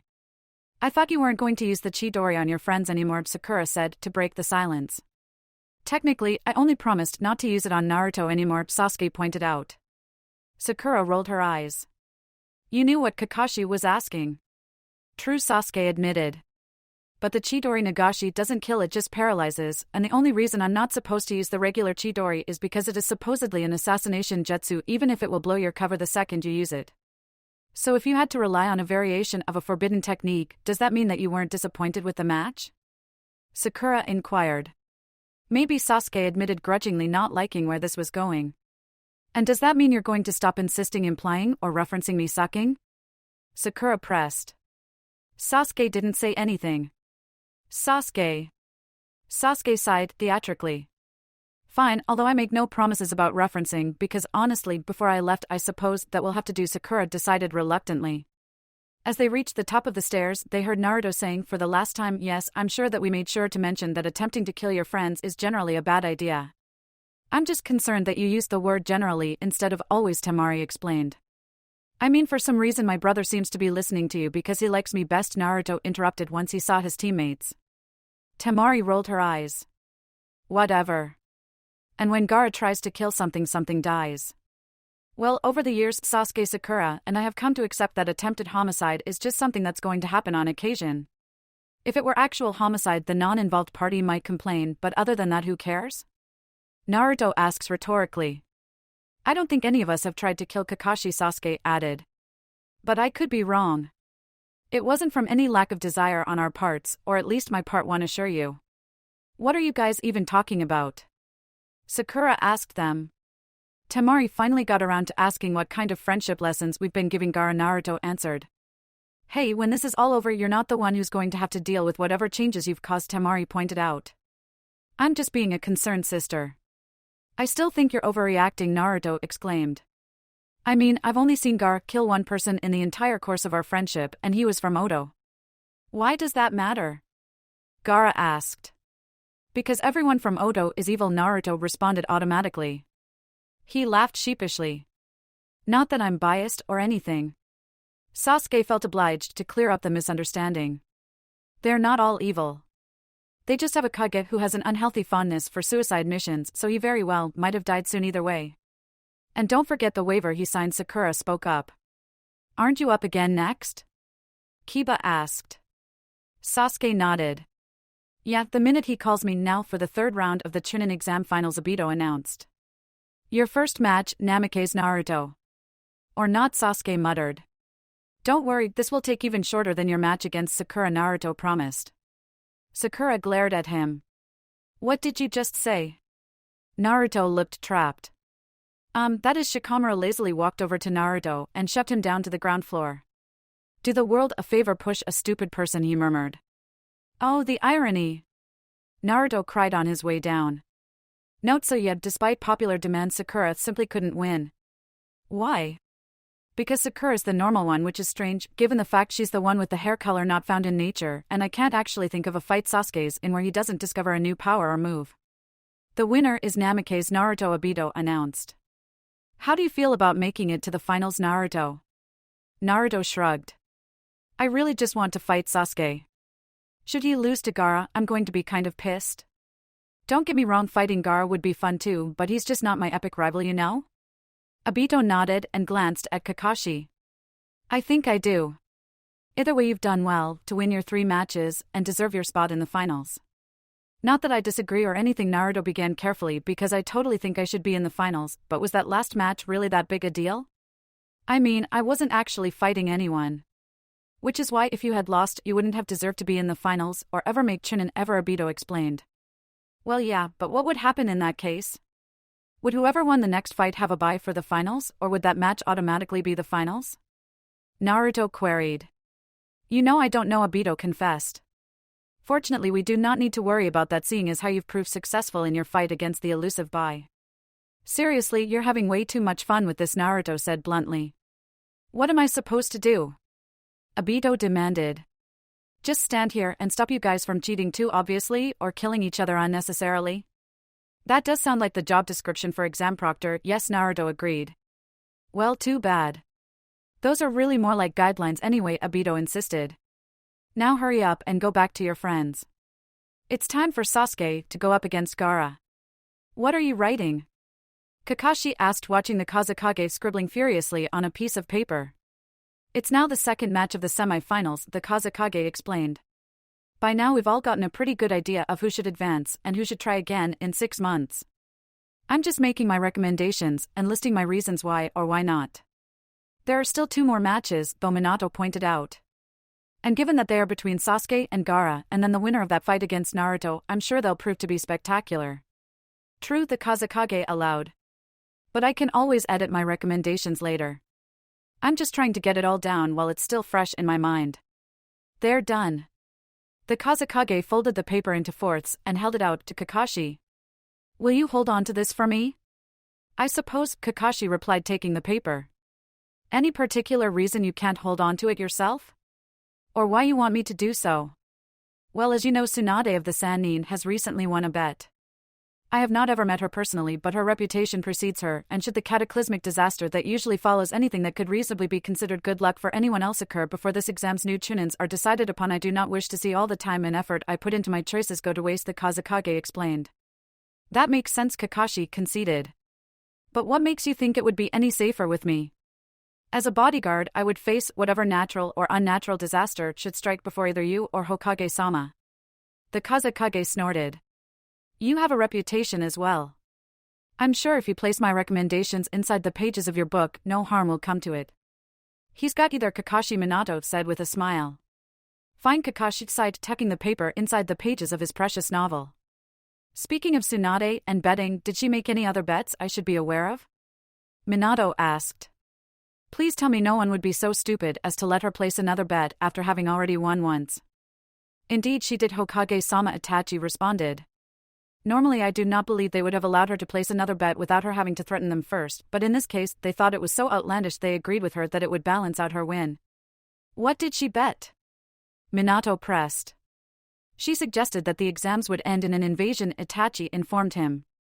The Kazekage immediately started coughing. Are you okay? Minato asked, turning towards his fellow Kage.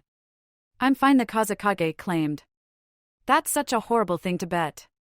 I'm not so sure about that, Kakashi disagreed. After all, that's how I bet this match would end. Minato stared at him. Why? He asked finally. Kakashi shrugged. I couldn't resist. Besides, what are the odds? I've never been fond of subtly, so I'm just going to come right out and ask, Sasuke told Gaara as the two made their way down to start their match. Are you going to try and kill me? Gaara shook his head. After what your cousin said to Sakura about how killing you would hurt her chances of advancing, I think that would be a bad idea. After all, there are only 2 more times I need to avoid killing people I don't want to kill Naruto, and not making Chunin would make this entire month of abstaining from killing entirely pointless. If it were Naruto, he probably would have said something about how Gaara was sure to live a happier and more fulfilling life if he didn't go around indiscriminately killing people, and perhaps even wax poetic about becoming a Kage and tried to convince Gaara to aim for that as well. Sakura probably also would have tried to convince him that mass murder is rarely the answer. Sasuke, however, latched onto a different part of Gaara's statement. What, so you'd be okay with killing me, but not Naruto? He demanded. Gaara gave him a strange look. Yes. I think Naruto is probably the last person I would want to kill. Sasuke groaned. So you do like him better than Sakura and I? Oh well, I can't really say that I'm surprised. You didn't tell him this, did you? Gaara blinked at the sudden urgency in Sasuke's voice. I have not. Good, Sasuke said, sighing in relief. Because God knows he'd never let us live that down. Do you have any intention of trying to kill me? Gaara inquired. You would not succeed, of course, but it would be nice to know your intentions. I wouldn't dream of it, Sasuke answered honestly. After all, if I killed you, that meant that I would win the match by default, and my ensuing fight with Naruto would be a lot more about morality and a lot less about our epic rivalry. Seriously, have you ever fought Naruto while he insisted on lecturing you? It really sucks the fun out of it. I shall keep that in mind when I'm trying not to kill you, Gaara said solemnly. He did say you are his best friend, so he would probably take your death harder than most. Sasuke shook his head ruefully. I still can't believe that after all this time he's still insistent that I'm his best friend. Just because I called him my best friend right before trying to kill him is no reason to you are his best friend, because you said so right before trying to kill him? Gaara asked, confused. Realizing that that line of thinking would not end well, Sasuke quickly amended his previous statement. I was having some issues, and we mostly were already best friends, we just had yet to verbalize it. Naruto's different from other people, and so that wouldn't work on them. Hell, it wouldn't even work on Naruto anymore since I got there first, and he only has enough room in his life to obsess over one best friend. Gaara didn't reply as they'd finally reached Obito. Are you two ready for your epic, but better not end in Sasuke's death match? Obito asked them. He appeared to be waiting for a reply, and since Gaara didn't seem particularly inclined to give one, Sasuke stepped up to the plate. HN. Apparently that was good enough for Obito for his next words. We're ready? Begin. Immediately sand began to rise from Gaara's gourd. Sasuke, knowing full well Gaara could outweight him, decided to start things off by throwing a pair of shuriken at the future Kazekage. As predicted, a wall of sand rose up to block the blow to Gaara's head as the boy didn't move an inch. Not content to just let the shuriken fall harmlessly to the ground, the sand shield became a sand clone with Sasuke's shuriken clenched in its fist. Long-ranged attacks were very rarely any good against Gaara, so the best thing to do was move in. Of course the sand clone wasn't about to let that happen and moved forward to stop him. Sasuke aimed a high kick at the clone's head, which it blocked with its arm. Of course, being made of sand meant that the hand came right off, but quickly reformed. Annoyed, Sasuke made sure to punch straight through it on his next swing and quickly continued to Gaara. The sand shield rose up to protect him, so Sasuke moved around to the back and punched Gaara in the face, which was something he'd been meaning to do for years. Sure, Naruto claimed Gaara wasn't really trying to be his new best friend, but Sasuke had remained unconvinced and never let it be said that he wasn't possessive. Gaara blinked in shock, but came to his senses quickly enough and clambered to his feet. He was just forming his sand shield around him again when Sasuke chose to press his advantage and delivered a powerful kick to the throat, which sent the other boy flying backwards. God knows if he had kicked a civilian in the throat at that speed and with that level of force he'd have an inquest to deal with, so it was fortunate that was nothing more than a mild inconvenience for a ninja. When Gaara got to his feet again, he quickly called his sand to him and it began to form a shield completely around him. Sasuke eyed the sand dome and tried to remember if he'd seen it before as he punched it experimentally. It was hard as a rock. Sasuke really didn't know what he was trying to accomplish. Granted, Sasuke couldn't win if he couldn't get to Gaara, but it's not like Gaara could get to him when he was nestled in that sand cocoon. Surely he wasn't about to transform, was he? He really didn't have a great deal of control over that from what Sasuke remembered. That was part of why he'd been so homicidal in the first place. Still, letting Gaara finish whatever he was doing would probably fall squarely in the category of not good, so Sasuke decided to use his signature move. He moved to the edge of the arena and then ran straight back at Gaara. This time when he punched the sand barrier, he used the Chidori. "This fight's boring," Naruto complained. "Gaara hasn't even tried to crush Sasuke once." "Well, that usually ends in death, so we should be glad that he seems to be avoiding that," Sakura told him. Naruto glanced over at her. "Does this mean you're no longer out to kill him?" Sakura shrugged. "Besides, Gaara's worked really hard to meet his MSR." "Yeah, I guess." Naruto trailed off as he let his eyes roam around the stadium, searching for something more interesting. His eyes widened in horror. No. No, no, no. What's wrong?"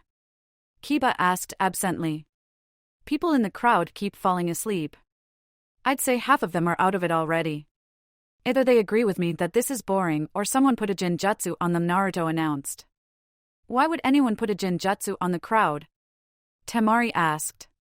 "I mean, if something's happening, civilians aren't going to be doing anything but getting in the way." "Oh my god. What?" Shikamaru asked, forcing himself to pay attention now that it seemed like something underhanded was going on. Gaara's impenetrable defense was just penetrated. Temari finished a little lamely. "There's no such thing as an impenetrable defense," Naruto lectured. "If you apply enough force and or speed, it will crack. But this has never happened to Gaara before." Temari set her eyes wide. "Well, he's never come up against the Chidori before," Sakura replied. "Damn it, why isn't Kankuro up here?" Temari demanded. Shikamaru shrugged. "There's no reason for him not to be. Ino was up here to yell at me earlier and Kiba Sakura you, and I haven't felt the need to leave since we lost." "Why do you need Puppet Guy?" Kiba asked. "Because then I could have someone to freak out with about the fact that a giant, distinctly non-human arm just emerged from Gaara's sand shield and tried to smash Sasuke." Temari exclaimed. "I'll freak out with you," Naruto said magnanimously. "It would probably be more interesting anyway.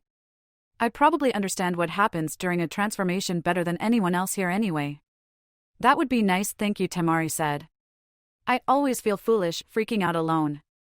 Suddenly the sand melted away to reveal Gaara looking completely human but clutching his arm. "What did you do to me?" he demanded. "I made you bleed," Sasuke replied casually. "It happens." "Not to me," Gaara insisted. His eyes snapped shut suddenly and he raised a shaking hand to his forehead. "Are you okay, kid?" Obito asked, a little concerned. "I'm fine," Gaara lied. "Just a massive headache." Abruptly, the world was filled with feathers. "What the?" Kiba asked before passing out. Everyone else in the stadium box dispelled the genjutsu with relative ease and Sakura woke up Kiba. "You know, Naruto said twitching someone is going to have to die for preventing me from getting to face him. What should we do?" Sakura asked. "Sasuke should be okay, but who knows what's going on in the Kage box." "We can't do anything about that," Naruto pointed out. "It's sure to be a little out of our league. I'm going to go get Sasuke. You need to go find Guy and tell him about the imposter." "Is he an imposter though?" Sakura asked. "Who knows?" Naruto replied. "But he's the loudest person I know, and if anyone can get the word out, he can." "Okay," Sakura nodded. "I'll also try and wake up the others." "We'll go with you," Kiba said. Shikamaru nodded. They all looked expectantly at Temari. "I'm going to go see Gaara. He really looks like he needs me right now." Seriously though, Naruto grumbled as he got ready to move. "If I hadn't sworn off vengeance, don't worry," Sakura assured him. "Sasuke looks just as pissed. I'm sure he'll seek 10 times the vengeance you might want. And Kakashi's actually up there, and this could affect our chances for a promotion." Hell, I might even help because now I have to deal with the two of you while you sulk about this. Thanks, Sakura. Naruto beamed at her. You're the greatest. What did we get ourselves into? Temari wondered, not for the first time. Gar mildly freaks out about the fact that Chidori hurt him but doesn't want to be seen as too unstable, so he's pretending Shikaku isn't giving him problems. At that point, Kabuto uses his stadium-wide Jinjutsu, and while Kiba falls prey to it, the others dispel it. Naruto's going to see if Sasuke needs help and that they should do next, and Sakura's going to try and spread the word about Orochimaru. They don't actually know if he really replaced the Kazekage, but if they can convince the Suna shinobi, they might stop attacking. Kiba and Shikamaru offer to go with her, and also to help rouse the other genin. Temari is concerned about Shikaku and doesn't want to have to fight her way through everyone in the box, and Naruto already beat her, so she doesn't mention she's part of the invasion. Someone did make a good point about Kakashi/Tsunade bet. Tsunade seems to have no trouble winning when Kakashi makes the same bet. Minato stood up to see why someone had put a large-scale Jinjutsu over the crowd when someone put their arm around him. Immediately he took out a kunai and stabbed the offending arm before breaking free. Turning to face his molester, he saw the Kazekage's hand bleeding. Is there a reason you just grabbed me? Minato asked the Kazekage, a little disturbed. Because the only reasons I can think of for your actions are you were trying to kidnap me or trying to grope me. Relations between Kages really wouldn't end well, Kakashi opined. And I've never seen him interested in anyone but Kushina anyway. I was not trying to grope you, the Kazekage insisted. One of these days people are going to realize I'm not a pedophile, and if I were you would be far too old for me, so you were trying to kidnap me? Minato asked, raising an eyebrow. You would try to steal the Hokage away from the heart of Konoha? That is the height of foolishness. I was actually just trying to take you to the roof so I could kill you, the Kazekage explained. And we couldn't fight here because? Minato questioned. It's kind of cramped, the Kazekage explained. Not to mention it would be difficult to set up the barrier. It's not like I'm going to be running from a fight with you, Kazekage-sama, Minato assured him. That would endanger my shinobi, and dealing with you is my responsibility. What do you honestly hope to accomplish with this attack? Isn't it obvious? The Kazekage returned. I'm trying to start a war. A war? Minato repeated. Because the Wind Daimyo has been favoring Konoha recently and cutting back on Suna's forces?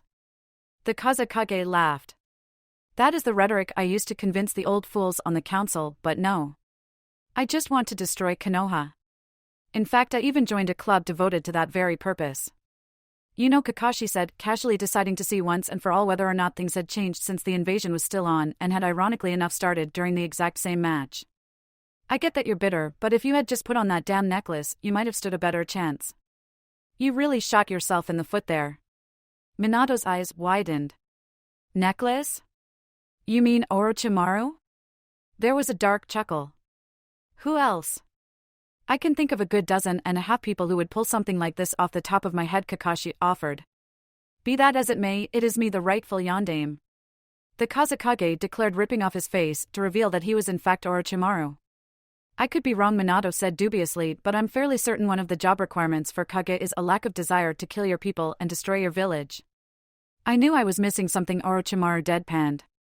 By the time Naruto and Temari reached, Sasuke and Garabaki and Kankuro were already there.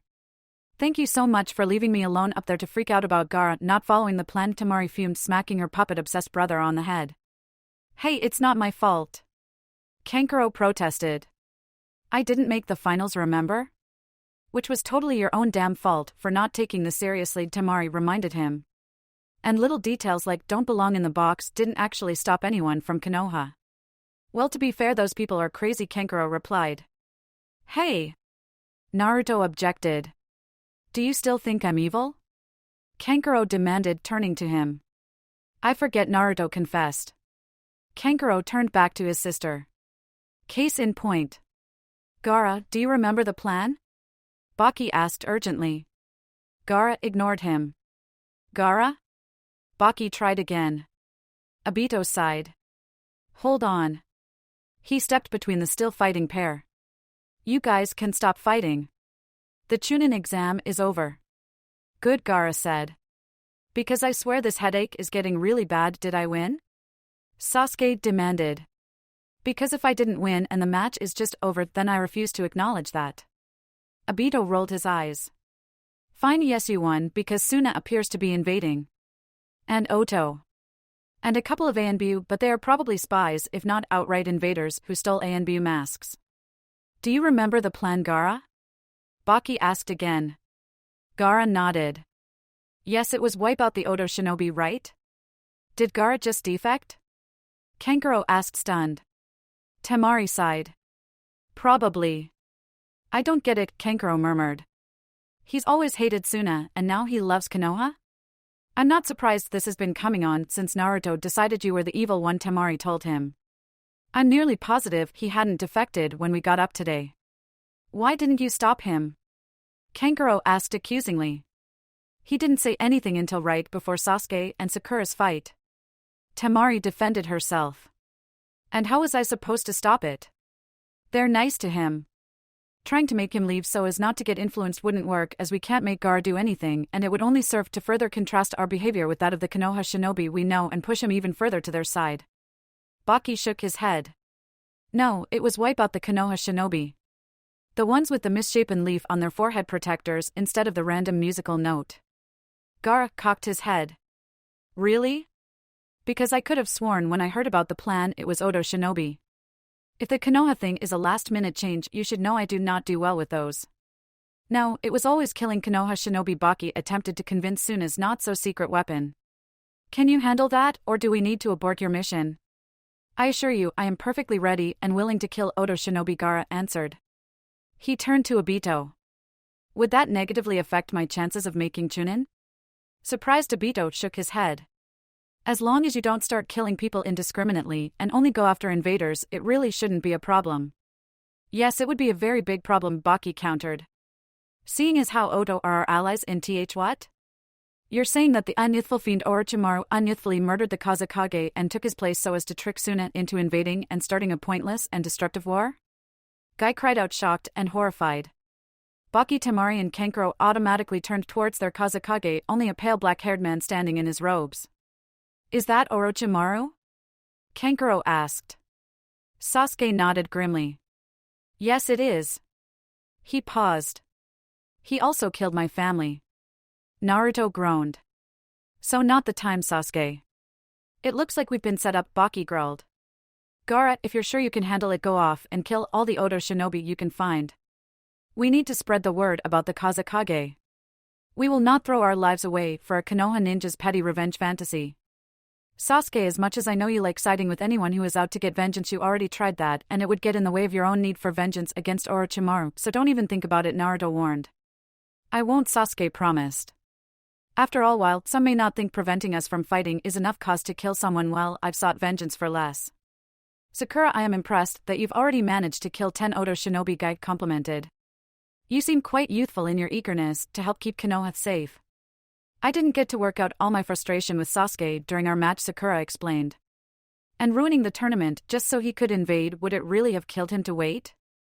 Now I'm going to have to deal with a pair of pissed-off preteen boys. I am not really sure that I can properly sympathize, as the adorable Lee and Niji are not really ones to get pissed off, Guy told her. But whatever helps you keep our home safe. If it's true about Orochimaru, then do you think Hokage-sama be okay? This is really serious. He survived raising Naruto with his sanity more or less intact, didn't he? Sakura replied with a grin. That's not a task for the faint of heart. And besides, he's the Hokage, the leader of the village of Konoha. He's not going to go down easily. Okay, we woke up the others, Kiba announced, running back to them, followed by Ino, Choji, Hinata, Shino, and Team Guy. You mean, I woke them up, Shikamaru corrected lazily, making his way back as well. I helped.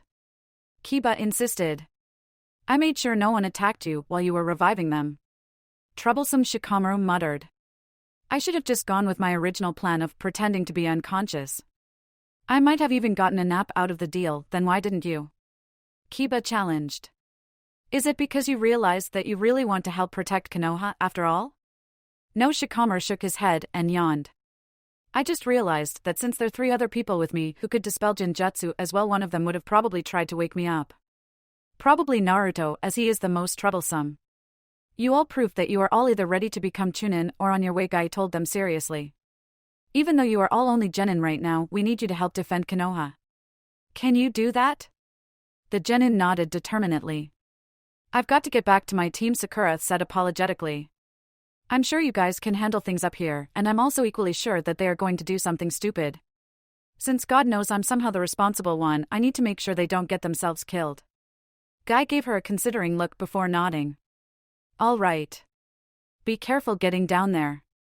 Now the rest of you listen up. I must confess Orochimaru said I would so rather be facing the Sandaime so I could kill him for his betrayal. His betrayal? Minato couldn't believe it. You were the one who was experimenting on not only Konoha citizens, but children. Babies even. I should have been Hokage, Orochimaru growled. He took away my rightful position. I can't blame Jiraiya, I suppose, for wanting his student to become Yondaime. That was his goal since before I met him. Tsunade I might need later, so I can't seek vengeance on her. You though if it weren't for you Sarutobi-sensei would have had no choice but to choose me. And what then? Minato shot back. You would have destroyed us in your mad quest for power. Maybe not, Orochimaru said dismissively. I didn't come here to talk about the past. Could have fooled me, Kakashi muttered. I may not have the ideal battleground, but I still don't want any interference. Now my sound 4 put up the barrier. Orochimaru ordered. Minato glanced reflexively around the Kage box only to see that the shinobi with Orochimaru lay on the floor unmoving. Why aren't they putting up the barrier? Orochimaru demanded. Itachi killed them 10 minutes ago, Kakashi informed them sounding bored. He would have helped, but the younger shinobi seemed to have it well under control, and it seemed kind of poetic to have Itachi killing the ones who had in another life tempted Sasuke away from the relative safety of Konoha and towards training with the seriously disturbed Orochimaru and eventually ending up with the Akatsuki. Itachi had always been better at silent killing than he had anyway. Maybe if you were less caught up in your little grudge match you might have noticed. It doesn't matter, Orochimaru decided finally. I'll kill you either way. Minato responded with a decidedly hostile shuriken Kage Bunshin no Jutsu. One shuriken became dozens and were all flying straight towards Orochimaru. He couldn't possibly avoid them all. Orochimaru clapped his hands together and asked, Have you seen my Kuchio Seto Tensei? It took ages to master, but I consider it well worth my time. It may have taken some sacrifices, but their uselessness failed me anyway, and maybe now we can show Sarutobi-sensei just which one of us deserved the title of Yondaime more. A coffin sprang up in front of him.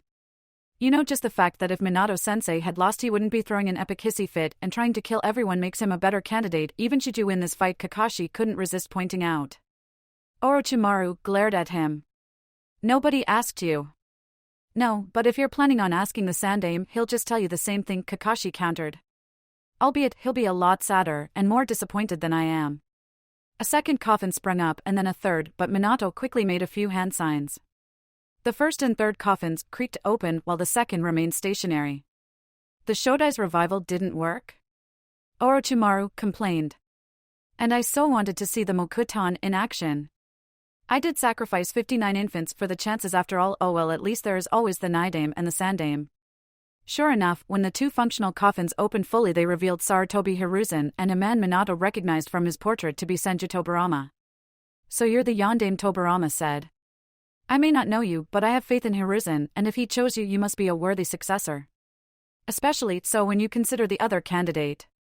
He shot a disgusted look at Orochimaru. Orochimaru snorted.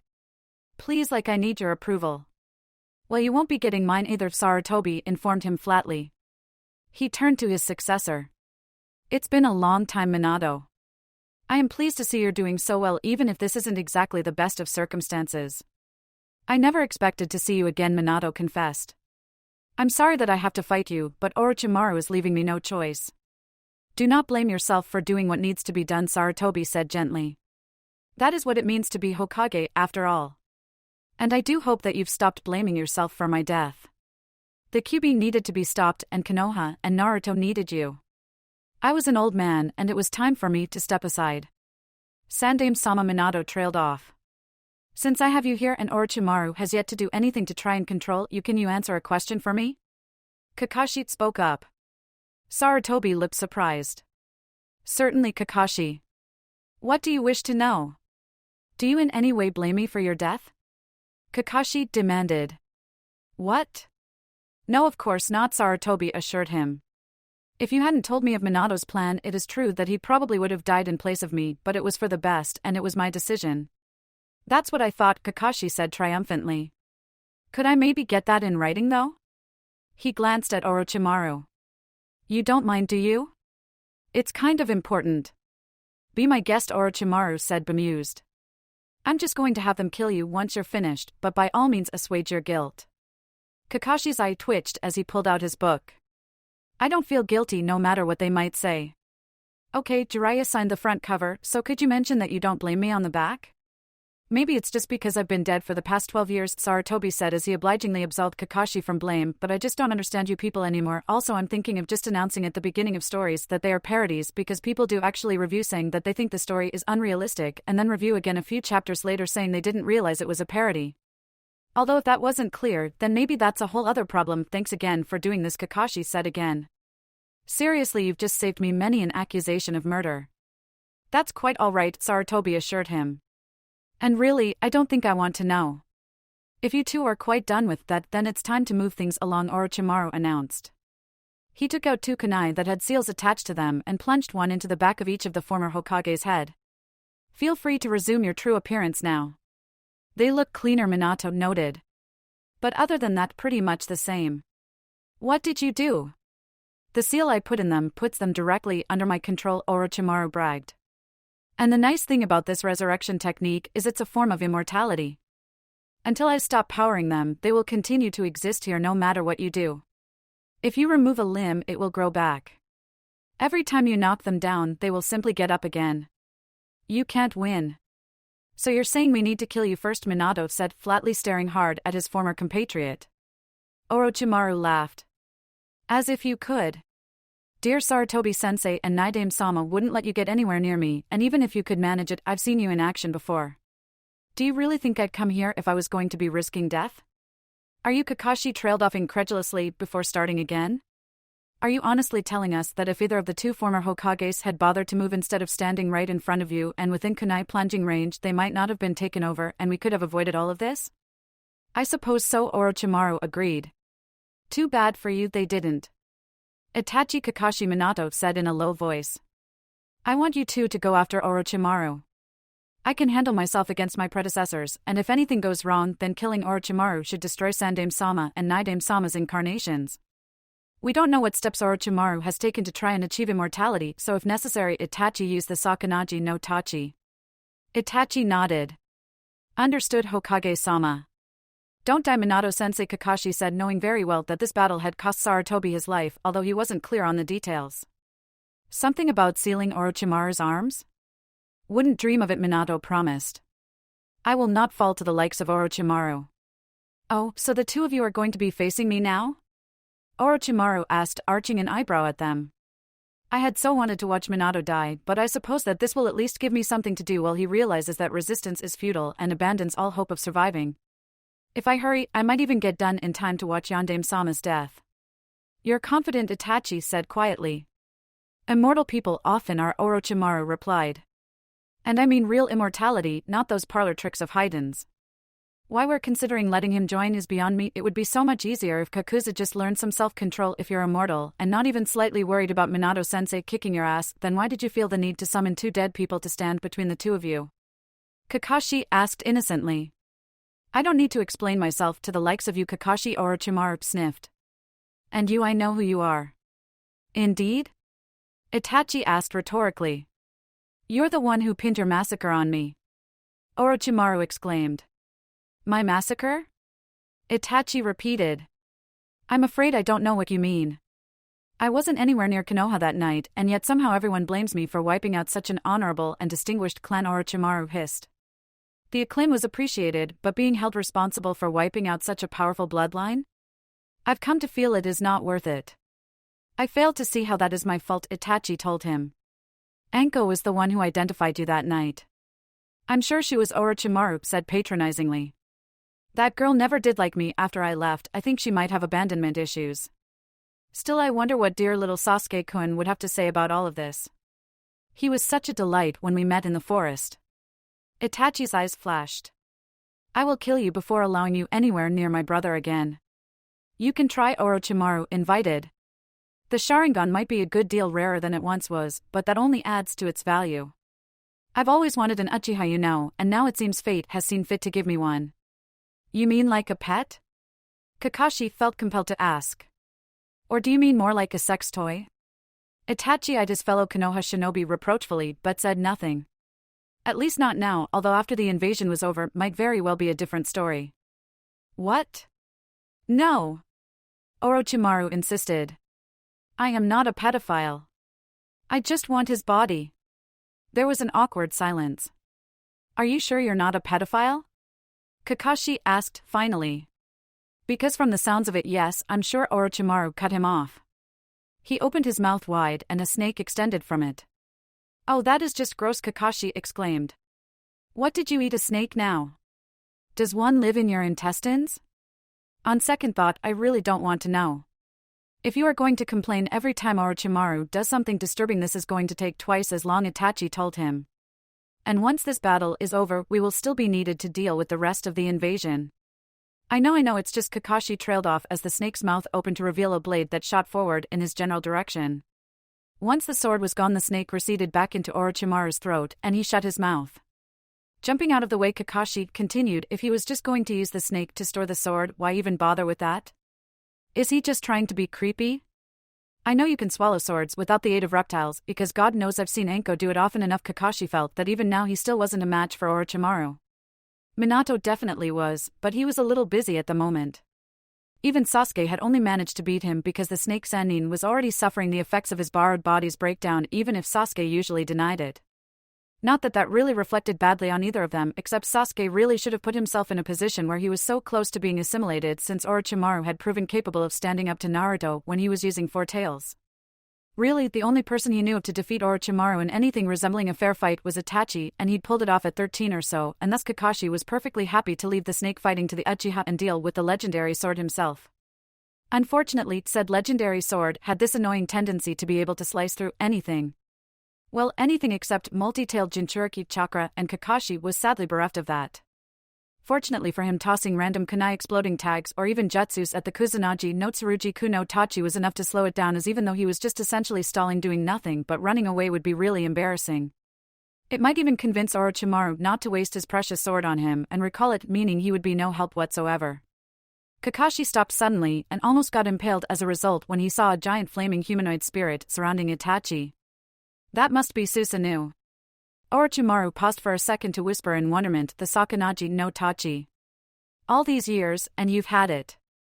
I knew there was a reason I hated you. Almost before Orochimaru finished his odd declaration, Susanoo stabbed him with the Kusanagi's perfect counter. Almost immediately, Orochimaru seemed to melt into the sword.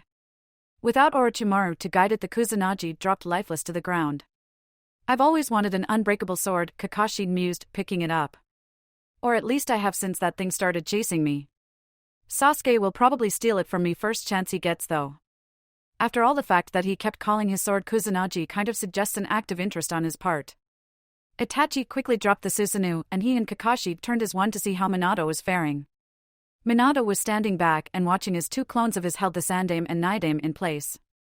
An arm was extending out of each clone's abdomen and into that of each former Hokage's. Sorry, Yandaime-sama, the Nidaime apologized, a wry smile on his face. We've caused a lot of trouble for you. You're doing a great job, Minato Sarutobi said gently. I knew made the right choice. I'm sorry, the Minato watching the exchange told them. Rest in peace. With that, the arms pulled the souls out of the two dead leaders, and they collapsed onto the ground in a pile of ash and former sound shinobi. Such disregard for the lives of his followers, Minato said ruefully, shaking his head. Hey, if Sandaime-sama's soul was basically eaten by a Shinigami and then Orochimaru brought him here, does that mean Orochimaru inadvertently essentially saved him from eternal suffering? Kakashi wondered. Minato cocked his head. I don't know, that would be incredibly ironic if it were the case. So Orochimaru's gone? Itachi nodded. Yes, Hokage-sama. I sealed him with the Sakanagi no Tachi. I was unaware you could use clones for sealing of that sort. Minato nodded. For people, yes, if you have enough chakra. For Bijou, they are too powerful for that and need a living sacrifice, or we all could have been saved a lot of trouble. I should have known that Orochimaru would prove useless, a cold voice remarked. Kakashi spun around to see Madara looking very much like his avatar, Toby cosily leaning against a wall. But still, his fanatically devoted cannon fodder helped make this invasion possible. Madara, Itachi said finally. Why, hello, Itachi. Madara greeted cordially. It's been years, hasn't it? I don't believe I've seen you since the massacre. You forgot about our deal, didn't you? I help you brutally murder every one of our brethren save little Sasuke, and you join me at Akatsuki. Things changed, Itachi replied. Orochimaru was blamed, and I did not have to leave. Be that as it may, Itachi, a promise is a promise, and I really would have thought you'd have been raised to respect that, Madara mock lectured. Still, it's not too late to join me. I will never betray Konoha, Itachi declared. We shall see, Madara said, sounding amused. Kakashi Minato said quietly. Leave this to Itachi and I. What? Kakashi protested. But go find Naruto, Minato ordered. Sakura and Sasuke are probably with him, and knowing them, they're probably getting in over their heads. Keep my son alive, Kakashi. Reluctantly, Kakashi nodded. Don't make him an orphan, Minato-sensei. And God knows the last thing Sasuke needs is to lose more family members. You know, for an invasion, this is really kind of boring, Sasuke complained as he cut down yet another Odo shinobi. They had to face a few Suna shinobi earlier in the fight, but the message that Orochimaru had betrayed them and killed their Kazekage seemed to have spread through Suna's ranks at this point. It may be a little monotonous since we're just facing grunts, Sakura acknowledged. But you can't honestly say you're bored. Did I mention that when that man was trying to see how close I was to be ready to get possessed by him, he had me fight 100 Odo shinobi, and I took them down without killing any of them or getting a scratch on me? Sasuke asked. That's great, Sasuke. Naruto beamed. Sasuke shrugged. Not really. I mean, these were maybe Chunin-level shinobi I'm talking about. Do you remember when Shikamaru made Chunin? Granted, he was brilliant, but if you stayed out of range of his shadow, he was not much of a challenge back then. He did pretend to be unconscious so he wouldn't have to do anything during the invasion, Sakura conceded. True, Naruto admitted. But actually, I was talking about how great it was that you didn't kill them. Even if they were Odo shinobi and thus evil by default? Sasuke asked innocently. Naruto hesitated before nodding firmly. Even then. You know, from what I can tell, Naruto, most of the Odo shinobi were just as messed up as Sasuke, Sakura pointed out. So when I see Orochimaru, I think of, well, a lot of things, really none of them positive. But one of those things is a Pied Piper. Most of those children didn't really have caring friends and a great support network should they have ever chosen to utilize it like Sasuke, but other than that it was pretty much the same situation. Naruto groaned. Don't make me start seeing them as victims, Sakura. You're going to make me compelled to save them all. Sasuke snorted. As long as Orochimaru's alive for them to obsess over, you can't save any of them. Then it's a good thing Itachi just killed Orochimaru, huh? Kakashi asked, shining over to them. I know Itachi's insanely awesome and all, Naruto said confused, but I thought Orochimaru was kind of, immortal. By killed, I meant sealed away for all eternity, Kakashi amended. Much better than when Sasuke tried to seal Orochimaru inside of him. God knows what would have happened had Itachi not been there when he broke loose. I had it under control, Sasuke claimed. So Orochimaru's gone, huh? I would have liked to have been there, but I suppose I already beat him and the Susanoo is the most effective way of getting rid of him. He did use the Susanoo, didn't he? He did, Kakashi agreed. And right now he and your father Naruto are facing Madara. Sasuke's head snapped up. Where? You're not going off on another suicide quest, Sakura said firmly. Let the two insanely powerful shinobi deal with it. You'd just get in the way. I promised I wouldn't go looking for him, but he's here now, Sasuke burst out. And he's fighting my brother. You can't expect me to do nothing. I can, and I do, Kakashi said seriously. Either of them would kill me if I let you guys anywhere near that fight. Killing him once was not enough, Sasuke growled. Madara did do everything in his power to get your clan wiped out, Naruto agreed. But you aren't the only one who suffered because of that decision. Let Itachi get vengeance this time, okay? But he doesn't even want vengeance. Sasuke protested. Him helping to kill Madara would still be avenging the Uchiha, Naruto insisted. Sasuke thought about it for a long, terrible moment where his teammates were left wondering if they'd need to incapacitate him so he'd stay out of a fight he was nowhere near ready for and what to do with him if they did. Finally Sasuke spoke. Fine. But I'm going to need to kill something in the next 2 minutes, or so help me. There was a dark chuckle a few feet away. Now isn't that a man after my own heart? A quick glance showed the speaker was Kisame. Sasori and Kakuzu were standing with him. So the Akatsuki was there after all. What are you guys doing here? Naruto demanded. I didn't think village destroying was your style. It's not, Kisame agreed. But nothing wrong with having a little fun while on a Jinchuriki hunt, is there? Our sources say that you are one of our targets, little boy Sasori said from inside his puppet armor. Namikaze Naruto, host of the QB, correct? Naruto glared defiantly. Just try it. Oh, we intend to, Kisame chuckled. He stabbed the ground suddenly with his sword. I hate snakes, he said by way of explanation. They remind me of that snake. What is this? Guy asked, appearing on the scene by way of kicking Kisame in the head. 3 members of the fiendish and most unyouthful group that Orochimaru belonged to are ganging up on my most hip rival and his youthful students? I'm not your rival, Kakashi insisted, but as per usual Guy seemed not to hear him. Excessive youth really did seem to give you selective hearing. Kisame climbed to his feet. And what the hell was that? You come out of nowhere and kick me in the head. Isn't that unyouthful or whatever? No, Guy said cheerfully. That's my way of saying that I will youthfully take you on to give my comrades a better chance. Be careful, Sakura cautioned. His sword absorbs chakra. Guy instantly reverted to his trademark good guy pose. Then it is a good thing that I intend to get through this fight using only taijutsu. You see, Lee? This is a perfect example of when it is not only possible but in fact comes in handy to not rely on chakra when you fight. Yes, Guy-sensei. Lee cheered from some trees a good way off. The other genin who were left with Guy were standing with him. And stay out of the way, Guy added. It would be most unyouthful if one of you were to be injured in this most youthful fight. Fine by me, Shikamaru agreed, sounding almost pleased. This whole invasion is far too troublesome for my tastes anyway. Witnesses, Sasuke muttered, looking murderous. Of all the times for us to have witnesses, they pick now to show up. At least we don't have to fight, Kisame whispered Naruto. I think I only fought Kisame once and got my ass kicked while Guy defeated him twice. Besides, what do you want him to do? Take his fight and his charges and out of hearing range? That would be nice, Sasuke nodded. Yes, that is exactly what I want.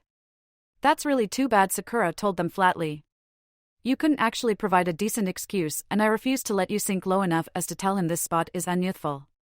All right, Kakashi said loudly to get their attention before dropping his voice back down to let's not let our enemies hear everything we're doing levels. Naruto and I have fought Kakuzu before and Sakura has bested Sasori. I know you had Chio with you last time and as his grandmother was bound to be a great help, but at least you'll have Sasuke with you. Can I trade him for Naruto? Sakura asked immediately. What? Why would you want Naruto? Sasuke demanded indignantly. Sorry, Sakura, Kakashi apologized. We kind of need Naruto against Kakuzu because of his upgraded Rasengan. Not to mention my debilitating fear of puppets, Naruto chimed in. Don't tell me you've forgotten about that already? Then can I switch? Sakura changed tactics. Or I might be able to do this alone. Oh come on, Sasuke said, impatiently rolling his eyes as he dragged his teammate off to face Sasori. So you two are my opponents, huh? Kakuzu asked rhetorically. Hatake Kakashi, I haven't checked, but I'm willing to bet that you have a huge bounty on you. I look forward to collecting it. And you Jinchuriki, try not to make me kill you because otherwise our leader will be most displeased. You Sasori, Kisame, Orochimaru, Tobi, Kakashi listed off. That's at least 5 members of the Akatsuki here today. You can't possibly all be here for Naruto. No, Kakuzu admitted. Tobi really wanted to come and there was no persuading him otherwise. God, I hate him. Kisame called over, looking up from his valiant attempt to behead Guy. It's like he doesn't have an off switch, I swear. Why couldn't I have a quiet partner? I shouldn't be the stoic all the time, it's not natural. It's because you are so unyouthful, Guy explained as landed a well-placed kick on Kisame's chest and sent him flying. And this whole thing was Orochimaru's doing, so Sasori had to come, Kakuzu admitted. And I am here because there was a rumor that Shikaku is here as well. Know anything about that? Not a thing, Naruto lied. And trust me, I'd know. I have Jinchuriki senses. If you all seem to have partners, where's yours? Kakashi asked, looking around warily for Haiden. Kakuzu shrugged. Damn kid wouldn't shut up, so I killed him about 20 minutes ago. Let me tell you, Tobi is so lucky our leader won't let him be alone with me under any circumstances. He stiffened suddenly as a Raikiri-infused punch went straight through him. What? Yeah, I am that awesome, Kakashi said triumphantly before dispersing. The real Kakashi was standing behind Kakuzu with his arm through the ancient missing nin's chest. Kakuzu waited until Kakashi removed his invasive appendage before saying with a smirk, "You really think it will be that easy to defeat me? I wouldn't have made it nearly this long if it were." "Maybe that isn't enough to kill you," Kakashi agreed. "But if landing really should be lethal blows is that easy, this won't take long." "You won't get the element of surprise twice," Kakuzu promised. He ripped off his Akatsuki cloak and unceremoniously threw it to the side. "You may have broken one of my masks, but I've still got 3 more just waiting to tear you apart." He closed his eyes and groaned. "Having trouble over there?" Naruto asked politely. "No, I think I'm doing fine," Kakuzu replied. "You won't be though." At that 4 hairy masked creatures burst forth from his back and landed behind him. The one that Kakashi had hit promptly fell over and died, but the other 3 looked quite impressive if a little gross. One of the masks opened its mouth and a beam of blue at Naruto, who quickly jumped out of the way. A second mask fired yellow at Naruto the moment he landed, and it hit him head-on. "Ow," he complained. "Hey, what's with the extra hating on me? Kakashi's the one who broke your stupid mask, monster. You can take more damage than I can," Kakashi pointed out. "That doesn't mean I want to," Naruto returned. The red mask took that moment to fire a burst of red a few feet in front of it. The red of course turned into fire that raged quickly in Kakashi's direction. "Thank you so much for that," Naruto, Kakashi said dryly as he rushed to escape the flames. "Hey, don't look at me." "Kakuzu did it," Naruto defended. "You gave him the idea," Kakashi accused. Naruto crossed his arms. "Oh please, he's a missing nin that's practically as old as Madara. I'm sure he's picked up a few good killing people idea on his own. You know, before I was even born. We still have to destroy 4 more hearts before we kill him," Kakashi reminded Naruto. "I'll do what I can with Raikiri, and then you need to handle the rest, but you can't slip into Sage Mode, so be careful." "I will," Naruto nodded. "But why do we have to take out his hearts? Why can't we just destroy his lungs or his brain or something? I'm pretty sure he only has 1 brain." "That might actually be a plan," Kakashi said, sounding surprised. He glanced quickly at Kakuzu. "I don't think he heard us, which is good, or that would never work. Since you've just been sitting here watching and are far better with Kagebushin than I could ever hope to be, I'll continue playing by his rules, and you try and use a clone or 2 to sneak up behind him and blow his head off." "Okay," Naruto nodded. "It would be really helpful if you could make sure that he was looking in the opposite direction so he can't see what I'm doing in his peripheral vision, and I'll make sure to mask my clone's chakra." "Make sure you aim for the brain," Kakashi ordered. "He may have more lungs on him, and you're living proof that a destroyed lung is not necessarily a death sentence. And you have to destroy the brain, not just remove his head, because if the stitches on his neck are any indication, he's been there, done that, and came through just fine." Kakashi shunshined over to behind Kakuzu. "Don't tell me you've fallen asleep on me. Seriously, I know you're old and full of old pride or whatever, but when you can't stay awake for your matches and those matches don't involve Shikamaru, it's really time to consider retirement."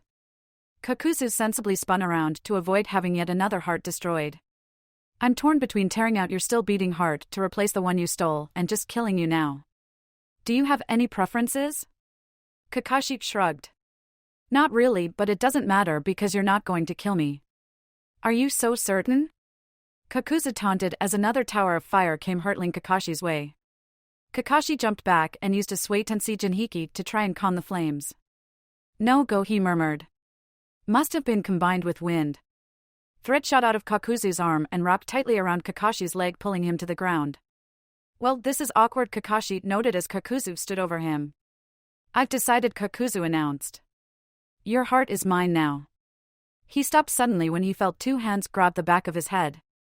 Naruto released a Senjutsu Raisin Rasengan at point-blank range. The 3 remaining mask monsters jerked and fell over unmoving, and Kakuzu himself was missing the top third of his body. "I think I got him," Naruto said with a smirk. "Damn it, Naruto. I was right there," Kakashi complained as he pushed himself to his feet. "Seriously, I could have been killed. And what did I tell you about using Sage Mode?" "Sorry," Naruto apologized, allowing himself to exit Sage Mode. "But I wasn't sure the Rasengan would be powerful enough, and the Futon Raisin Shuriken is too loud. He would have been on the alert, and I may not have been able to hit him. But now people will be able to sense you use that chakra, and if nobody else, Jiraiya is going to realize what that means and have a lot of questions for you about how you managed that without going to see the toads," Kakashi pointed out. "You know, considering I just saved your life, you could be a little more grateful," Naruto sniffed. Kakashi rolled his eyes. I could have handled it. And now we have to deal with telling people about us. So? Naruto shrugged. We probably should have from the beginning. Kakashi sighed. You and the others can claim you were taking your cues from me, but I have to explain why I couldn't be bothered explaining this for the last 15 years. Sucks to be you, Naruto said flippantly. Your empathy is touching, Kakashi said sarcastically.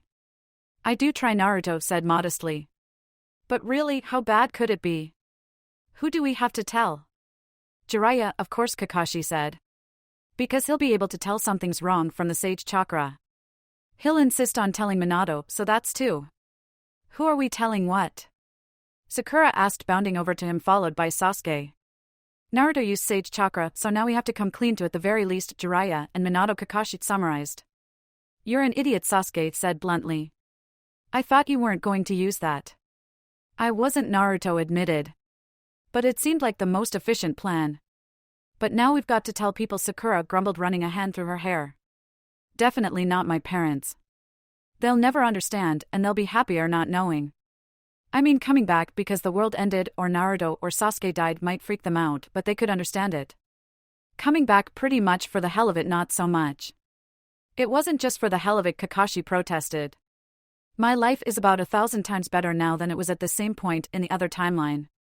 Mine too, Naruto was quick to agree. And mine, Sasuke added. Well, I was fine with the way things turned out, Sakura informed them. So I couldn't get them to understand. We could lie and say that the world did end, Kakashi suggested. That seems more responsible of us. But then there's always the problem of why didn't we tell anyone if the situation was so dire, Sasuke pointed out. And I don't like lying to my dad, Naruto confessed. And the Hokage to boot. Fine, Kakashi conceded. We'll tell Minato and Jiraiya the truth. Anyone else? It wouldn't feel right not telling Tsunade-sensei, Sakura offered. I mean, she was our Hokage when we left after all, and she's on the council. Any objections? Kakashi asked. When there were none, he continued, okay, that's 3 people so far. Anyone else? We can't tell Obito and Rin, Sasuke declared. They probably wouldn't appreciate hearing that they just died ignobly long ago, and there's no way they'd be able to handle that the Hokage had our family killed via Itachi. But speaking of, he sighed. He's always worrying I'm going to find out the truth and hate him. Even though I really don't want to, I should probably let him know that I forgive him, and I can't do that if he doesn't know. And I suppose that if I'm going to be spending the rest of my life with her, Anko should know too, Kakashi decided reluctantly. So that's Jiraiya, Minato, Tsunade, Itachi, and Anko. 5 people. That sound about right? Yeah, that should be good, Naruto agreed. You do realize that if this inconveniences us in the slightest, we're going to kill you, right? Sakura asked. You can try, Naruto told her. But I have an army of Kagebushin and a collection of friends at my disposal, so you all can just bring it on. So you both have finished your most youthful matches? Guy asked, approaching them, followed by his protege. Did either of you capture your opponent, or were you forced to kill them? Kakuzu was an incredibly dangerous foe with a penchant for stealing hearts, so we decided it was best to simply kill him, Kakashi replied. Not to mention it's kind of hard not to kill someone with the Rasengan, Naruto added. And if we were to try, it would have involved a lot of unnecessary attacks on poor disturbing masked creatures. We might have tried to capture Sasori alive, Sakura said. But it was difficult to get near him due to his use of highly potent poison, and so Sasuke eventually just used Amaterasu on him. To be fair, Sasuke defended. He was apparently an actual puppet, and I had no way of knowing that. Oh, was he? Naruto asked, shivering. Good thing I fought Masked Guy instead then. The last thing this world needs is sentient puppets. He paused. Well, the second last thing. The actual last thing we need is more revenge-obsessed morons, but that goes without saying, right, Sasuke? I quite agree, Sasuke said with a nod. Morons ruin everything. I was more talking about the vengeance part, Naruto corrected. You know, given that you were using the freaking Amaterasu, I think it would have burned him alive even if he hadn't turned himself into a puppet, Sakura pointed out. But he wasn't, so I didn't, Sasuke countered. How did your fight go, Guy? Kakashi inquired, hoping to forestall an argument about semantics. It was most youthful, Guy answered, as if it could have possibly been anything else. He seemed a little unsure of what to do since his sword could not absorb the chakra I was not using, and he ended up summoning a lake in the middle of our battle, but my youthfulness carried the day, and I knocked him out and tied him up. I have never been so inspired before in my life. Lee exclaimed. I now see beyond a shadow of a doubt that working without chakra is not only possible but can be an advantage. It all depends on how hard you work, Guy agreed. And I know you, my adorable student, will work harder than anyone. Turning back to Kakashi, he continued, since the other two are dead, Hokage-sama can have Kisame interrogated after this is all over. Good plan, Kakashi replied. Now let's go finish ridding the village of Oto shinobi. Naruto. Minato called upon, seeing his son. The invasion was over, and the ninja that were not too gravely injured were meeting back in the ruins of the stadium. Hey Dad, Naruto greeted with a grin. The rest of his team was standing back a few feet trying to pretend they weren't eavesdropping. Did you kill the bad guy? I did, Minato acknowledged. And unlike most cases, this time I can objectively and diplomatically declare him the bad guy. Yet Sasuke really wanted to go fight him once Kakashi said you were facing Madara, who apparently hated his family and abandoned them a long time ago. We wouldn't let him, though, Naruto informed him, hoping his father wouldn't ask about his hesitation. Minato, who had been glaring at Kakashi for even mentioning that much, relaxed. That's good. He was a very dangerous opponent, and Sasuke would have just ended up getting hurt. We had our own problems to deal with anyway, Naruto continued. Guy was fighting a sushi man, Sasuke, and Sakura took out a possessed puppet, and Kakashi and I killed some masked guy who said he fought the Shodai. Apparently they were Orochimaru's friends that secretly hated him. What? Minato exclaimed, bending down to check his son for injuries. You're not hurt, are you? Naruto dutifully withstood the examination with barely an exasperated eye roll. No, I'm fine. Kakashi made me stay back while he did all the fighting because apparently it was dangerous and he didn't want to get lectured to death about the unyouthfulness of irresponsibility or some other such nonsense. That was okay though, because then I got to sneak up behind him and blow his head off with my version of the Rasengan. Minato looked a little alarmed at that. You literally blew someone's head off? You're only a genin. Well, technically it was more like the upper third of his body, but it's really the same thing, Naruto admitted.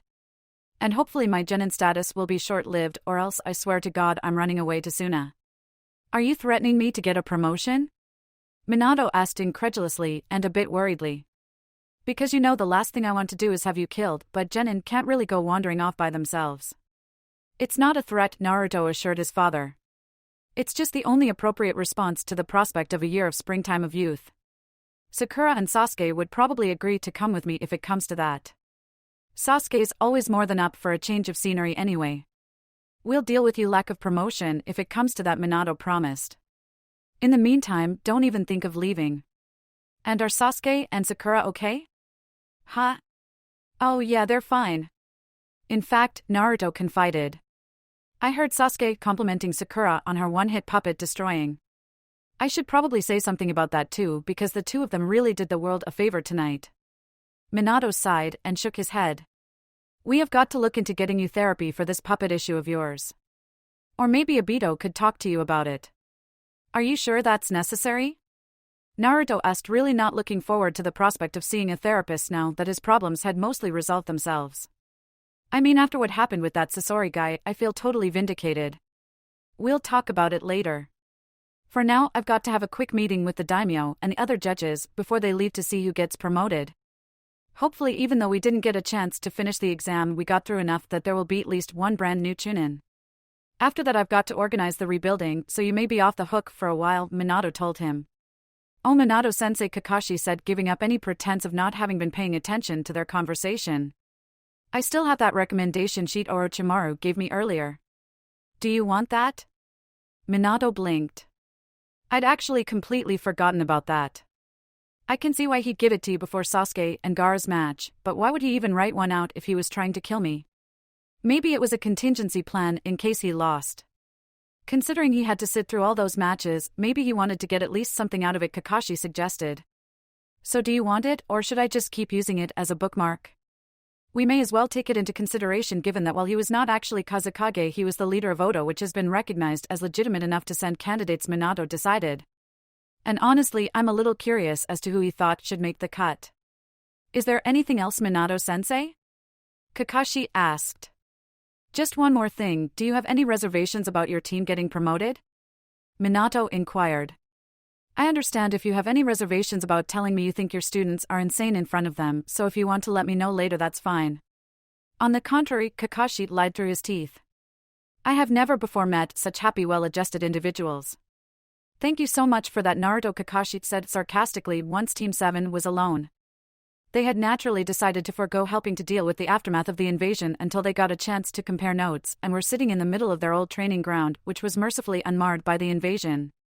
Don't mention it, anyone who's not a revenge-obsessed idiot would have done the same, Naruto replied automatically. But what did I do? You told your father that I told you about Madara. Kakashi reminded him. Yeah, that was kind of a bad idea, Sakura agreed.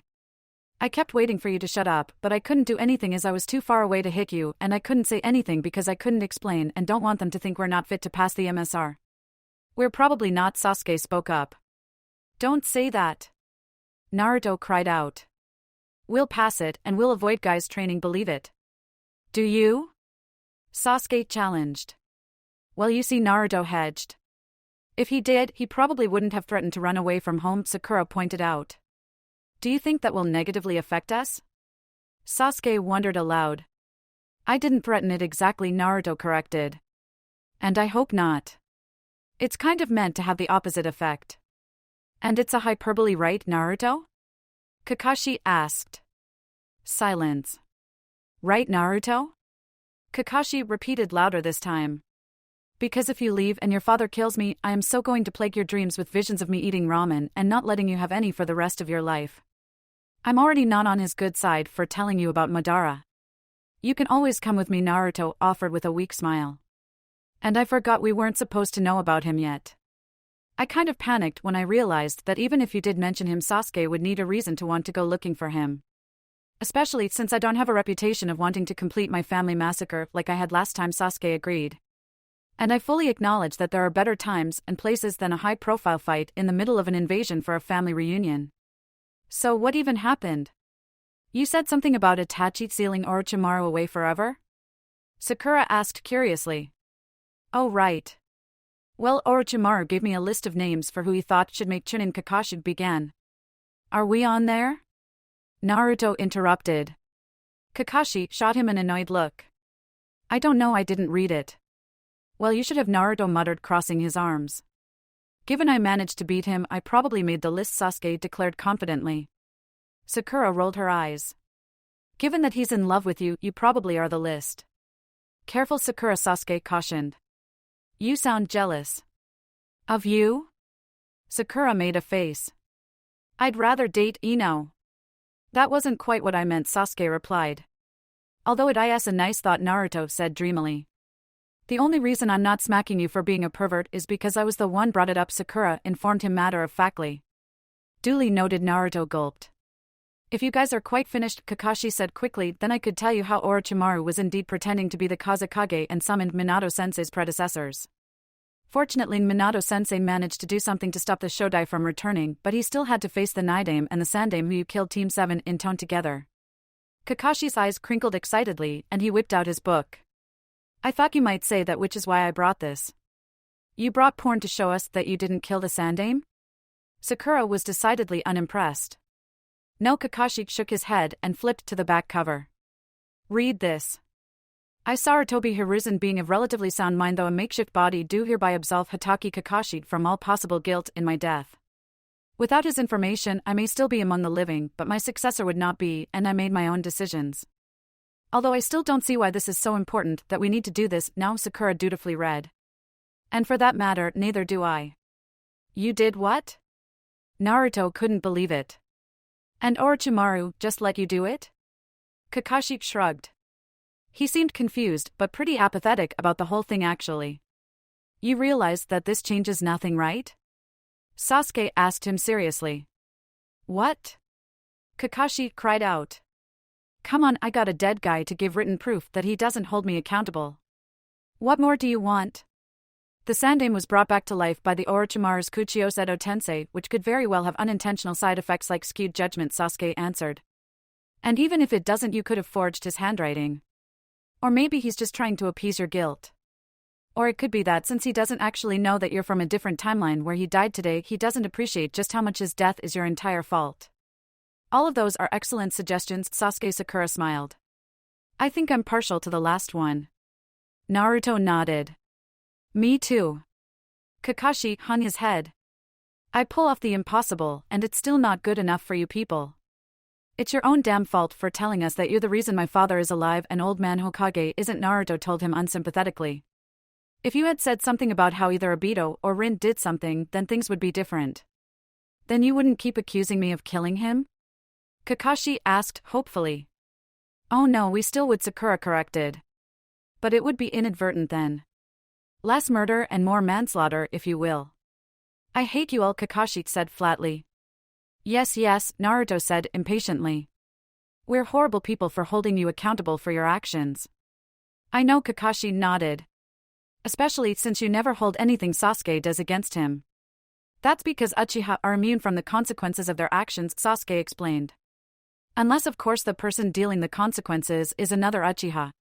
Ain't that the truth, Sakura muttered. But seriously, get on with it. Alright, Kakashi agreed reluctantly. Minato took on the Nidaime and Sandaime and managed to seal them away via shadow clone sacrificing while Itachi used Susanoo on Orochimaru and I was distracting Orochimaru's sword. You mean this sword? Sasuke asked, holding up Orochimaru's Kusanagi sword. What the when did you take that? Kakashi demanded. A while ago, Sasuke replied unhelpfully. Why? Kakashi pressed. Sasuke shrugged. Suigetsu got me into the habit of sword collecting, he said by way of explanation. Anyway, I also took Kisame's, but that's rather bulky and he may want it back at some point, so I'm hiding it in a storage scroll until everything's settled with him. Naruto started laughing. You had to fight against a sword? Hey, you got your ass kicked by Kisame's, Kakashi shot back. So? Naruto didn't see the relevance. It stole chakra. You also got your ass kicked by Orochimaru while you were transformed up to 4 tails, Kakashi continued. Naruto made a face. Point.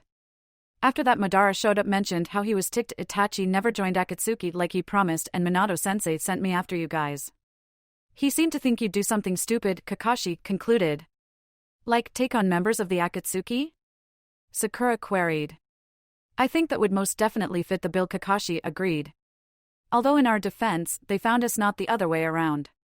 And we won, Naruto felt compelled to add. That's very important.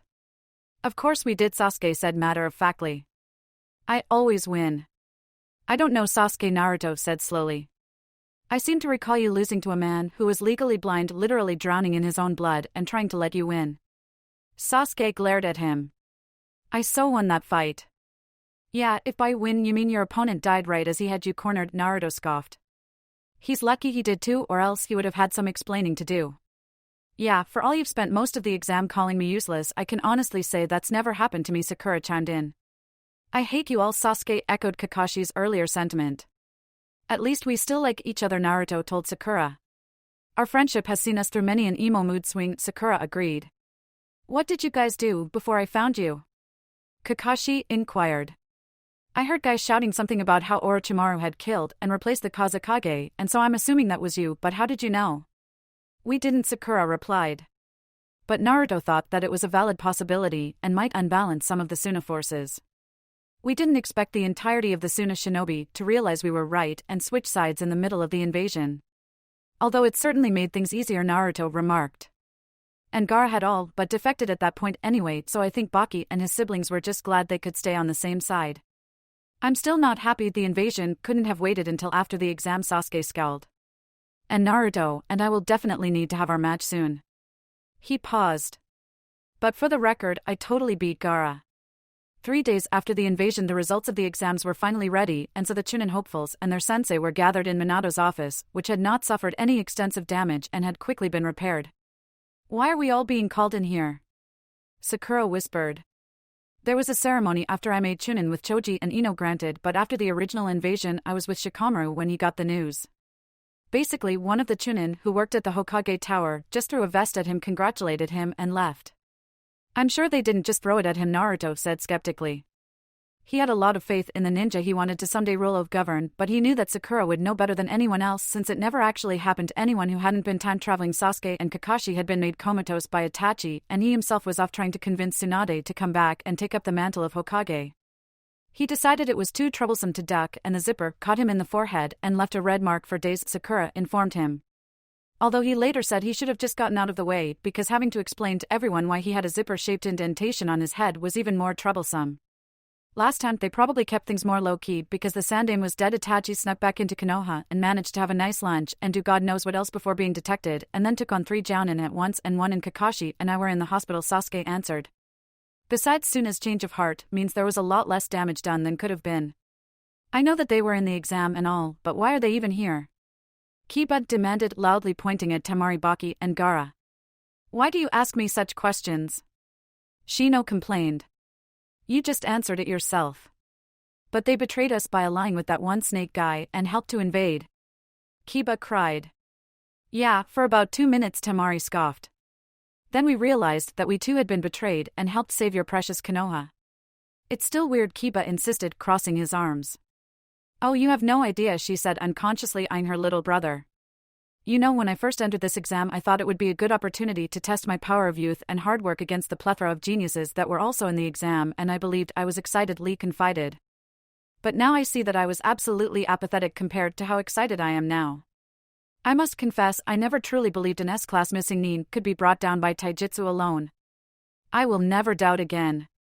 Oh great, Niji groaned. Just what he needed. More enthusiasm. If Tenten weren't on my team, I would seriously consider joining ANBU, I really would. Lee. My adorable pupil. That's the spirit. Guy called out, overwhelmed, tears running down his cheeks.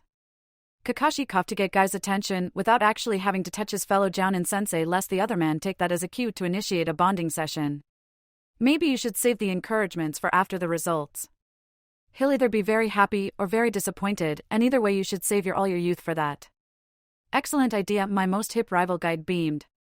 I've been meaning to ask though, did you see whatever became of Kisami's sword? Ibiki thought it might come in handy during the interrogation. His sword?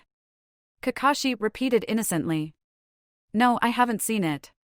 Is it missing or something? So you're telling me that Shikamaru has designed a foolproof plan to get out of doing any more D-rank missions, and you intend to use it right after things get back to normal around here? Kurine asked enviously. Trying to sound casual, she continued, well, don't hold out on me. Sorry, Kurine, Asuma apologized, not sounding very sorry at all. But it will only work the once, and Shikamaru barely felt it was worth his time to come up with one plan to get Team 10 out of it. I don't even want to know what it would take to get him to come up with another one, although you are of course welcome to try. Why do you want to know about real estate in Konoha? Baki asked, confused and a bit apprehensive. Gaara had always been strange, but before they had left Suna at least he'd been fairly predictable. I am attempting to broaden my horizons, Gaara replied shortly, his plans of purchasing a vacation home left unmentioned. His fellow Suna shinobi were already concerned about his fondness for Konoha, so no sense worrying them until it was too late for them to interfere. Why do I even need to be here? Shikamaru wondered. It's so troublesome. Couldn't someone have just given the vest to Asuma or something? Given your sensei's concern over me violently attacking you and your teammates, I feel obliged to warn you that if you make Chunin with that attitude, and I don't, we will have problems, Temari warned. Violent ones, I presume, Shikamaru yawned. How troublesome. There was a flash of yellow which heralded the arrival of the Hokage. Sorry, I'm late, he apologized. I had to assure some concerned citizens that there was very little chance that Orochimaru has some leftover summons running around, and therefore it is quite unnecessary to kill them all. While I myself have never been fond of snakes and can understand the desire to see them gone, who knows what kind of ecological issues it would cause in the future. Minato took a deep breath and pulled an envelope out of a pocket on his vest. Is everyone ready to hear the results? Various murmurs of assent confirmed that they were. As Minato took the paper that presumably held the names of the new Chunin out of the envelope and unfolded it, he said, now remember, every one of you showed very clearly that you have the potential to one day achieve Chunin, even if you do not achieve it here today, so my advice to you is to not give up, train hard, and work through some of your personal issues. I promise I will convince you that fate does not control your life if it is the last thing I do, Niji. Lee vowed. Niji closed his eyes tightly but did not respond. First from Suna, I am pleased to say that both Temari and Gaara have qualified to be Chunin, Minato began. Kankuro's going to kill us, Temari grinned. He can try, Gaara replied succinctly. He should have taken his match more seriously anyway, Baki noted. Perhaps this will convince him to do so in the future. Underestimating opponents is the fastest way to get killed during a fight. From Team 9, Lee has advanced to Chunin, Minato continued. Team 9? Naruto echoed, puzzled. I thought they were Team Guy. Sakura rolled her eyes. It's like how they started calling up Team Kakashi when we reformed our team. I've never heard them called Team 9 before, but I guess they had to have been assigned a number, and the fact that a Team 9 was active would explain why we had a Team 7, Team 8, and a Team 10 in our graduating class. And does it even matter anyway? Sasuke cut in. Well, no, Naruto conceded. But since when has a lack of relevance ever stopped me? Lee meanwhile was crying. I passed? You did it, Lee. Guy cheered. The flames of your youth are burning brightly indeed. He stopped as he remembered he had another student in the room that did not pass. I'm sure you'll make it next time, Niji. You are very talented. Niji didn't look at him. Sakura and Naruto flinched. Oh god, do you think you got him over his fate issues just to develop a bad case of Sasuke-ism? Naruto asked frantically. Sasuke raised an eyebrow. Sasuke-ism? Naruto nodded. Yeah, a refusal to talk combined with a deep and abiding hatred for happy people and an insatiable appetite for vengeance. Sasuke rolled his eyes and hoped Naruto didn't actually use that term on a regular basis. Then again, knowing Naruto, who knew? He even names his insistence on counseling his opponents. What does Niji have to seek vengeance for anyway? Didn't Kakashi save that one relative of his he had been angsting about? Oh, I don't know, Sakura deadpanned. Being born into the branch clan, having Guy and Lee on his team, being subservient to Hinata because his father was born a few minutes after his uncle. His father might not be dead, but I can think of a few reasons he might have issues. From Team 10, Shikamaru is now a Chunin. Minato pressed on despite the frequent interruptions from people who couldn't wait until he got through 8 candidates. I did? Shikamaru asked. Does that mean I'm going to have to do anything? Because if it is, then no thanks. You can't turn it down. Temari insisted. Honestly, why are you even a shinobi? I thought it would be less troublesome than being a civilian, Shikamaru replied. Although now I suspect I may have been mistaken. All those years at the academy when I refused to graduate early were excellent for napping and cloud watching. I'm actually starting to feel sorry for that one girl I beat, Temari remarked. She was on your team, wasn't she? Don't bother, Shikamaru replied, inclining his head slightly to confirm that Ino was indeed on his team. She's still seeking vengeance. I know, Temari said grimly. She's tried to jump me twice since the invasion. It's really a good thing Sakura's such a good medic. Or maybe not so good, as once she's fine, she starts looking for me again. Oh, thank God. Asuma cried out. After all the problems this exam has caused, I don't know how I would have talked him into taking another one. From Team 8, Kiba and Shino have moved up to Chunin, Minato announced. That is so awesome. Kiba exclaimed. He stopped as something important occurred to him. Wait, does Akamaru get promoted too? Minato looked taken aback. I suppose so. Is your dog actually a shinobi? He scored better than half the class on the graduating exam, Kiba said defensively. And no, there's really no point asking why he even took it, because I don't know. He just wanted to. This is good news indeed, Shino declared. Okay, all this waiting around is killing me, Sasuke muttered. If Kiba passed and I didn't, I'm joining you on your trip to Suna, Naruto. And finally, from Team 7, Sasuke, Sakura, and Naruto all passed, Minato concluded. Tsunade owes me 500 Ryo. Kakashi cheered. And I've officially trained the most talented team since the Sannin themselves. Well, at least Tsunade's winning streak is broken, Kurenai commented. Last time she won, we got invaded. I guess we don't need to run away to Suna after all, Naruto said, pretending to be put out. You were planning on going to Suna if you didn't make Chunin? Gaara asked, wide-eyed. Kind of, Naruto admitted. But don't worry, we'll still come visit. That's really not necessary, Temari told him with a slight wince. But if you insist, make sure not to bring Shikamaru with you. He won't agree to make the trip until his hormones demand it, Naruto said cheerfully. Hopefully it will go better than our first trip to Suna, Sakura said, crossing her fingers. From what I've heard, it would almost have to, Sasuke remarked. Have I ever told you that you're the best sensei that's ever lived? Kakashi asked later that afternoon when it was just the two of them in Minato's office. Because either way, I feel it would be remiss of me not to mention it again. You might have a few times since you made Jounin, Minato told him, sounding distinctly amused. Increasingly often since Naruto was born. Well, it's still true, Kakashi declared. So why not say it? You're just pleased that all of your students made Chunin, which hasn't happened in over 40 years, Minato accused. Kakashi shrugged. Maybe. I had hoped it would happen, but things got a little dicey towards the end, what with the invasion and all. Who did Orochimaru end up picking? Or was his note something else entirely? Minato shook his head. No, he did what he said he would, and gave his recommendations. The first name on his list took up half the page, which was Sasuke's. That's a bit concerning, but I think it was just because of his interest in the Sharingan. He also wanted Neji to pass because he is skilled with the Byakugan, Naruto and Gaara to pass because they are Jinchuriki, and Sakura to pass because she held her own against two very powerful Jujutsu wielders. So basically Orochimaru wanted me to achieve the same reputation as a teacher as the professor? Kakashi summarized. Maybe we misjudged him, Minato snorted. I doubt it. Normally we don't have so many people pass, but as I've said from the beginning, this was a very exceptionally talented bunch. I just hope it doesn't cause problems that 7 of the 8 candidates made it through but not Neji. I don't want Hayashi in here complaining I'm being biased. I'm sure he's grateful enough that Neji shut up about fate for 2 seconds to overlook the potential slight, Kakashi assured him.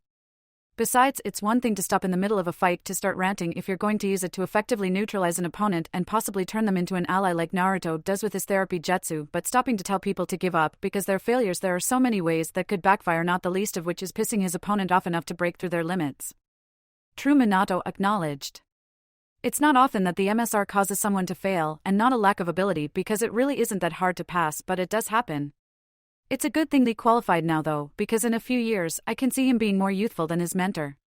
And Shikamaru almost had to pass because, as Asuma said, he is almost absurdly unmotivated, and the best way to counteract that is by forcing some responsibility on him.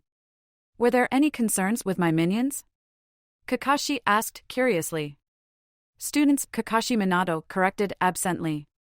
I was a bit concerned with how desperate they were to pass. But then again, I did know what was at stake, and I kind of feel that it's enough that I had a demon sealed into my son. If I force him to deal with Guy every morning until you take pity on him and show up, then no one will believe I don't hate Naruto. And what about everyone else? Kakashi queried. Kiba conversing with his dog was a bit of a sticking point because the dog wasn't a summons that could actually speak, Minato confessed, but it did actually seem to give him information he had no other way of being aware of, so maybe it's just an Inuzuka thing. Besides, I really don't want to start an incident by accusing a well-respected clan of being crazy. Even if they totally are? Kakashi asked. Especially if they totally are, Minato confirmed. There were no real problems with Shino, and even though Temari was initially part of the invasion, she thought it was an order from her Kazekage, so I suppose I can't really hold that against her. As for Gar, he showed signs of the demon inside of him trying to break free during his match with Sasuke, but he did an admirable job of holding it back, and even though his sand coffin seems like it would be an all-purpose move he could use to finish any fight, he had to actually strategize with his sand during his matches. Minato-sensei Kakashi looked unaccountably nervous. What is it? Minato asked, frowning. Is everything all right? Kakashi nodded.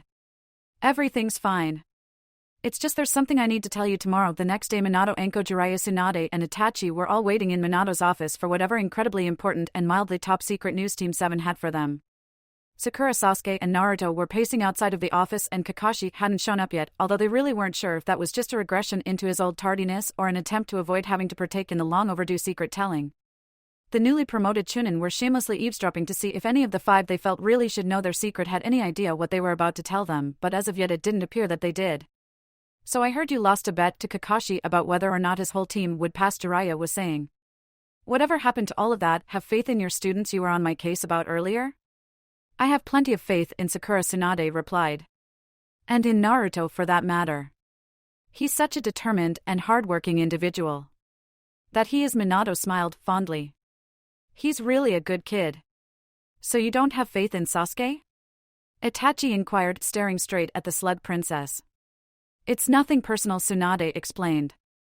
I've met the kid, and he seems decent enough, and Naruto and Sakura really seem to like him. It's just something about him just screams vengeance will be mine, and that is rather unsettling. He was rather pro-vengeance after the massacre, Anko mused, but then a year or so ago he seemed to decide against it, or at least decided to keep quiet about it. Too bad. Too bad? Itachi repeated, raising an eyebrow. You think this is a bad thing? Anko shook her head. Not exactly.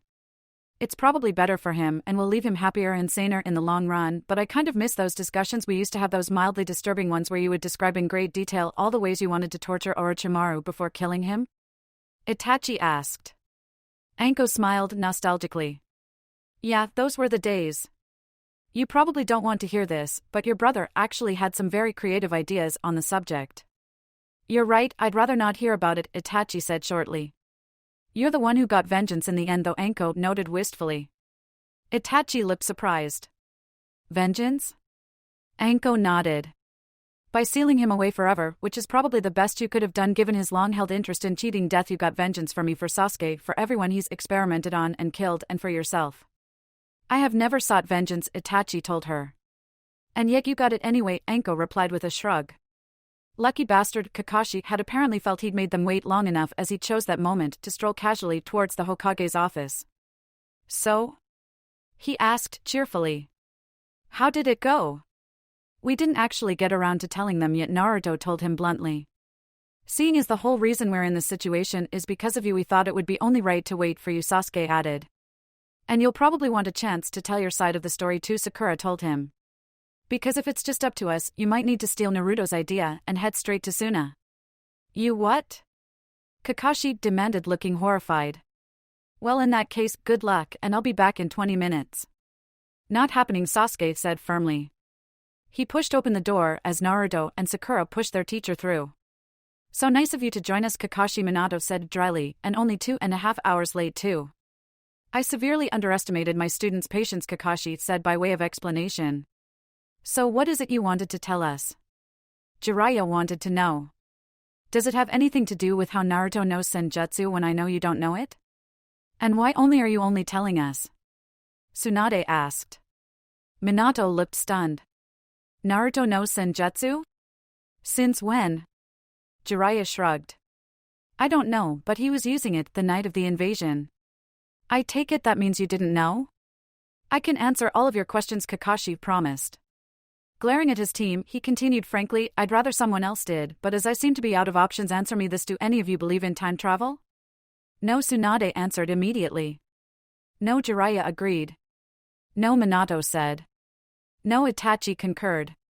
No, Anko finished off the denials. Well, I do, Kakashi stated. I believe in time travel. I didn't used to, but then I found a time-traveling scroll for years from now and got Naruto to power it, and so here we are. You're saying you time-traveled? Tsunade repeated. I am not nearly drunk enough to be having this conversation. Neither are you, for that matter. Does that mean that Naruto also came with you? Minato asked. Where did you come back to? Not just Naruto, Kakashi replied. But Sasuke and Sakura too. I'm still not sure I believe you, Anko told him. If things were so dire that you had to time travel, then why didn't you tell anyone about this beforehand?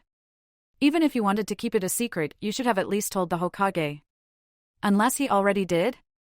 She looked to Minato for confirmation. Minato shook his head. This is the first I'm hearing of it. Not to mention that they are awfully cavalier for having the world destroyed. We never said that the world was destroyed, Sakura spoke up. Actually, when things settled down, they were pretty okay, although everything was a mess for a few years. If everything was okay, then why in the world would you have time traveled? Jiraiya demanded.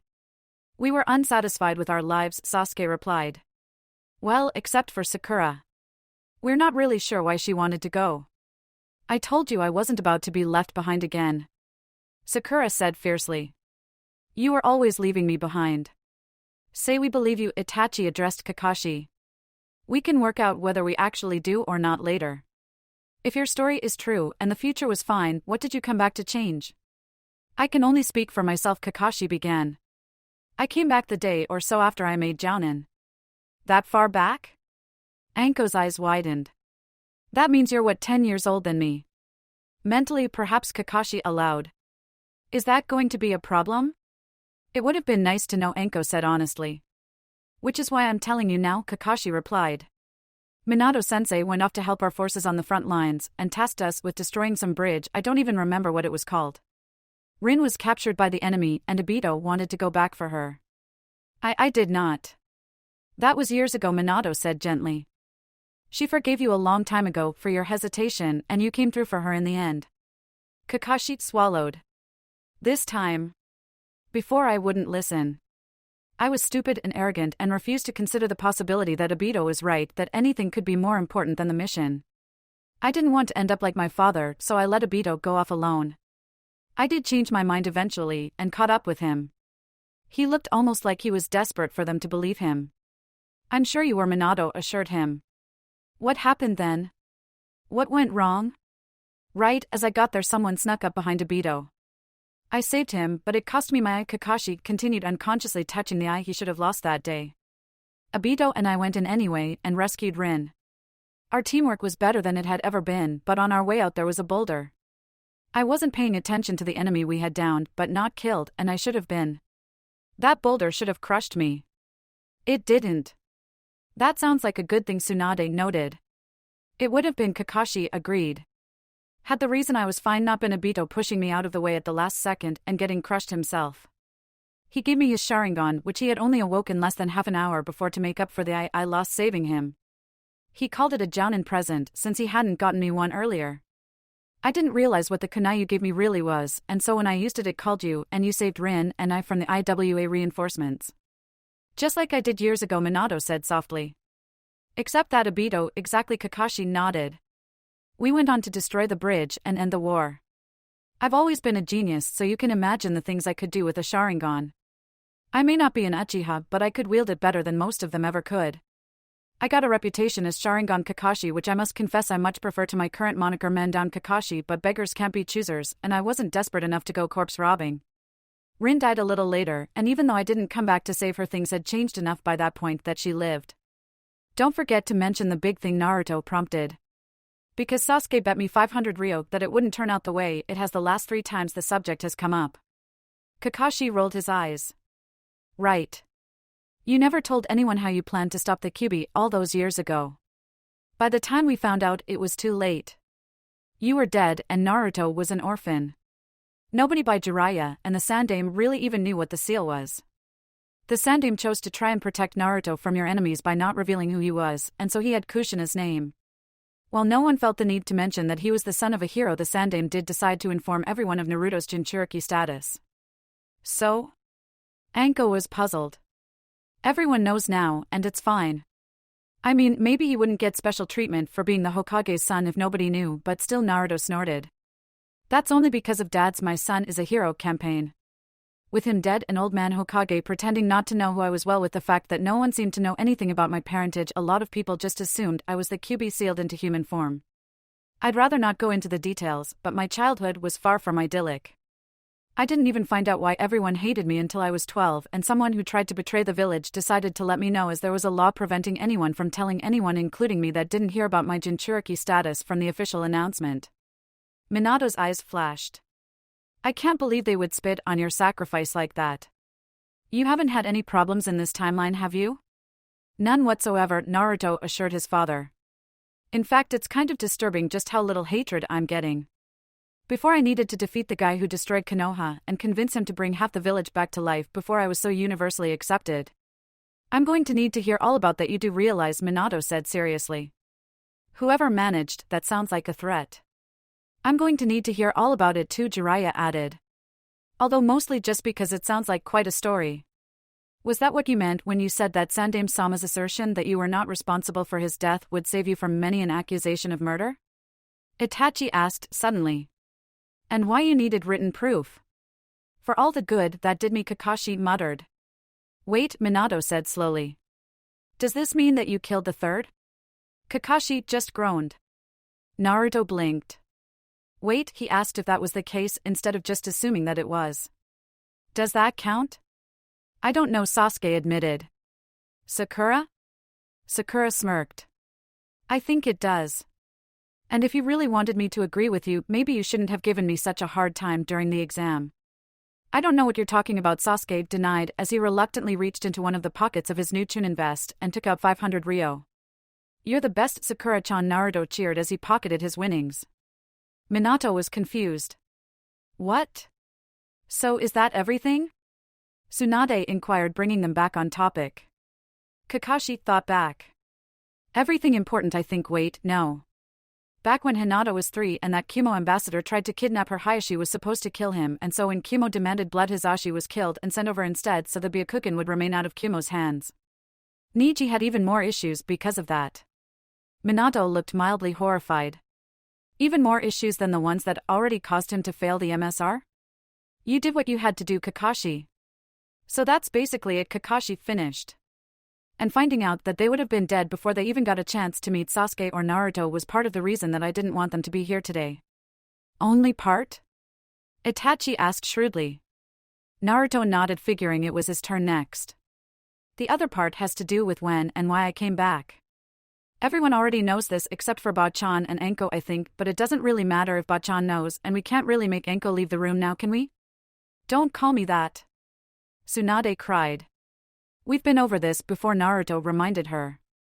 If you want me to stop calling you Bachan, then you need to stop being old. I'm not old. Tsunade insisted. But you call Erosin old, and you're the same age, Naruto pointed out. Tsunade closed her eyes and took a deep breath. Trying to murder the brat in front of his father was probably not the way to go. Just hurry up and tell us whatever you came back for. Keep in mind that this was before I realized that we had ended up in the same timelines, Naruto told them. I knew that Sasuke had some vengeance issues when he grew up, and so I intended to be there for him after the massacre. Only intended? Jiraiya asked curiously. I met Kakashi on a double date with Anko, Obito, and Rin and realized that something wasn't quite right, and the two of us eventually realized that we had both time-traveled, Naruto explained. So I decided to. I remember that. Anko interrupted. You couldn't believe we were dating. I believe your words were something along the lines of Anko of all people. To be fair, Kakashi was pretty much a confirmed bachelor before we went back, Naruto defended himself. And like I was saying, after I found out that Sasuke was coming back as well, I decided I didn't want my trip back to be wasted, so I decided to what? Itachi asked quietly, not looking at Sasuke. He never did when the subject of the destruction of the Uchiha clan came up. Naruto steeled himself. I decided to impersonate Orochimaru. I had Kakashi gather a crowd and provide plenty of witnesses that he was the one to kill everyone. Tsunade didn't look surprised. She had probably realized that wiping out such a powerful and versatile Kekkei Genkai wasn't her former teammate's style. Anko, however, was quite shocked. You mean that's not what happened? Then who did? There was silence for a moment before Sasuke finally broke it by replying, my brother. But why? And why is he still here? And he was only 13, wasn't he? Anko fired off the questions in rapid succession. Since nobody else seemed like they wanted to deal with these questions, Sasuke replied, yes, he was. He didn't do it alone, though Madara also partook in the massacre. As for the why, my family was planning a coup. It took me years really to make my peace with it, as it were, but now that Madara is dead and Danzo, Koharu, and Hamura are long dead, I consider all debts settled. When did you come back? Minato demanded, his eyes wide. Shortly before hearing the news of Danzo's murder-suicide, Sasuke said neutrally. What happened to the three of them in your timeline? Minato asked seriously. Did you have anything to do with it? In our timeline, Danzo didn't kill himself and them when we were 11. Naruto immediately spoke up for the moment, not caring that he was lying to the Hokage and his father. I think the difference in Konoha must have pushed up his timetable. When I was 16 or so and Danzo was confronted with the results of his machinations, he decided to take himself and the council with him. So why did you come back then? Tsunade asked. If not for vengeance? I wanted to have a year to readjust myself to being a child again so I could hopefully handle everything better than I did before. Sasuke replied carefully. Last time I blamed everyone for what happened even though I knew that it wasn't really their fault. I didn't care, I just wanted, I don't know what I wanted. I had been in the vengeance business for a long time and wasn't sure what to do once I found out that Itachi wasn't evil after all. I only wish I had found out before he died. Sasuke, despite the fact he'd known for years that this day could come, although not the details, as he'd never given much thought to the fantastical concept of time-traveling, Itachi really didn't know what to say. For years, you lied to me, you know, Sasuke said, trying to sound casual. And I don't mean about Orochimaru having done it. Before there was no one else to take the blame, so you became officially a missing nin. That was the plan before Naruto and Kakashi stepped in, right? You waited until I came home and told me you killed everyone to test your capacity. That you weren't going to kill me because you wanted to see if I could ever provide a challenge for you, and that if I wanted to kill you I'd need the Manjikyu Sharingan. He glanced at Naruto. My best friend didn't like that idea, but once you died, I gained it anyway. Despite all of that or the reasons I should or should not have, I forgave you the minute I found out that wasn't true. You shouldn't, Itachi confirmed. But thank you. We can talk more about it later, Sasuke offered. I mean, I really don't want to, and I doubt that you do either, but it's just one of those things that have to be done. I agree, Itachi said succinctly. What did you change, Sakura? Tsunade asked, trying to get them to move past the Uchiha clusterfuck. Naruto immediately started coughing. Sakura glared at him. Not one word, or I'll take back your bet win and have Kakashi be the winner. I have always felt that Sakura had valid reasons for joining us, and we'd benefit greatly from her lack of traumatizing issues, Kakashi said immediately. Sasuke rolled his eyes. Suck up. I may not have had any big issues I wanted to change per se, Sakura admitted. Especially since the boys took care of their own problems. I just wanted to try and keep Team 7 from self-destructing again. She paused and then glared at Sasuke. And not to be useless. Sasuke sighed. Which you eventually managed, he conceded. For the record, that's why we're not telling MY parents, Sakura informed everyone. They wouldn't understand the lack of a real reason to come back, especially since we did eventually manage to work through a lot of the team's issues. Were you my student last time? Tsunade inquired. Sakura nodded. You agreed to train me after Sasuke tried to kill Naruto and ran off to live with Orochimaru and Oto. Stop making it sound like we were having an affair. Sasuke ordered. You know, for someone who claims that didn't happen, you're awfully defensive about it, Naruto remarked. So Kakashi said brightly. Any questions? Needless to say, there were quite a few questions. It took a while to get through them all, but once that was over with, the added details were enough to erode much of the non-time travelers' skepticism about the whole situation, not that stopped them all from dragging one of the time travelers off to continue their discussion in private. Anko wanted to talk to Kakashi. Minato needed to understand just how bad things had been for Naruto without him. Sasuke and Itachi had some issues to work out, and Jiraiya and Tsunade really had nothing better to do than pester Sakura for more information. So when exactly were you planning on telling me that you were a time traveler from an almost ridiculously different timeline where the Sandaime has been in charge for all this time? Tsunade would become Hokage as soon as Naruto and Jiraiya found her. Obito and Rin were dead. We all thought Itachi was evil, and we barely knew each other? Anko asked sweetly the minute they were safely inside their shared apartment. I was planning on mentioning it to you right after my students made Chunin, so the story about us time traveling, or if we were believed our reasons for said time traveling, wouldn't prevent them from passing the MSR. I can't imagine why I never did. Kakashi trailed off. Oh wait, I did tell you literally the day after Team 7 was promoted, just like I said I would. True, Anko acknowledged. But you also said that the only reason you were going to tell any of us was because Naruto slipped up and you couldn't cover how he knew how to go into Sage mode. Besides, the only reason you were even there at all for the explanation is because your students made us wait for over 2 hours until you finally decided to show up. It's my fault really, Kakashi said mournfully. I never should have gotten them in the habit of waiting around for me for hours on end, or else they would have cracked and just told you themselves. Of course, given that was years and years ago, and presumably their later instructors wouldn't have had my tendency towards tardiness, the fact that they managed to stay in practice is rather impressive. Is that a yes? I never would have told you if Naruto had used a different technique? Anko demanded. Kakashi winced. Possibly. I get why you don't want to tell the world, I really do, Anko assured him. People aren't liable to believe you, or they won't know how to act if they think you are telling them the truth. They'll look at you, and suddenly everything they thought they knew about you is being called into question, and it will be weird. And considering that the world hadn't ended when you came back, and from what I can tell you've done quite a bit to either neutralize or outright kill a lot of the people who would have gone on to cause problems in your future, it really isn't necessary to warn anyone of anything. Suddenly, everything they thought they knew about you is being called into question, Kakashi repeated. Is that how you feel? Anko took a moment before answering. A little. You have this whole separate history that I can never understand. I know how close you are with Obito. I can imagine how losing him would kill you.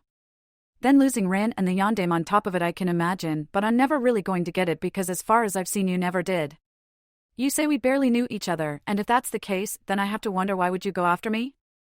I lost everyone close to me in a very short period of time, Kakashi explained quietly. I was a prodigy who graduated at 5, as you know, which never does anyone any favors.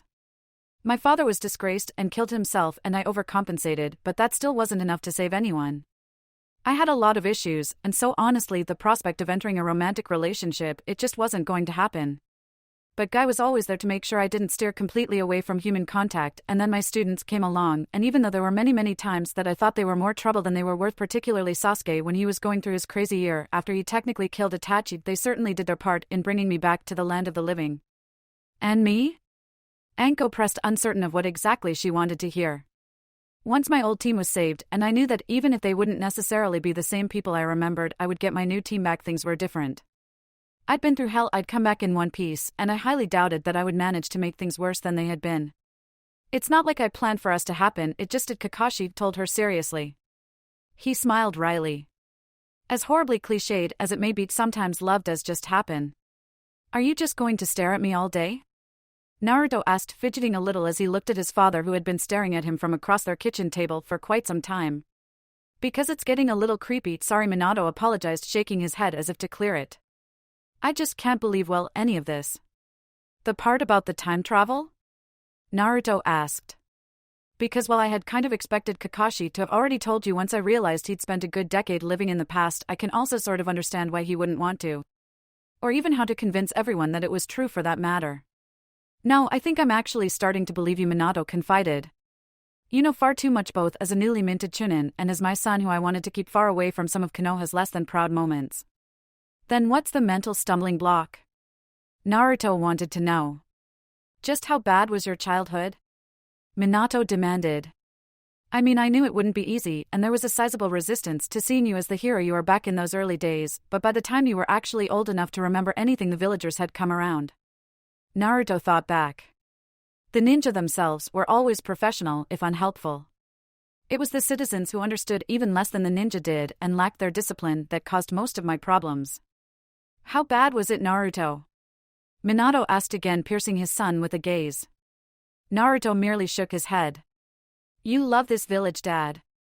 I love this village for all that. Nobody understands how I managed that prior to the Chunin exams when things started to change. I don't want you to have to get all worked up over things that have never happened. Minato sighed. You're right, I suppose. Still, how could things have been so bad for you? I was in the middle of telling Sarutobi-sama that wanted you to be seen as a hero when Kakashi burst in, informing him what I was planning on doing, and from what I understand in the other timeline, I did make my wishes clear. Add that to the fact that Jiraiya was apparently alive, and well, why couldn't he have taken you in or something? He's your godfather. Naruto shrugged. I really don't know. He never really got around to mentioning he was my godfather, because had he done that, he would have had to explain why he couldn't be bothered to be a responsible adult and take me in. Oh, and that you were my father, which didn't come out until after his death. Still, I think it was mostly the fact he just couldn't be bothered. What was he even doing that he couldn't take in his own godson until you were ready to become his apprentice? Minato wondered, already planning on yelling at his mentor later, even if the Jiraiya he'd be lecturing was one that was never called upon to take in his orphan son and looking for ammunition. I think he was keeping tabs on Orochimaru, and after he joined up the flowery cloaked assassins, Naruto informed him. And while I'm not positive because I didn't find out about Itachi's true allegiance until both he and Erosin were both dead, I think he was also Itachi's contact. Why do you keep calling the Akatsuki the flowery cloaked assassins? Minato inquired, genuinely curious. Their cloaks had clouds on it, if I recall correctly. Because it pisses them off, and they pissed me off, Naruto said bluntly. But then again, given that they kidnapped Gaara and tortured him to death, he got better, but there was a unique set of circumstances that lead to that, and then proceeded to hunt down all of the other Jinchuriki, including me. Maybe it's not surprising that I've never been very fond of them. I see, Minato said. But what about now? Did we kill or take down all of them, or are there still members of the Akatsuki out there? I'm not sure if all of the missing nin on the original roster even joined up, Naruto replied. From what Kakuzu was saying, I don't think Haiden was a member, for instance. Two people who I know are involved and not neutralized are Konan and Nagato. Konan and Nagato? Minato repeated. Who are there? They were the official leaders of Akatsuki, even if Madara was really the one pulling the strings, Naruto revealed. Of course, there's really nothing you can do to them legally, as they are the legitimate rulers of Amigakure following a coup and a civil war, I think. Nagato hates us because Konoha Ninja accidentally killed his parents one time, and I think Danzo screwed him over once. Konan only hates us because Nagato does so if we make an effort to at the very least not screw them over anymore, and possibly offer some sort of aid, we should be able to neutralize him. That might be something to consider, Minato agreed. Although of course I'll need to look into the situation more. Don't bother sending a spy, Naruto warned him. It rains all the time in Amigakure, and the rain lets them know when someone who isn't supposed to be there arrives. Last time Jiraiya went and Nagato killed him. Of course he goes by Pain, but I think that's a brutish name, so I call him Nagato. I think I've heard the name Nagato before, Minato mused aloud. He was once Jiraiya's student, Naruto explained. Fun fact, he's the guy my namesake is based on in Erosenen's only child-friendly book. And he managed to kill Jiraiya? Minato looked extremely concerned. Anyone that powerful was definitely someone to watch out for. Nagato is insanely powerful, yes, Naruto confirmed. He kind of cheats since he uses reanimated corpses and stays far away from the fighting himself, but doing so seems to take its toll on his actual body. He has the Rinnegan, you see, and he was able to stand up to me until I went 8 tails. That wasn't the best idea, but I did enjoy freaking him out. That settles it. I am definitely going to be looking into this very closely the minute we're done with rebuilding and making sure there's no lasting damage to our alliance with Suna, Minato decided. Oh, are you having problems with that since they halfway betrayed us? Naruto asked, intrigued. Minato nodded. Among other things, they thought the best way to ensure peace was a political marriage between you and the previous Kazekage's daughter Temari. All of the color drained from Naruto's face. You said no, right? Of course I said no, Minato assured his son. They're the ones who halfway betrayed us, why should they get to make demands? Naruto let out a huge sigh of relief. Oh, thank God. I thought future Shikamaru would somehow find out and then also come back in time and kill me. Itachi and Sasuke didn't go home as they didn't want to risk Rin or Obito walking in at the wrong time. Instead, they headed over to the vacant but preserved Uchiha district and walked in silence for some time. So you've known the entire time, Itachi said finally. It depends on what you mean by that, really, Sasuke replied. Originally there was no Naruto to pull off an over-the-top cover-up and pin the blame on someone he sincerely believes to be a child molester, and no Kakashi to back him up. There was only me coming back from training to find a district full of bodies and you standing over Mom and Dad doing your best to convince me that you were a psychopath and to try and push me into getting stronger ostensibly so I could get vengeance on you. Madara said you always planned on dying by my hand, both so I could get the Manjikyu Sharingan to better protect myself and so I could avenge our clan and be hailed as a hero. Is that true? I really did not have the rest of my life mapped out so fully, but I can certainly see that as a viable option, Itachi answered. Probably the best option. How? Sasuke demanded. How could me hating you and killing you possibly be the best option? Itachi answered the question with one of his own. You understand that I had to leave Konoha, correct? The clan could not be destroyed with no culprit. Everyone would panic over the security breach. With the lack of convenient blame claiming missing Nin, the person held responsible would have to be me. What about Madara? Sasuke challenged. He was involved, I know, and letting people know he was alive would have saved us all a lot of trouble in the end. How would I have known he was alive? Itachi inquired. Why hadn't I mentioned him sooner? How did I know that it was in fact really him, especially since he never took his mask off? It was rather unbelievable, but everyone knew I existed and it provided the perfect opportunity for Konoha to place one of its own in the Akatsuki. We knew very little about it, but if it were truly run by Madara, Konoha was certain to feel its wrath at some point. But what about me? Sasuke pressed. Itachi cocked his head. You were 8, Sasuke. Do you really think you would have been better off growing up on the run, surrounded by missing Nin? Sometimes people become missing Nin for political reasons, but usually they are violent, immoral people that children should not spend vast periods of time with. I would have been better off with you, Sasuke insisted stubbornly. Would you have? Itachi wondered aloud. I somehow doubt it. Missing Nin have no future, you know. A group like the Akatsuki, while I am not the expert I seem to have been in your first timeline, would provide more of a direction and a better chance of survival by joining with other powerful missing Nin, but you would still have no options. I was not about to destroy your future any more than killing the clan already had. But they wanted to kill me, Sasuke pointed out. Only Danzo wanted to kill you, Itachi countered. And he clearly didn't. The council saw the benefits of keeping the Sharingan in existence, and you were young enough not to be a threat or even remotely involved in the coup. I do not remember much of the Sandaime, but if he was anything like Hokage-sama, then he would be more than willing to let you live as you were so very clearly innocent. Alright, so maybe me staying in Konoha was for the best, Sasuke conceded grudgingly. But why was it so important that I hate you? I mean, I can understand that you really can't answer why you'd go so far to ensure that I would, since you haven't, but you must have had a plan for when I showed up ready.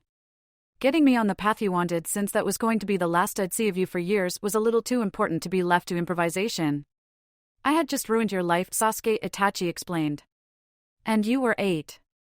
You were far too young to be left on your own, but the clan needed to be stopped and I really could not stay. You needed a purpose, or I feared you would just waste away. You were in danger even if you didn't realize it. Not only was everyone who wanted a Sharingan going to realize that between the two options they knew of you were easily the more practical option, but Madara was out there, and I knew he would come after you the minute I was gone. You needed to get stronger, and if your hatred of me and desire to avenge the clan would save you, then so be it. You know, I think dying allowing me to hate you is the one thing I can't forgive you for, Sasuke said softly. You killed our family, but they used you, both our clan and the Konoha higher-ups. They used you and you knew that, and it was a bad situation that never should have happened. It did though, and it may very well have been inevitable. Once I learned the truth, I was already thoroughly sick of hating you, but you'd always been so careful to never give me a reason not to. Once I found a reason, I really don't see how I could have not forgiven you. So instead you took it out on Konoha. Itachi sounded faintly disapproving. Sasuke winced. That was the year I was having a lot of problems. Suffice to say, it all got worked out eventually, and I'd really rather not talk about it. You were clearly having problems before if you abandoned Konoha for the likes of Orochimaru, Itachi noted. Sasuke scowled and crossed his arms. In my defense, I had a curse sealed that was accentuating all of my negative emotions. Naruto had just taken down a transformed Gaara single-handedly, while I could barely even move. You had just shown up because the Sandaime had died to warn Danzo not to touch me and ended up putting me in a Tsukuyomi-induced coma, and to make matters worse, Kakashi had just asked me to give up vengeance.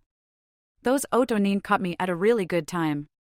You still should not have left, Itachi insisted. Sasuke shrugged. Well, I agree that the less time spent with Orochimaru, the better I got where I am today because of the path I took then. And besides, it's all worked out. And to get back to your original question, in this timeline, I believe that Orochimaru was responsible for the massacre until I was 11 and came back the day that Danzo and the council died. Did you kill them? Itachi asked sharply. Would you really want to know if I did? Sasuke shot back. Bear in mind that by the time I heard they were dead, I still hadn't recovered my memories of this timeline prior to coming back and had no idea you were still in Konoha.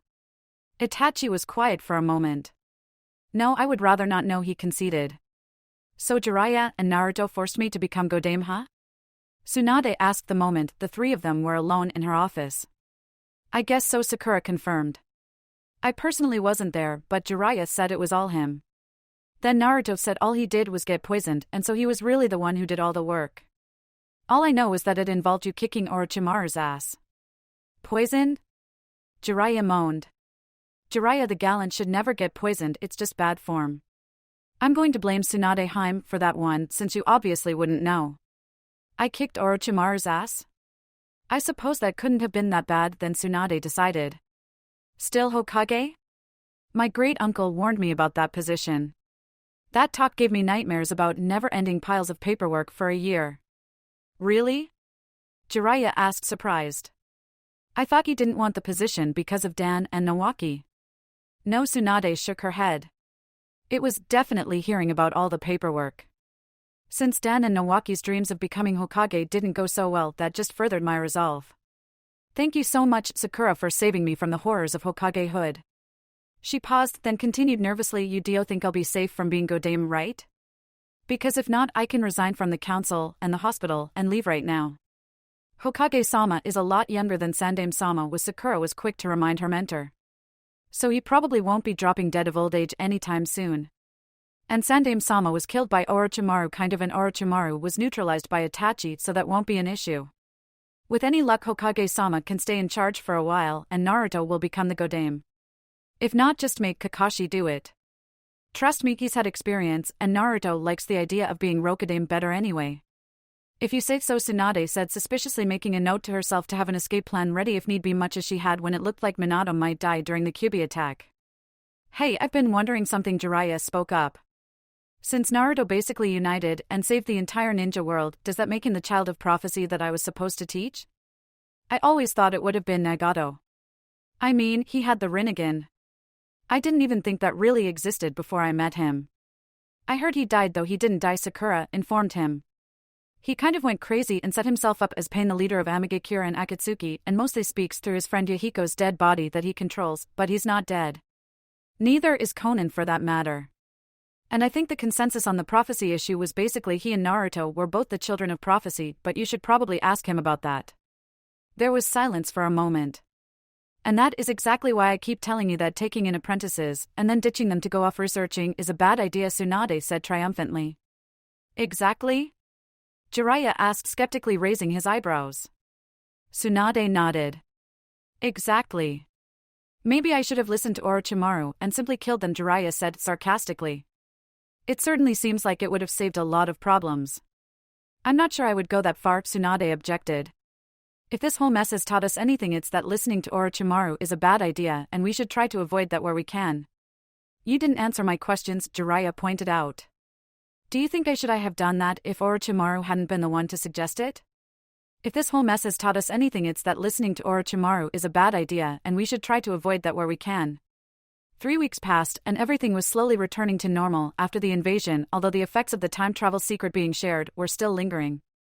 Tsunade was refusing to so much as step foot in the Hokage Tower. Jiraiya had sent a missive off to Amigakure telling Nagato and Konan he had heard they were running the village and informing them that he would have kept in contact, but he had believed them to be dead. Minato had opened up a dialogue with the leaders of Amigakure, who couldn't have been more surprised. Itachi looked more relaxed now, that he no longer had to fear Sasuke finding out the truth, but not pleased that his brother knew. And Anko had added guilt Kakashi about not mentioning he was a time traveler to her rather lengthy list of ways to get Kakashi to show up places on time. Minato had also taken up eyeing some of the villagers suspiciously, but as per Naruto's request, tried to remember that his son had never been ostracized in this timeline. Not that that stopped him from yelling at Jiraiya, of course. Almost before they knew it, the day of Anko and Kakashi's wedding was upon them. As Kakashi was much more lively in this timeline than his previous one, and due to his close association with the Hokage, all of the ninja knew him and most showed up to the ceremony. To the surprise of nearly everyone present, Kakashi actually showed up 15 minutes before the ceremony was to start of his own volition, that is, if by of his own volition one meant because he was terrified of what Anko would do to him if he was late. Still, he was there and got married without a hitch, and that was really all that mattered. Then of course there was the reception. Alcohol was provided, and perhaps foolishly no one had thought to set a limit on drinks or minimum age, so anyone who had graduated from the academy and made it to Genin could have as much as they liked. I can't believe you finally got married, Obito remarked as he downed yet another drink. He wasn't drunk yet, but at the rate he was going he'd be feeling it in the morning. You and Anko were dating for what, 5 years? I honestly thought you were going to die a bachelor at the speed you were going. I didn't want to rush things, Kakashi claimed. And Anko didn't care when we got married as long as she didn't think I wasn't taking our relationship seriously. And did she ever think that? Obito felt the need to ask. Kakashi raised an eyebrow. I'm still alive and unmaimed, aren't I? Point Obito conceded. Your new wife is kind of crazy, you know that, right? Kakashi rolled his eyes. If I didn't, don't you think now's a little late to be warning me about this? If you didn't notice after 5 years of dating, you completely deserve to find out on your own, Obito claimed. We're veteran ninja, Kakashi pointed out. We're all a little crazy. Or a lot. Or disturbingly so. The point is there's a reason there's no MSR to become a jounin. Besides, the crazy is half the fun. I don't know, Obito said slowly. Her one-time crush on you notwithstanding, Rin seems to be fairly stable. You want to know why I was never able to return her feelings? That's part of it right there, Kakashi declared. Well, I for one am grateful that she's too sane for your tastes, Obito laughed. And I for one am officially starting to feel old, Minato announced, coming up to stand beside them. All 3 of my former students are now happily married, and I'm still single, Obito grinned. And you're over here because Jiraiya and Tsunade didn't appreciate you talking about being old when you're 15 or so years younger than them? And what are you worried about? You don't really have to feel worried about feeling old until Naruto's wedding. Minato sighed. Naruto's wedding.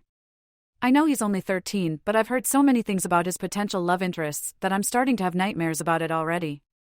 You mean because no one can make up their mind if he's going to marry Sakura, and you'll have pink-haired grandchildren Hinata, and you'll have to deal with Hyuga tradition every step of the way. Gaara and Naruto will be the only Hokage to have ever lived in Suna or Sasuke, and they'll probably not bother with a wedding but just live in sin for the rest of their lives? Kakashi asked innocently. Minato groaned. Yes.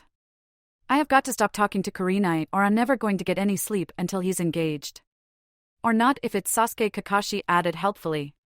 Of course then Itachi might very well kill him for corrupting his little brother, so not helping Minato complained, shaking his head and resolving to keep a closer eye on his son and his interaction with the four supposed top contenders for his heart from now on. I can't believe it only takes 2 shots to get Lee completely wasted, Niji was complaining. How in the world did he manage to pass the MSR and not me?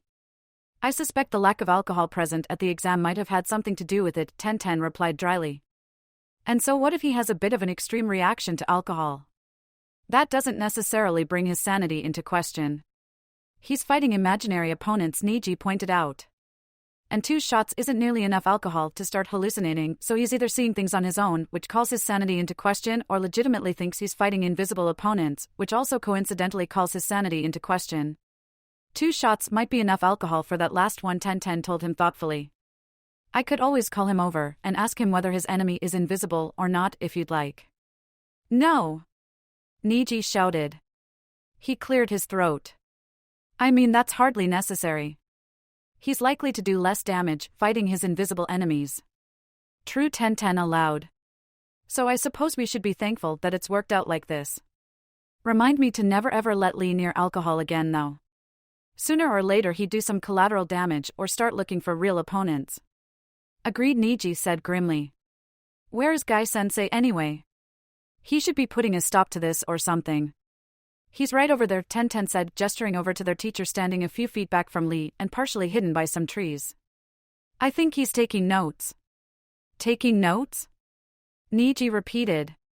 You don't think he means to see if he can get Lee to utilize his drunken strength in battle, do you? Would it surprise you in the slightest if he did exactly that? Tenten asked rhetorically. Niji sighed deeply. I guess that means we're going to have to hide the alcohol from Guy-sensei too. And to think, apparently I'm the unbalanced one. Well, you were doing fine until you started ranting at Sakura, Tenten reminded him. And when she flat out told you at the end that she wouldn't have one if you hadn't wasted so much time ranting at her, certainly didn't help matters. Maybe if you'd won they might have been able to overlook that, but as it stands it was really all I could not to start lecturing her about how inappropriate her hair color was for a ninja, Niji said honestly. I mean seriously? Pink? You just can't take that seriously, and it's horrible for stealth. I figured that would not go over very well however, and went for my fallback lecture. That was probably a good idea, Tenten decided. But it still cost you Chunin status. But don't worry, we're sure to make it in the next exam 6 months from now. So Hinata? Kiba asked. You know how your cousin is really, really scary? Which cousin would that be? Hinata inquired. I have many relatives after all. I think he means Niji. Shino told her if the way he jumps when Niji looks at him is any indication. I do not jump, Kiba scowled. Although yes, I do mean Niji. I have never been scared of him, Hinata answered. So no, I'm sorry, but I wouldn't really know. Well, pretend you know that, Kiba instructed. Does the fact that he's considered a prodigy and is a year older than us with a year's more worth of experience as a genin and yet he failed to make Chunin but everyone else in the finals managed just fine bother him? I think it does a little, Hinata confessed. Although I think it is mostly that Lee made it and not him. They're rivals and things tend to get messy when it looks like one of them is superior to the other in something. At least Tenten's with him, Kiba declared. I know she'll calm him down. What do you mean? Shino asked.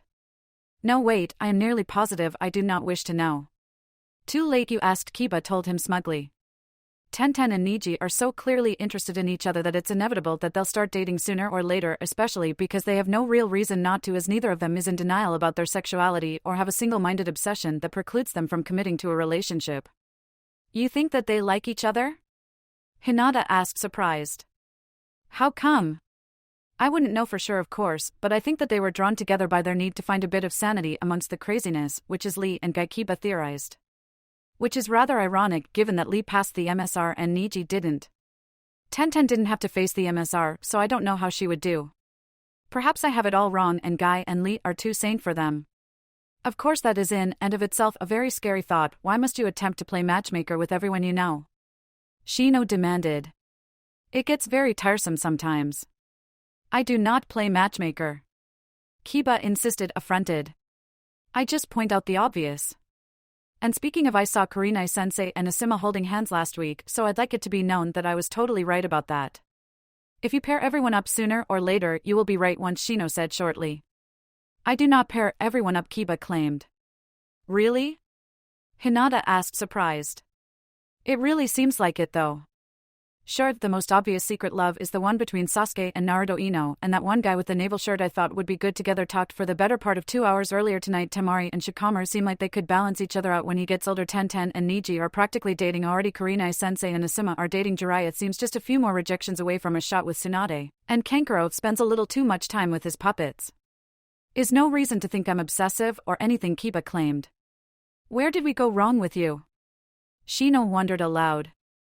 And is it too late to reverse the damage? Hey, it's not like Kurenai-sensei doesn't do it too, Kiba said defensively. Although her track record isn't 100%. Did you know that she used to think Kakashi and Iruka had a thing before Anko entered the picture? It took her years before she was convinced Anko wasn't just Kakashi's beard. And speaking of Sakura, no one on Team 7 has shown any interest in each other. Or in anyone, Hinata objected somewhat sadly. So I don't believe that Sasuke or Naruto are using Sakura in that regard. Kiba snorted. No interest, indeed. And Sakura, she's hard to pin down. I can't tell if she has feelings for Naruto, Sasuke, Lee, or Ino. Who knows? Maybe she can't make up her mind either, and that's why I'm getting these mixed signals. Did Kiba just decide Sakura might be in love with me and I'm in love with Sai? Ino wondered, sitting down beside Shikamaru and Choji on the grass. Kiba thinks everyone is in love with each other, Shikamaru replied, stretching his arms. The whole thing is rather troublesome. You would think that since he thinks you'll end up with a violent and bossy girl with 2 brothers who are either psychotic or Jinchuriki, Choji noted. At least he did not put me with Ino, Shikamaru murmured. Ino's eye twitched. Excuse me? Keep in mind that I'd sooner stab myself than date you, but why are you so against the idea of dating someone as beautiful as me? Well, I think Temari might be even more troublesome than you are. She does live in Suna, and you are my teammate, so if we did date and things ended badly, it would be more troublesome if it were you rather than her, Shikamaru explained. Of course, girls are far too troublesome to bother with anyway. Better not tell Kiba that, Choji warned. He'll simply decide you're gay, and before you know it, he'll go around insisting we're in love. At least it would be less troublesome, Shikamaru mused. And no children either. Children seem like they would be troublesome. Temari's right, Ino said, rolling her eyes. We really could replace you with a button that said troublesome and no one would notice the difference. Of course, given that I've yet to get my vengeance on her and she's bravely ran away to Suna, if she decided she liked you, I might be willing to bite the bullet and date you first so I could get back at her that way. You're such an admirable person, Ino, Shikamaru deadpanned. Ino smiled brightly. I know it's a gift. I don't think that's quite what he meant, Choji said quietly. But who is this Sai guy? Do we know him? Oh, he's the guy I was talking to earlier, Ino explained. He's cute and looks kind of like Sasuke-kun, but there's no way I'd date him just yet. He has issues. Shikamaru raised an eyebrow. Issues? And Sasuke doesn't? Issues as in he was in a secret illegal branch of ANBU that tried to turn him into an emotionless zombie until their leader died less than 2 years ago, Ino clarified. He says he's made a lot of progress, which is a bit unnerving, but I'm sure he'll make more in the years to come. Besides, unlike certain other people I could mention, he always calls me beautiful. Telling you what you so obviously want to hear, Shikamaru said wryly. That's absolutely amazing, really. That's it. Temari would have to want to have your babies before I'd even remotely consider getting involved with you, Ino declared dramatically. Thank God for small mercies, Shikamaru muttered. What did you say? If Kiba thinks hostility is secretly a sign of hidden affection, why doesn't he think Ino and Shikamaru could make it? Choji wondered. Do you ever get the feeling that all of our friends are insane? Naruto wondered aloud. All the time, Sasuke replied promptly. And all things considered, that's really saying something coming from the 3 of us. Well, it's not like they don't think we're crazy too, Sakura pointed out. But at least we have having to relive at least a few years of our lives as our excuse. What's theirs? Insanity is contagious? Naruto suggested. Seriously, with less Niji brooding and Sasuke having enough sense to keep his issues to himself, what's there to get all serious over? Everyone was pretty light-hearted unless they had deep dark pasts I needed to personally help them overcome until after Orochimaru killed the Sandaime anyway. It's kind of sad that the person it took the longest for you to personally change their entire worldview would be the one person who was on the same team as you and you spent the most time with, Sakura remarked. That's because I clearly had the most traumatic past, Sasuke claimed. Sakura rolled her eyes. You just keep right on thinking that. What would you know? You never had a sob story, Sasuke sniffed. And Naruto only ever acted like he did once or twice, even though his was arguably worse than most people's. But not yours, right? Naruto asked, grinning. Absolutely not, Sasuke agreed. The only person whose life I am willing to admit might possibly have been worse than mine is Itachi's. That's love right there, Sakura declared, pretending to wipe a tear from her eye. Seriously though, for all the insanity we've wrought, especially since Sakura-chan's returned, I really do think that things have worked out for the best, Naruto told them earnestly. I mean, the Akatsuki is mostly gone already, Sasuke's still here, Obito Rin and my father are still alive, Kakashi got married, even if it is to the scariest woman I've ever met, Jiraiya and Asuma don't necessarily have to die, Itachi's still here and not trying to convince us all he's evil, Sakura, she still has us, he finished lamely. Sakura's eyes narrowed. Oh, not you too. Seriously, both of you go die. I guess she's turned into the new you, Naruto told Sasuke. You'd better watch out then, so she doesn't decide to seek vengeance, Sasuke cautioned. How am I supposed to do that? Naruto wondered. Get myself killed before she can get to me? That could work, Sasuke agreed.